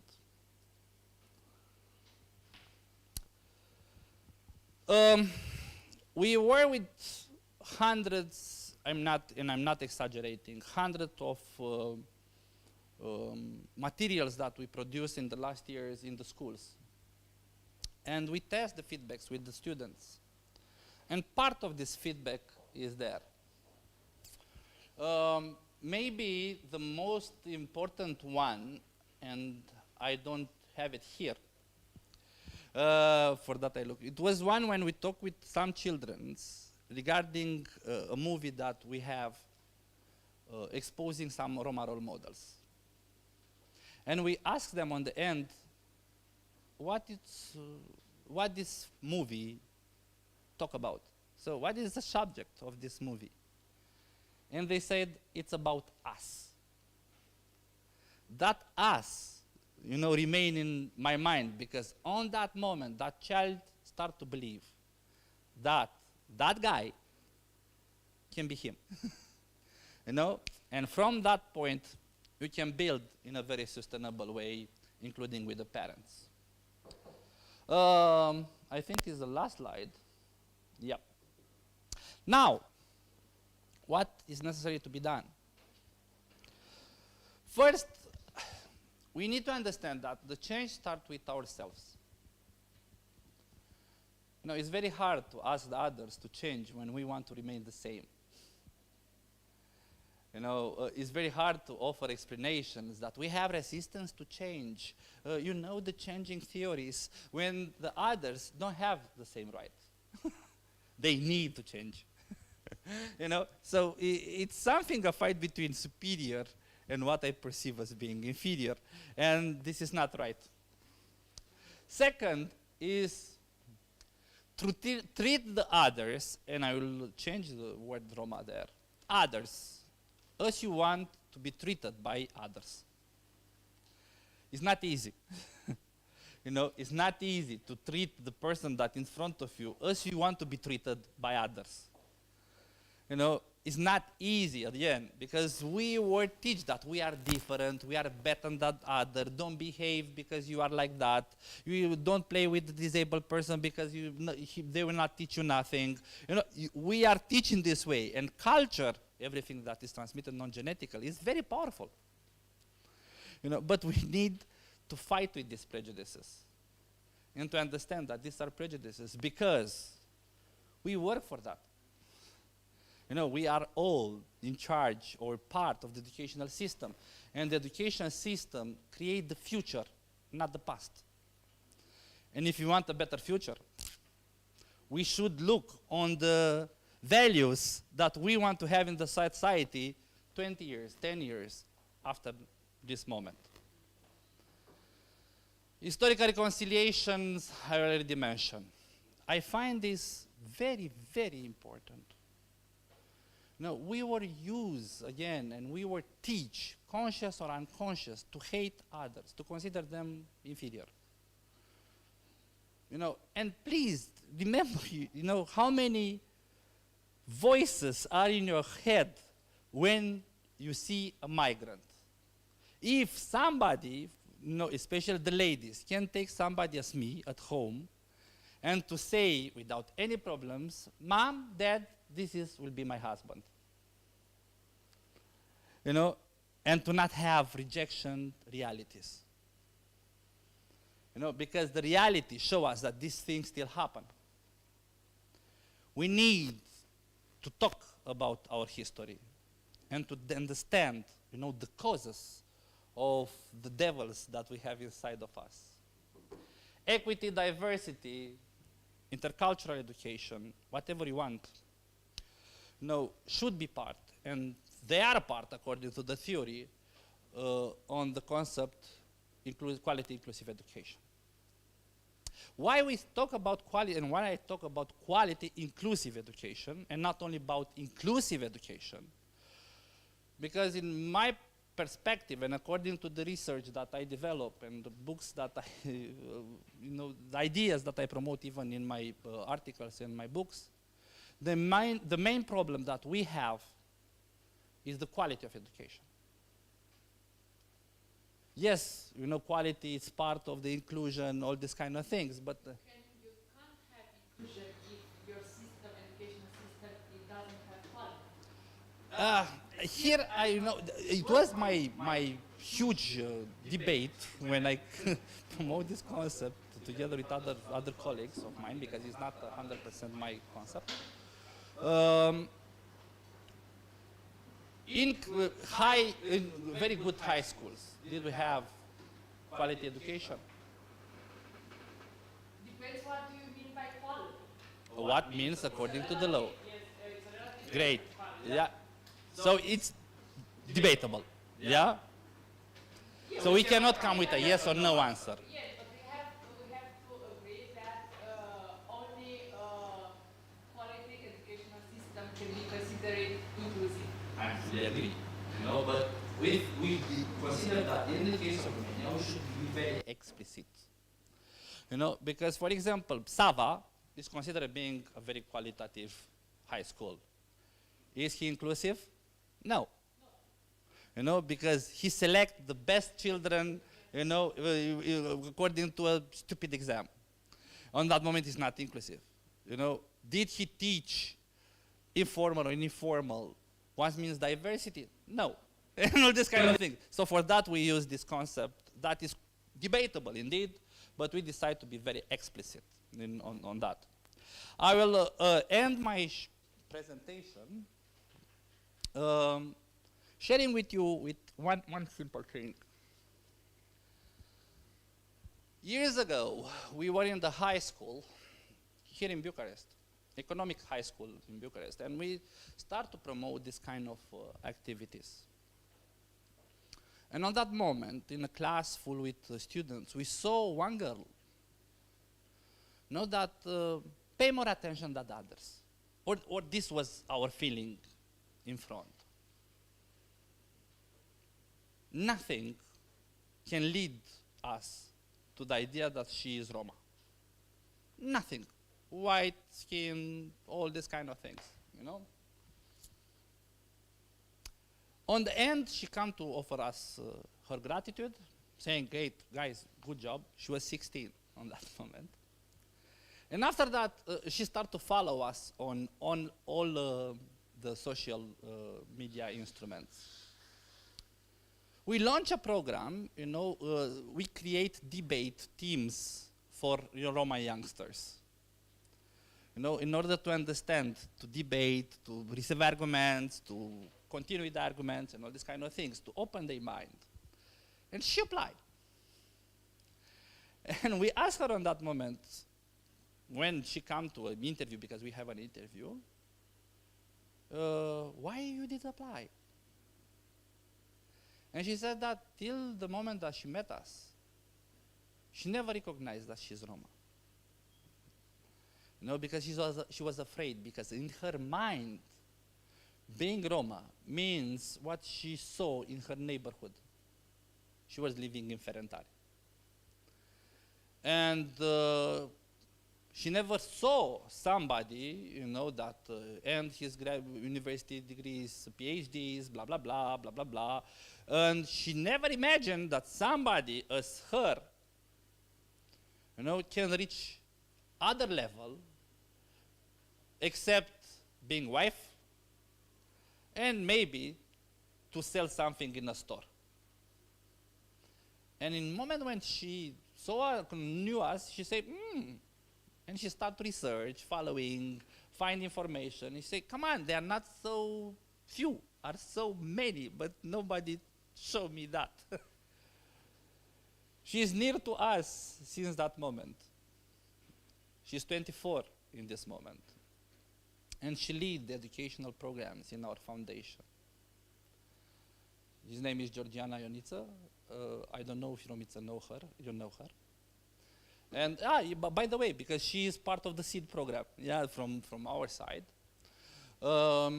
And she continued to offer all these kind of things to the others, to the other children, hoping that she will be the arguments, or no, she'll be the person that make the difference for the others with the support that she offer between failing or succeeding. God smiled to us, to all us, but he used persons in order to offer us his smile.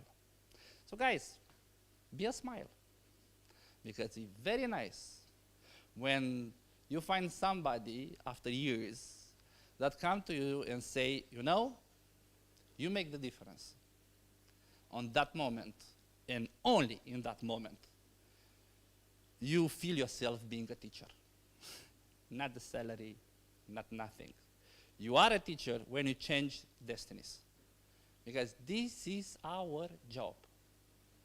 We play with the heads and we play with the hearts, with both together, in order to bring in the light the best version that children have.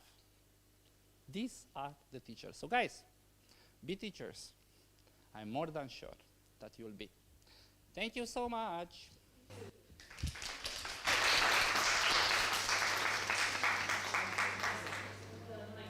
Oh, the microphone. Okay, so thank you very much, Professor or Mr. Dominica. Okay, Gelu, thank you very much, Gelu, for your wonderful presentation. So we now open the Q&A session. We have 5 minutes, because afterwards we have another session, a Zoom session with the educators. So if anyone wants to comment or ask a question to Gelu? If no one, okay, I'm just going to comment a little bit. It was a pleasure, really, honestly, it was a pleasure to listen to, because you're really charismatic. And also the topic was really interesting. I think also for the international partners, not only for the Romanian ones. I just want to highlight some concepts which stuck in my mind, because they actually are in line with what the empirical findings showed us in the Orienta4YEL project. And these are strong concepts, like the possibility of choice, which can be a luxury, which is kind of paradoxical, but yeah. A resilience, which is an interesting phenomenon. Responsibility, understanding, facilitator, independence, potential, respect, role model, and trust. So thank you for that. Thank you very much. Okay. Anyone? Yeah. I was really interested, particularly when you said that when working with the Roma, but you're very careful not to come across as I am telling you what to do. And I wonder if you could say a little bit more about how you work that balance between respecting where they come from, their views, whilst trying to share a different perspective. And it's a tight walk. So I was just wondering if you could share a bit more details about that. Again, we treat others as we want to be treated by them.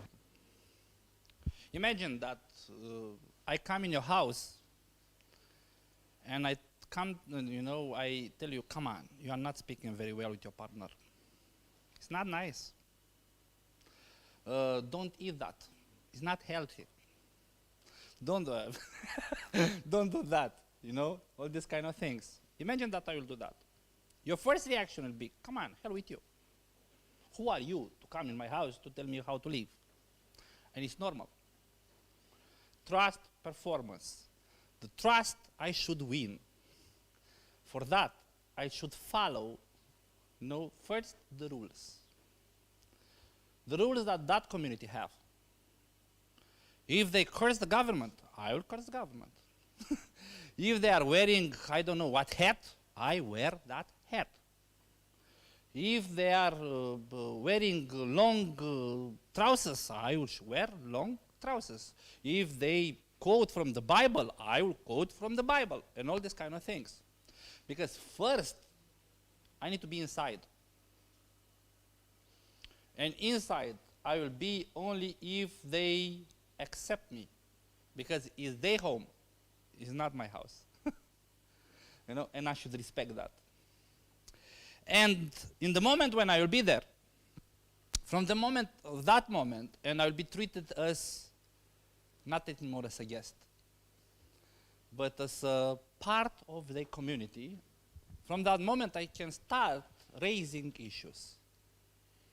And they will hear me because they have trust. You know, and from that moment I can work. From the moment that we are entering in a community, since the moment we are start to do things, we have at least 6 months of being in that community. At least. As a mechanism, we are using community development mechanism, participatory way. So everything that we are doing, it's very scientifical organized and all these kind of things. We work on evidence base and all these kind of things. You know, for that I use my non-academical title because I choose not to come with a very academical title because, guys, this is your job. I'm an NGO activist more comparing with an academic. I love to do that. I love to do that, you know, but you are better than me and you have my entire respect for that. So we treat with respect, put in this way.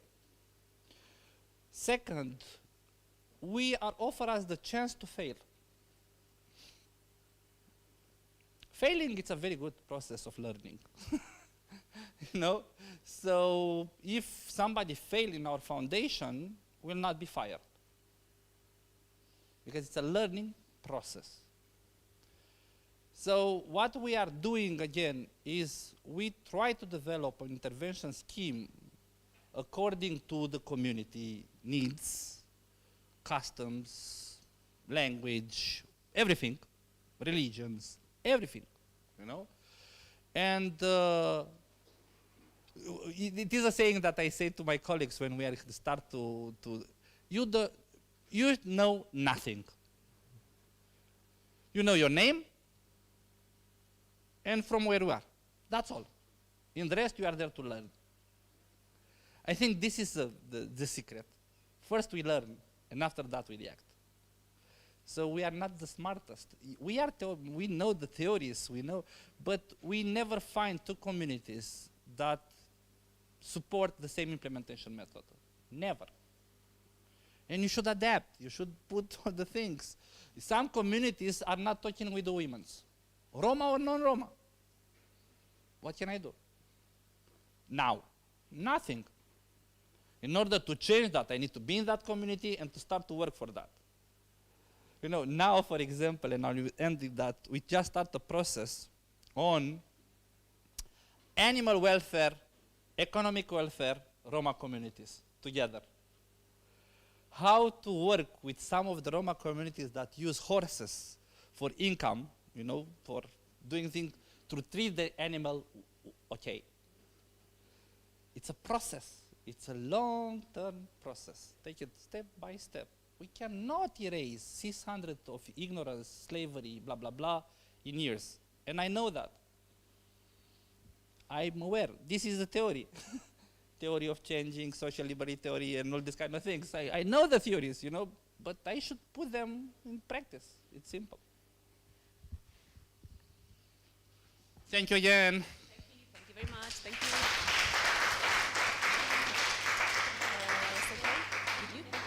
Okay, so next we'll have another panel with educators. So we have educators from Spain and UK. Just a second. Yeah. How do I do this? Do I speak on there? No, here, because they can hear you. Can they see me though? Yes, they will see you in a minute. So where do I stand? Facing this way? Yes, facing them. Okay. I can't see them. Well, okay, it's down here. Yeah. Maybe here. Yeah, no. Should have talked about this bit earlier.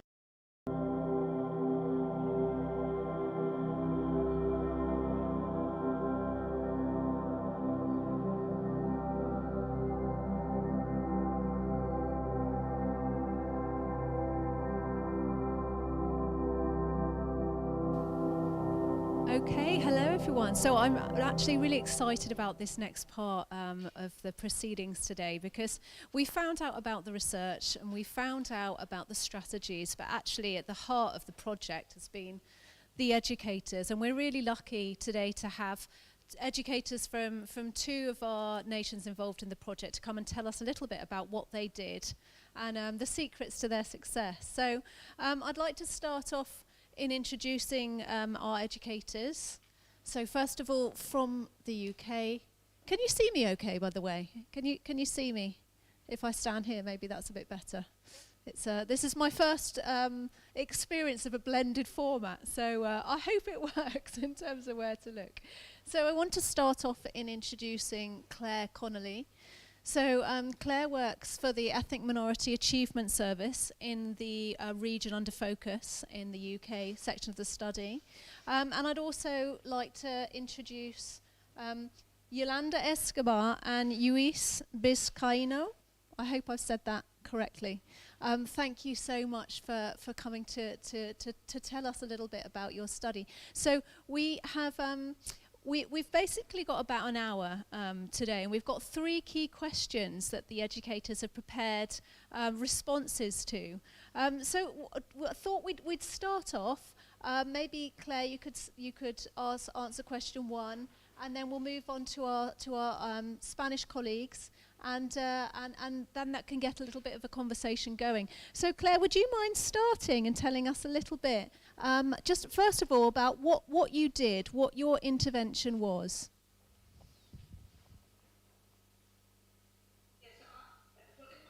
Well, I work across lots of different schools, and I work with young people and children that have English as an additional language but are in mainstream schools here in the UK. And as part of that, I work with refugee groups as well. So when I was doing this project last year, it was now, I was working with a small group of Syrian refugees who are in secondary schools here. And I worked with 4 young people. And I saw them weekly doing one-to-one sessions, or I had a abundance comparing as well, so I saw a couple of them together, and that worked quite nicely. So I saw them every week, primarily to do English language support and to build their vocabulary, teach grammar points, to support them being able to learn in mainstream education. But via doing that, I was trying to focus on their careers, and what they wanted to do when they grew up, their futures, giving them ideas about different industries, job roles, etc. So that's what I was doing on a weekly basis. Shall I try and share my screen? If I can show you what I was doing.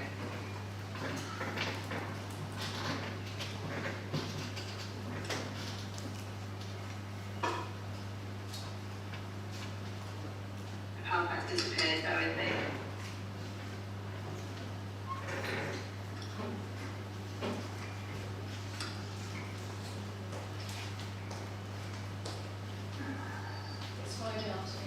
Quality too.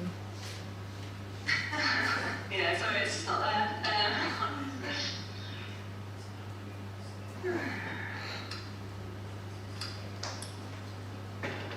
If you stop sharing, start sharing again. Right up here.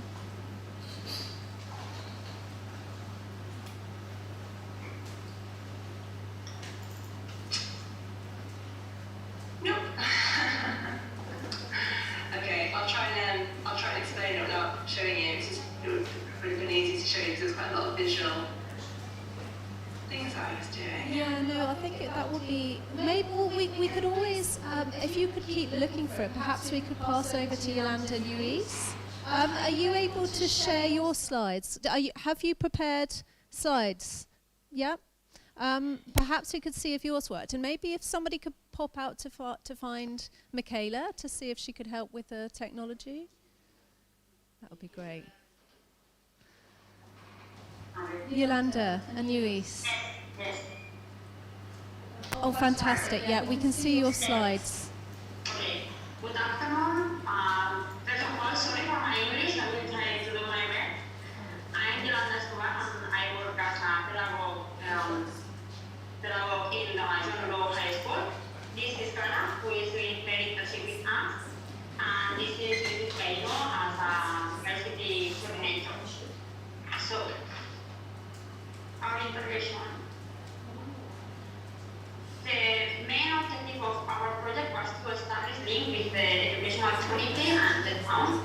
But to achieve this main objective, we divided it in three specific objectives that are firstly, identifying and valuing the own resources that support our educational task in the high school.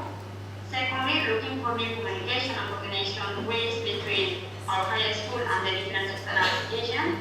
And the last one, designing new actions to satisfy the necessities of our high school and the students. So, with this purpose, we did some meetings with the town council education responsibles, and we decided to create an inquiry space in the high school to our present students, former students, and students without the high school graduate. It means that these former students and students without the graduate would come back to the high school that is a comfortable zone for them, and we had in this inquiry space. This space was managed by a council educator designated as a youth occupation referent, and she came to the high school twice a month from March to June of 2021, so she did approximately 20 meetings with the different students.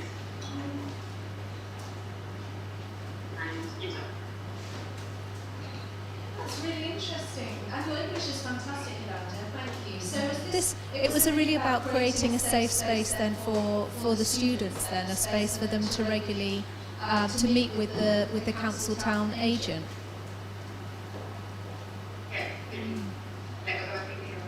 Yes. It was an idea. Really interesting, because that's something that came up as really important also within the UK context, is in lacking this safe space within the school environment to actually be. So really interesting intervention there. Claire, should we try again with your slides to see if we can... Yeah, sure. I mean, I do have my slides in my PowerPoint here, but when I go to share, it has not appeared. Brilliant. Oh, yes, it is. It's appearing now. I don't know why it wasn't there before. We can see it. Great. Okay, great. If you can see that, fine. Yeah, so just going back to what I was saying there, so I was working with a small group of refugee secondary students here in the UK. I did all my weekly sessions virtually, because I was doing it during the COVID pandemic. So there were long periods of school closures here, as I'm sure there were in other countries. But because I was doing it over Microsoft Teams, not Zoom, because I'm not very good on Zoom, but because I was doing it over Teams, it meant that I could continue seeing them every week, which is really good. So we sort of carried on having that relationship and that connection. We could carry on our sessions. I actually found that it worked better almost than face-to-face, because English is their second or third language, and they're just learning English. It was really helpful, because if I was in schools with them face-to-face, I would have had to have worn a face mask, we'd have had some kind of like plastic barrier in between us, I would have had to not be, not to sit very near to them. So it was really effective to just do it over Teams, because then they could concentrate on the words I was saying, I could see my mouth moving, my facial expressions a lot better, so I feel like the communication was better. So like I said, I was working on their English language skills so they could access the curriculum in their schools, but I was also focusing on exploring their career plans and different future plans for what they could do as a job. So as part of that, some of the time I spent looking for role models, really, So one girl was interested in becoming an artist, or doing something to do with art and design careers anyway. So we spent some time looking at an artist that was very successful and that's made a lot of money, who was himself a Syrian refugee. Because representation is really important. It's really important that they can see people that have a similar background to them, that look like them, that are being successful in the roles, you know, that they envisage themselves possibly doing as well. Because you can't be what you can't see, so it's about giving them lots of positive role models for their chosen industries. I also discovered that you can't be what you don't know the word for as well, so we spent quite a lot of time just trying to build up their vocabulary about, you know, what different jobs are actually out there, because they could, you know, they could say basic words like a car mechanic, police officer, teacher, doctor, but any.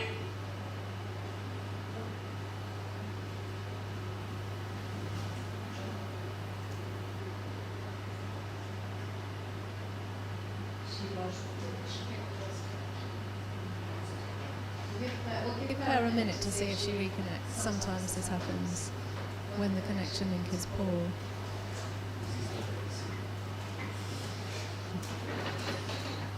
These are the joys of a blended format.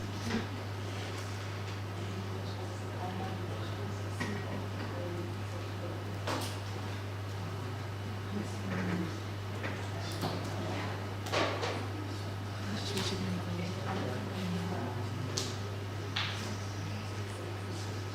Yeah, she's gone. She'll probably reconnect now, I imagine. Should we give her a moment to see if she comes back in? No. We'll move back. So back to you, Yolanda Nuis. You told us a little bit before about what you did. Now I wondered if you could tell us really how effective your intervention was in tackling early leaving. So how effective in helping young people's pathways into education and work. And I guess really importantly, why?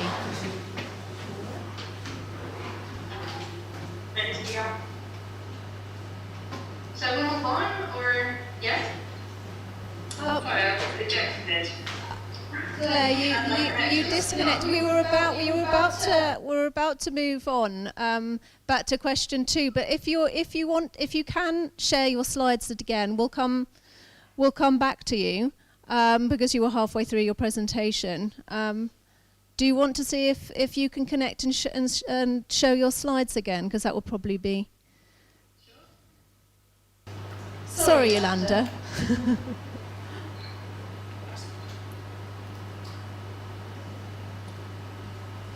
Great. Yeah, so we can all see them. Yeah. Great. So I was just going to simply add, that we spent a lot of time looking at information on careers websites, which tends to not be very visual. It's not visual aids. It's not in translation. So we have to spend a lot of time challenging misconceptions and addressing misconceptions around language. And also, just to show you quickly the type of work that we were working on. So we were creating lots of word maps. And so this girl was interested in fashion, some kind of job role in the fashion industry and design. So we spent lots of time looking at building up her vocabulary. So obviously it's quite specialist. And some of these words she wouldn't know in Arabic necessarily either, because it's so specialist. So we'd create lots of visual word maps, lots and lots of pictures.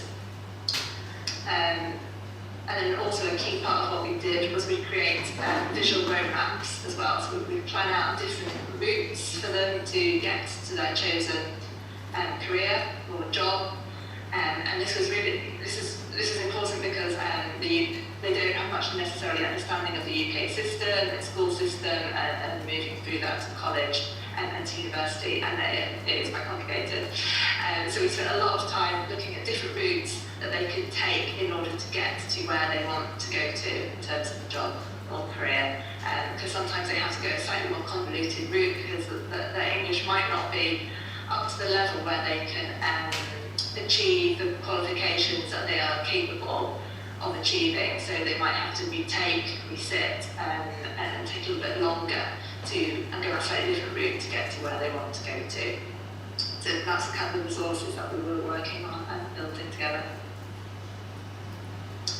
And so really interesting. Thank you so much, Claire. And I should probably add that this is a new project for Claire, because her work with young people is generally specifically around building language competencies. So to have it specifically orientated around work and education pathways was a new project for you, wasn't it? And really interesting, connecting with many of the themes that we've talked about today in terms of raising awareness about what those possibilities are. As you said, you can't be what you can't see.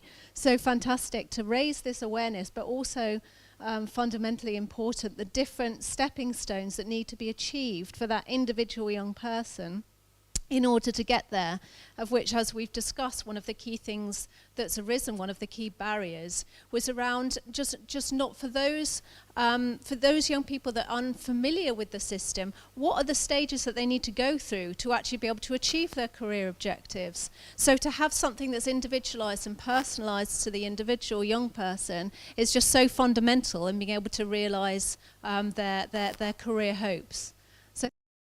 Claire, and we'll move on to talk about the effectiveness of the intervention in a moment. But going back to Yolanda and Yui, sorry to interrupt you before. Thank you for your patience. But moving on, to question 2, you were going to tell us a bit about how effective you saw the intervention as being, and why it was effective for your young people.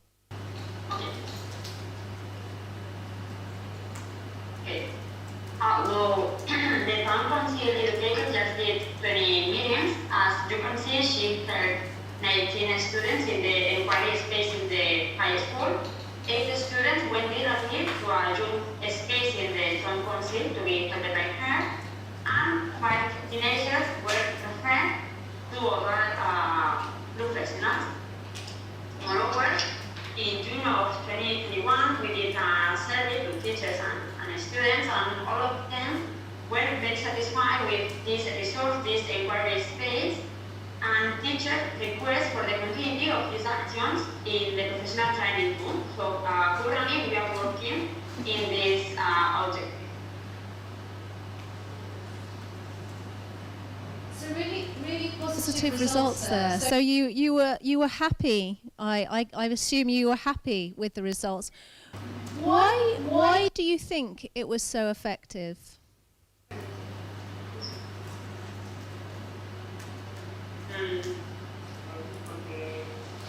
Sorry, she translated me, okay? From Castellano, from Spanish.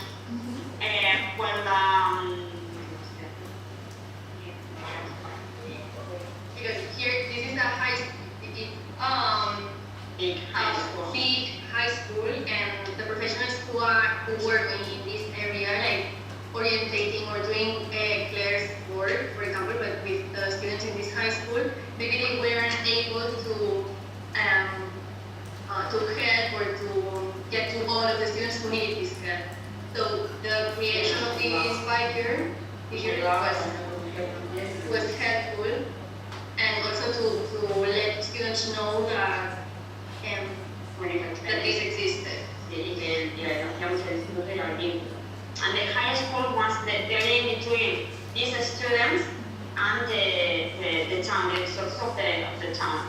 So they are more comfortable if the resource is inside the high school. And then they will be able to trust within other professionals in the town. So the situation, the position of the resource was really important. It was really important. I'm going to try and speak Spanish now. So, lo más importante es donde poner el recurso, ¿no? Si fuera en otro sitio, no tenía lo mismo potencia que si no fuera por dentro de la escuela, en una situación más que donde sienten más cómodas. ¿Me entiendes? Yes. Overall, with students without the graduate, like especially students without the graduate, like they could come back to the high school where they felt comfortable and they trust the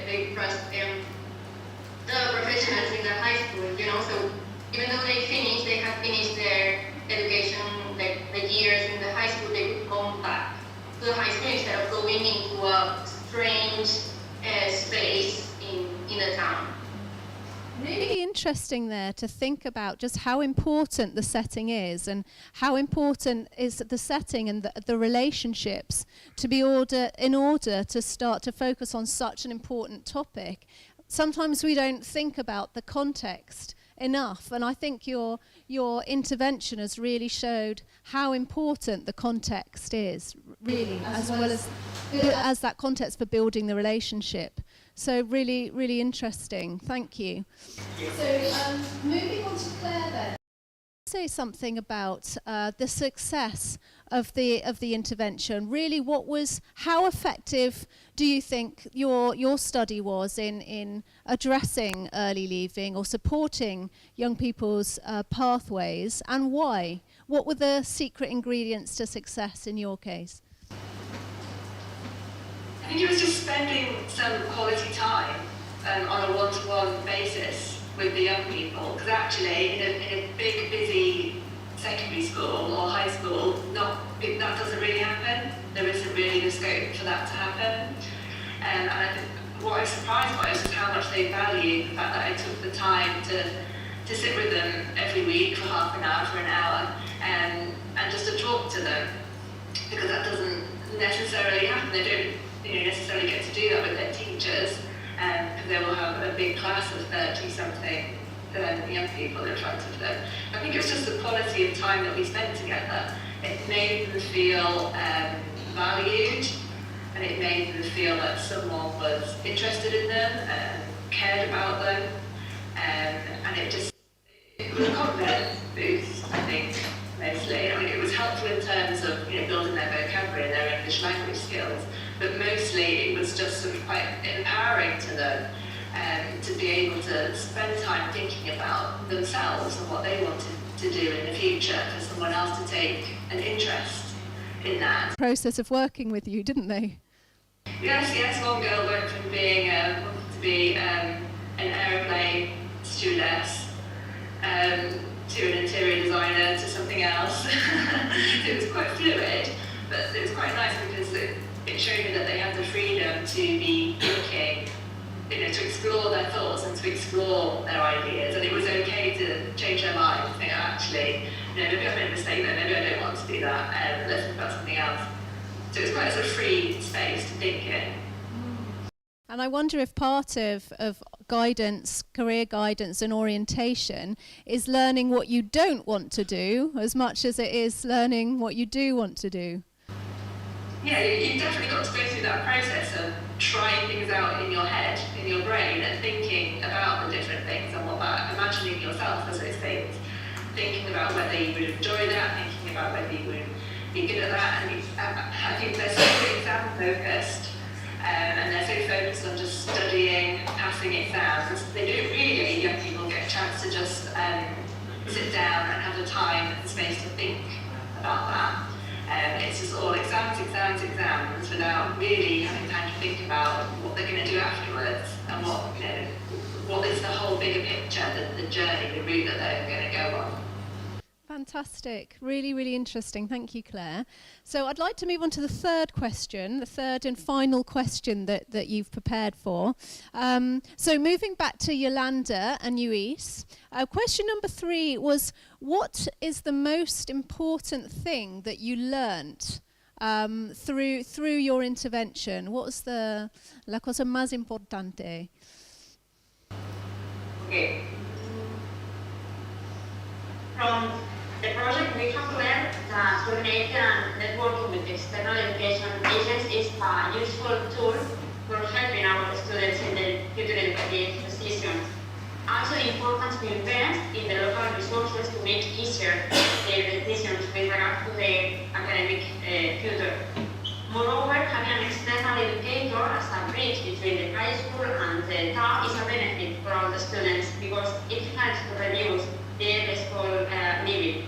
In fact, this professional continues still working with us in the high school. And to conclude, this project allows us to confirm that opening the high schools to external professionals has a double benefit, tackling the early living of our students and improving the quality of education. So it was really important. Sorry, have you finished? Yeah, it was really important. You said having an external educator. Why was that important? Because she knows other resources of the town or another town that we doesn't know. So she is the link between the high school and these resources of the town or another town. So she explains to the students the resources and the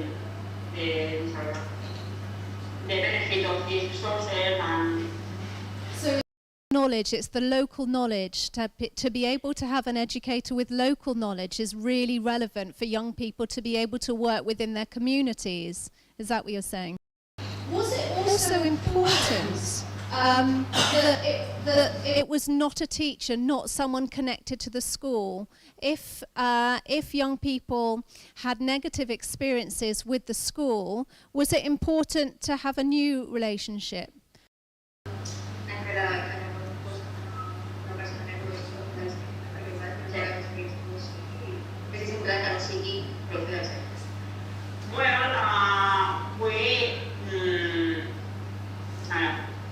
It's important because she has a knowledge about these resources and she is the person that students can look for outside the high school. Outside the high school, we, the professionals, Greece and high,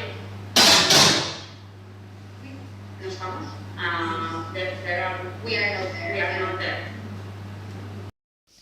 So it was also important to be able to have a new relationship with somebody unknown to them, to be able to share that information that offered something different and a new opportunities disconnected from the school. Really interesting. Sorry, were you going to say something else? I just wanted to say that especially it was important that this figure was an educator from outside the high school because these students can also meet her in a more informal environment out of the high school. And we think that is a characteristic that was fundamental in this way of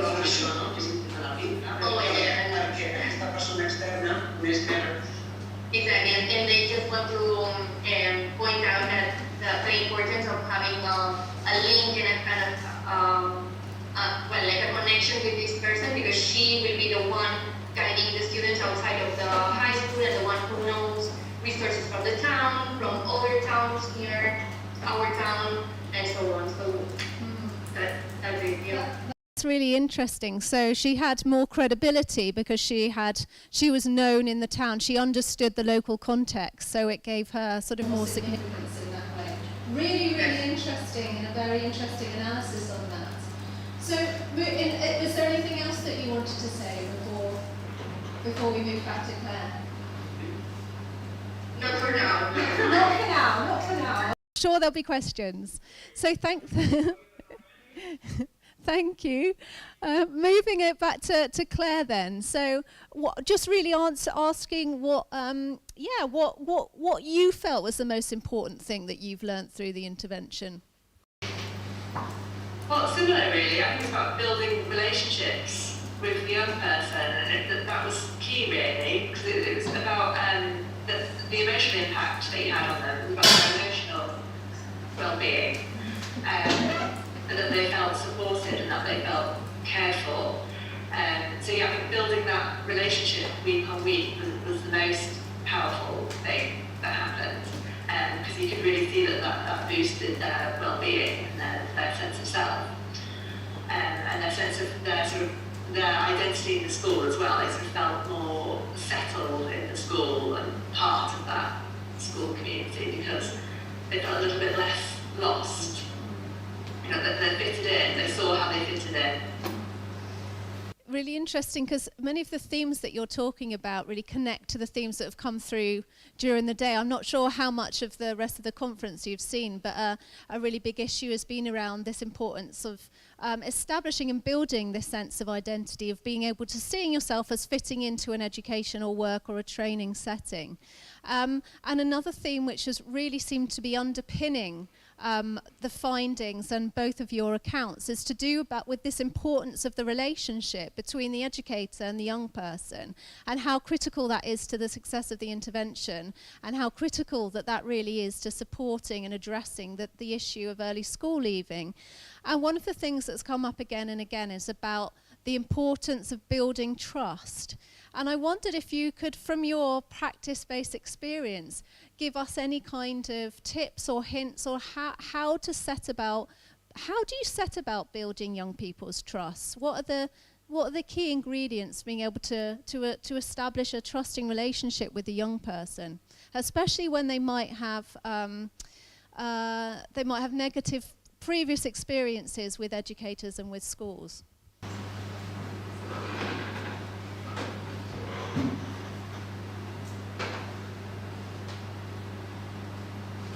That was a question to you, Claire. No, okay, I'll go first. Sorry.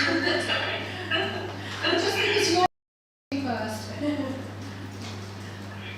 Yeah, I think also being not a separate person, but someone who was not employed in a school probably helped me as well. I was an outside person, I was an external person, so I was slightly separate. I wasn't a regular teacher. I wasn't responsible for teaching them the curriculum and their traditional learning, their traditional lessons. I was a separate person that was coming in. And I think I just built it up because I was spending one-to-one time with them on a regular basis. So that's how that trust probably developed. There was this person who was coming and spending time with them that was interested in them. And that was showing an interest. And I think you've got to be genuine as well. Haven't you? Because young people will pick up on it if you're not, if they sense that you're not that interested. So I think, just taking a genuine interest and just that one-to-one regular communication helps to build trust, and just having some humour as well, and I think fun. Humour and fun as well. So that. The latest TikTok videos or whatever it is that they wanted to talk about, just a little bit of time, just building up, getting to know them.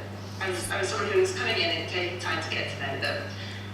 So that regularity of contact, that taking interest in their lives, being genuine then, and also knowing them, getting to know them then, and find out what their interests are.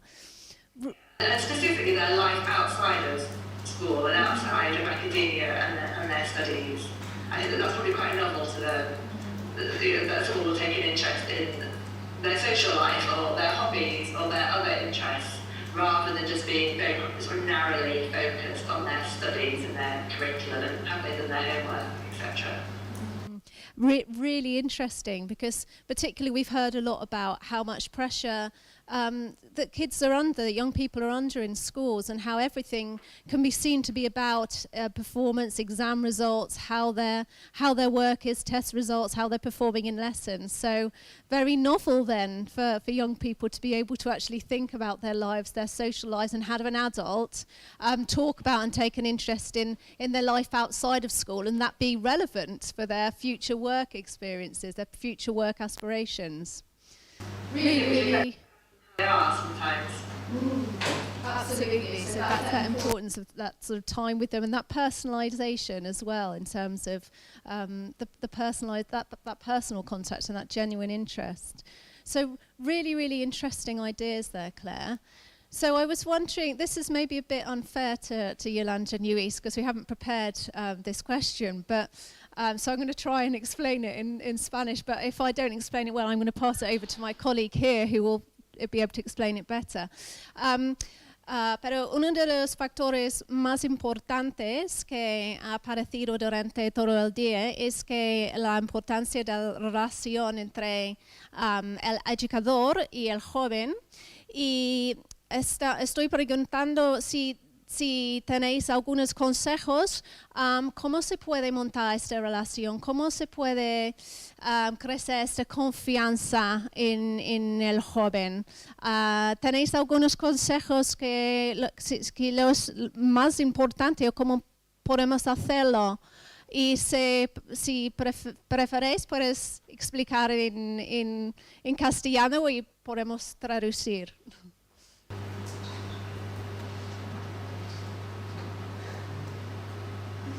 No, lo diré en castellano.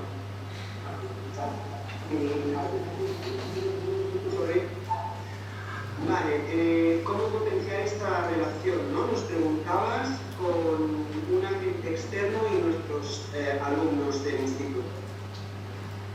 Es importante que la persona externa conozca muy bien los recursos del entorno. Básicamente porque este conocimiento y estos recursos que esta persona puede ofrecer a nuestros estudiantes van más allá de lo que nosotros le podemos aportar como sistema educativo. También está bien que esta persona que entra externa en el instituto entre a las aulas, se presente, explique todos los recursos que ofrece el municipio y se lo presente a los niños. Espera un moment que et tradueix el Yanis. No? No? M'escolteu? Ara? No?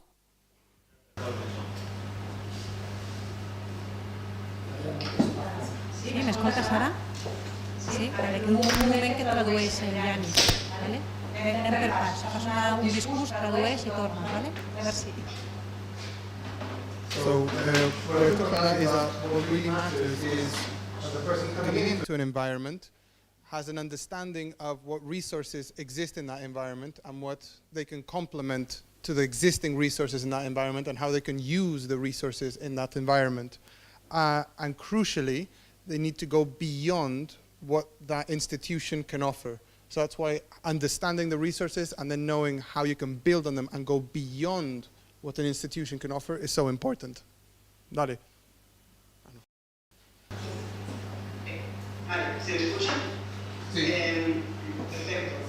Este vehículo se crea cuando esta persona entra en las aulas, se presenta y muestra su disponibilidad de cara a los jóvenes estudiantes nuestros que tienen este interés. So then this happens when this external person comes into the classroom and demonstrates interest in what the young people are doing, and then you start to form that bond. Muy bien.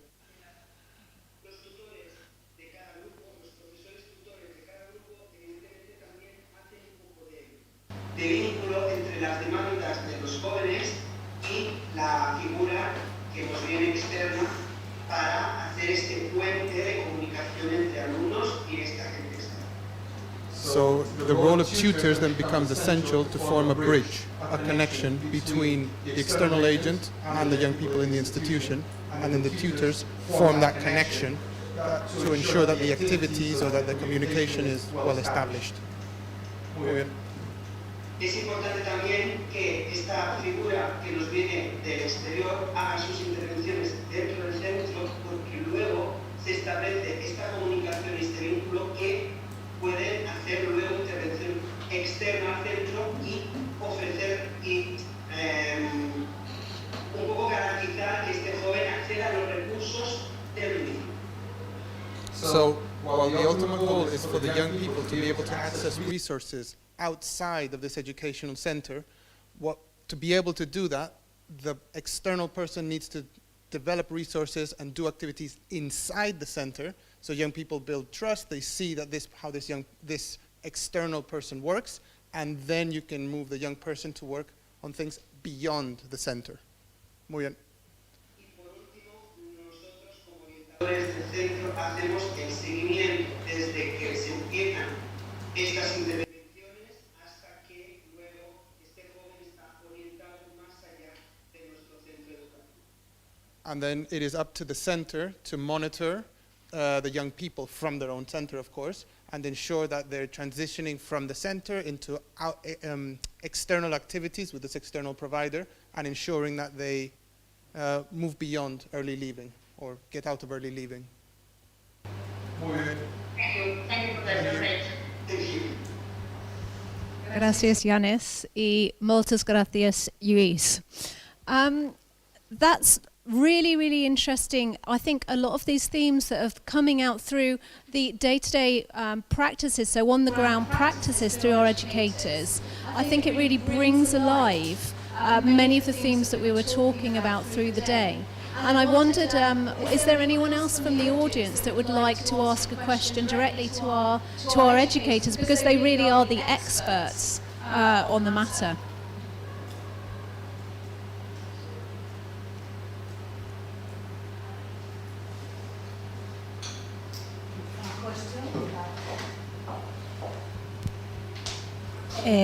I don't know to ask any question. I would like to say thank you to the team of Claire.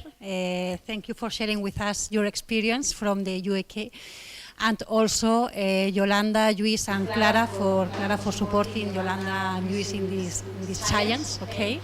And thank you all for sharing with us this experience. I think that it's very good that you can show and present the rest of the people how you are or you have been working within the framework of this project and the impact of your experiences and strategies in this challenge of tackling early living. Thank you so much. Moltes gràcies. Gracias. Thank you.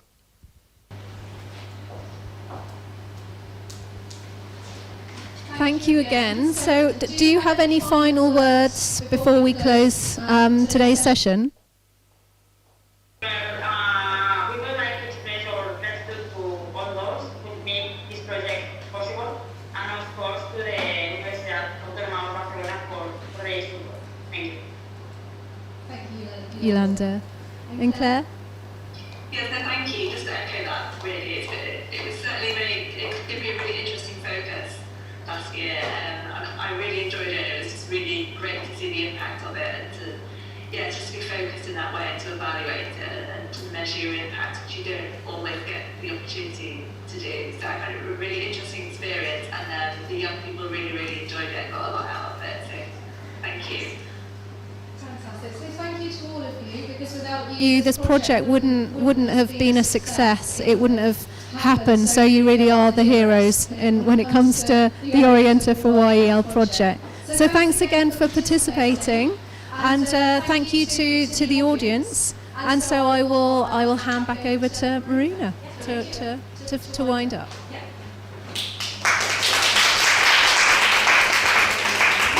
Thank you, Carrie. Thank you. Dear guests, so you've arrived at the last session of our conference today, the final conference of the Orienta4YEL project.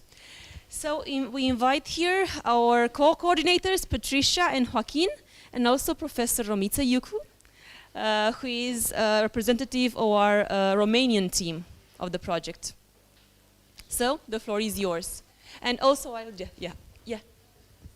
Yes, I'll disconnect the Zoom. Yes, of course. Yes. Okay, so thank you very much, Yolanda, Claire, and Luis. And now we'll disconnect, with the Zoom session. Thank you very much. Have a nice day. Bye-bye.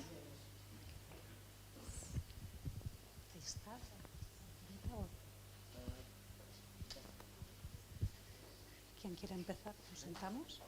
¿Nos sentamos? ¿Sí? A ver, Romita, how are you? Happy. Come on, please.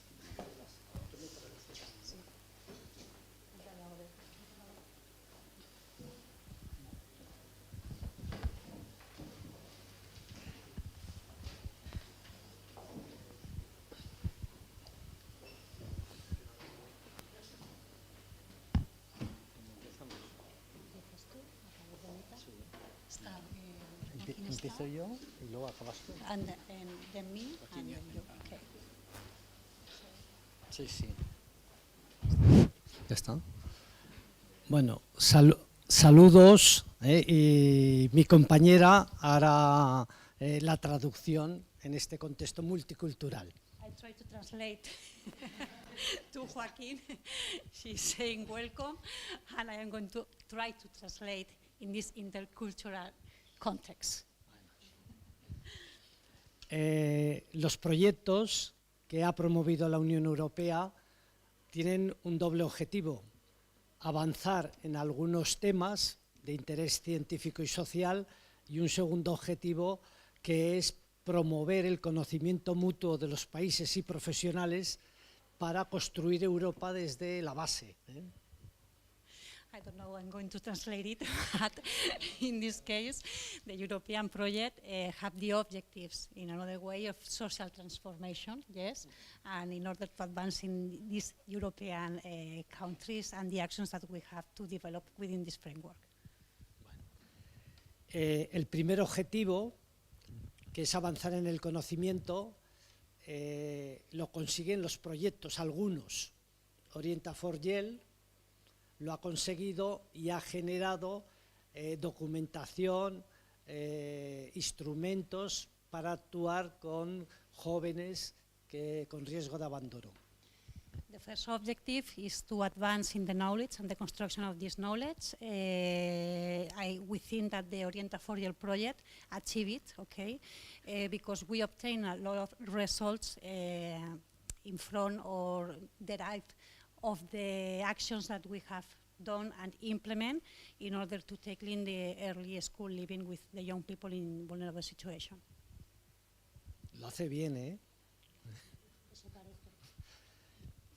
De cualquier manera, lo importante no es avanzar en el conocimiento, sino aplicarlo, sostenerlo en el tiempo y que contribuya a los cambios en la práctica.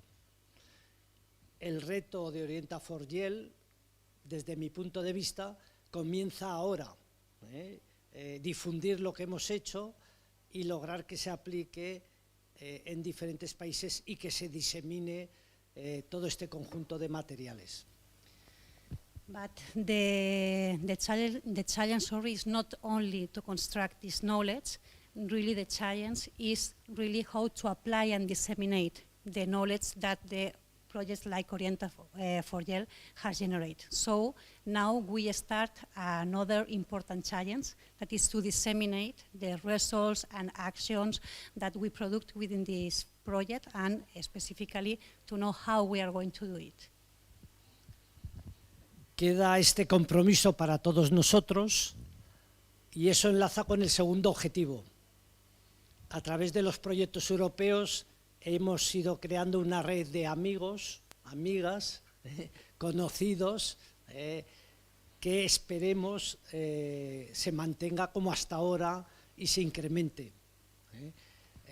Yo me gustaría trasladar a las instituciones mi agradecimiento por la buena representación que han tenido y por las facilidades que nos han dado. In this way, another challenge and an important result for the applying of this kind of project is the networking that we can construct, okay, and also the relationships and the work that we are making together.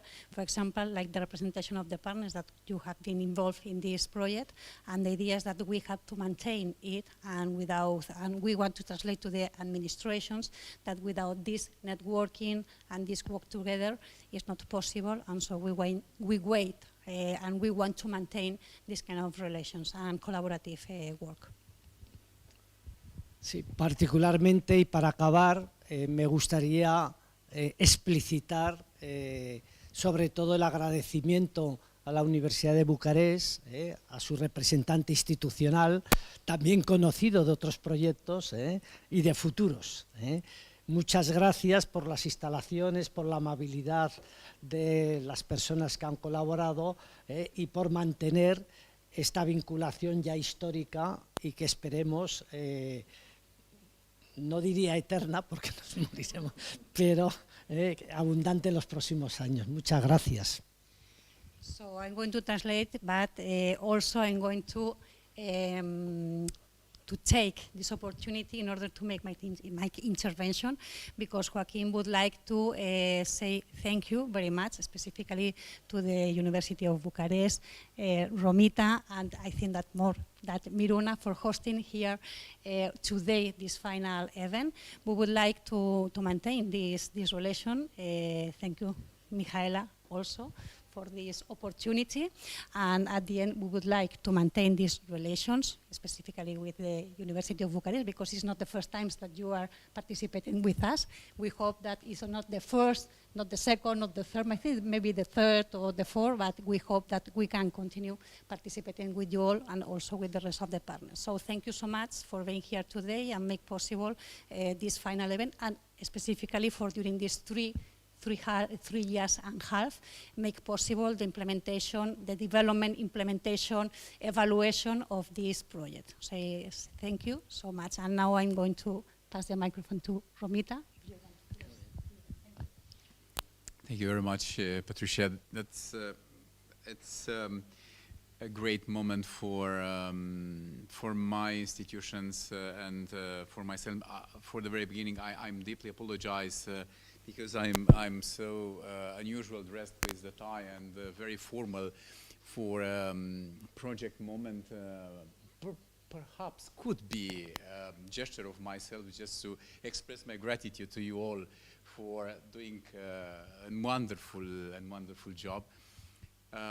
We had very difficult days with 3 conferences in parallel. The closest of my hearts was this one, but I invested this at the very beginning. Miruna, with the responsibilities, she has been very closely work with Michaela and Elena. But Miruna, you are so special, and I'm serve a lot for what you have done in this project, and I'm very proud of you as a, and I hope that you also as partner are the same feelings, and just allow to personally express my gratitude to Miruna. But that's just a matter of the university. But in the same time, Joaquin, we have, this is the 4th experience spent together. It's amazing. A team which was working in a trust, in a reliable matter. Alex, you did the administrative and the most important things, which are, yes, probably ensure us with some explicitly guarantee for what was not visible part of the project. In the same time, this is a promise. I've changed my personal career, and I'm dedicated more to international project and not the institutional one. The next project, the next application, together with the same team, Miruna, Elena, and of course Michaela, I will be part of all meetings together with our colleagues from Germany, from Portugal, from England. We are very grateful to you all, and this is a promise for a future better one and a constructive one. And from the side of a partner, the reliability, it's probably the most important contribution, the friendship. And when you are making and designing the new project, will be in very close and as usual with entire hearts and energy close to you. Thank you very much again on behalf of our institutions. Thank you all for attending this amazing event. Thank you, Miruna. That's not enough to say thank you, but you understand every word which has not been put on this table or in this micro, but it's addressed to you. Thank you very much, dear colleagues. Thank you. Thank you again. for you. Thank you, Patricia.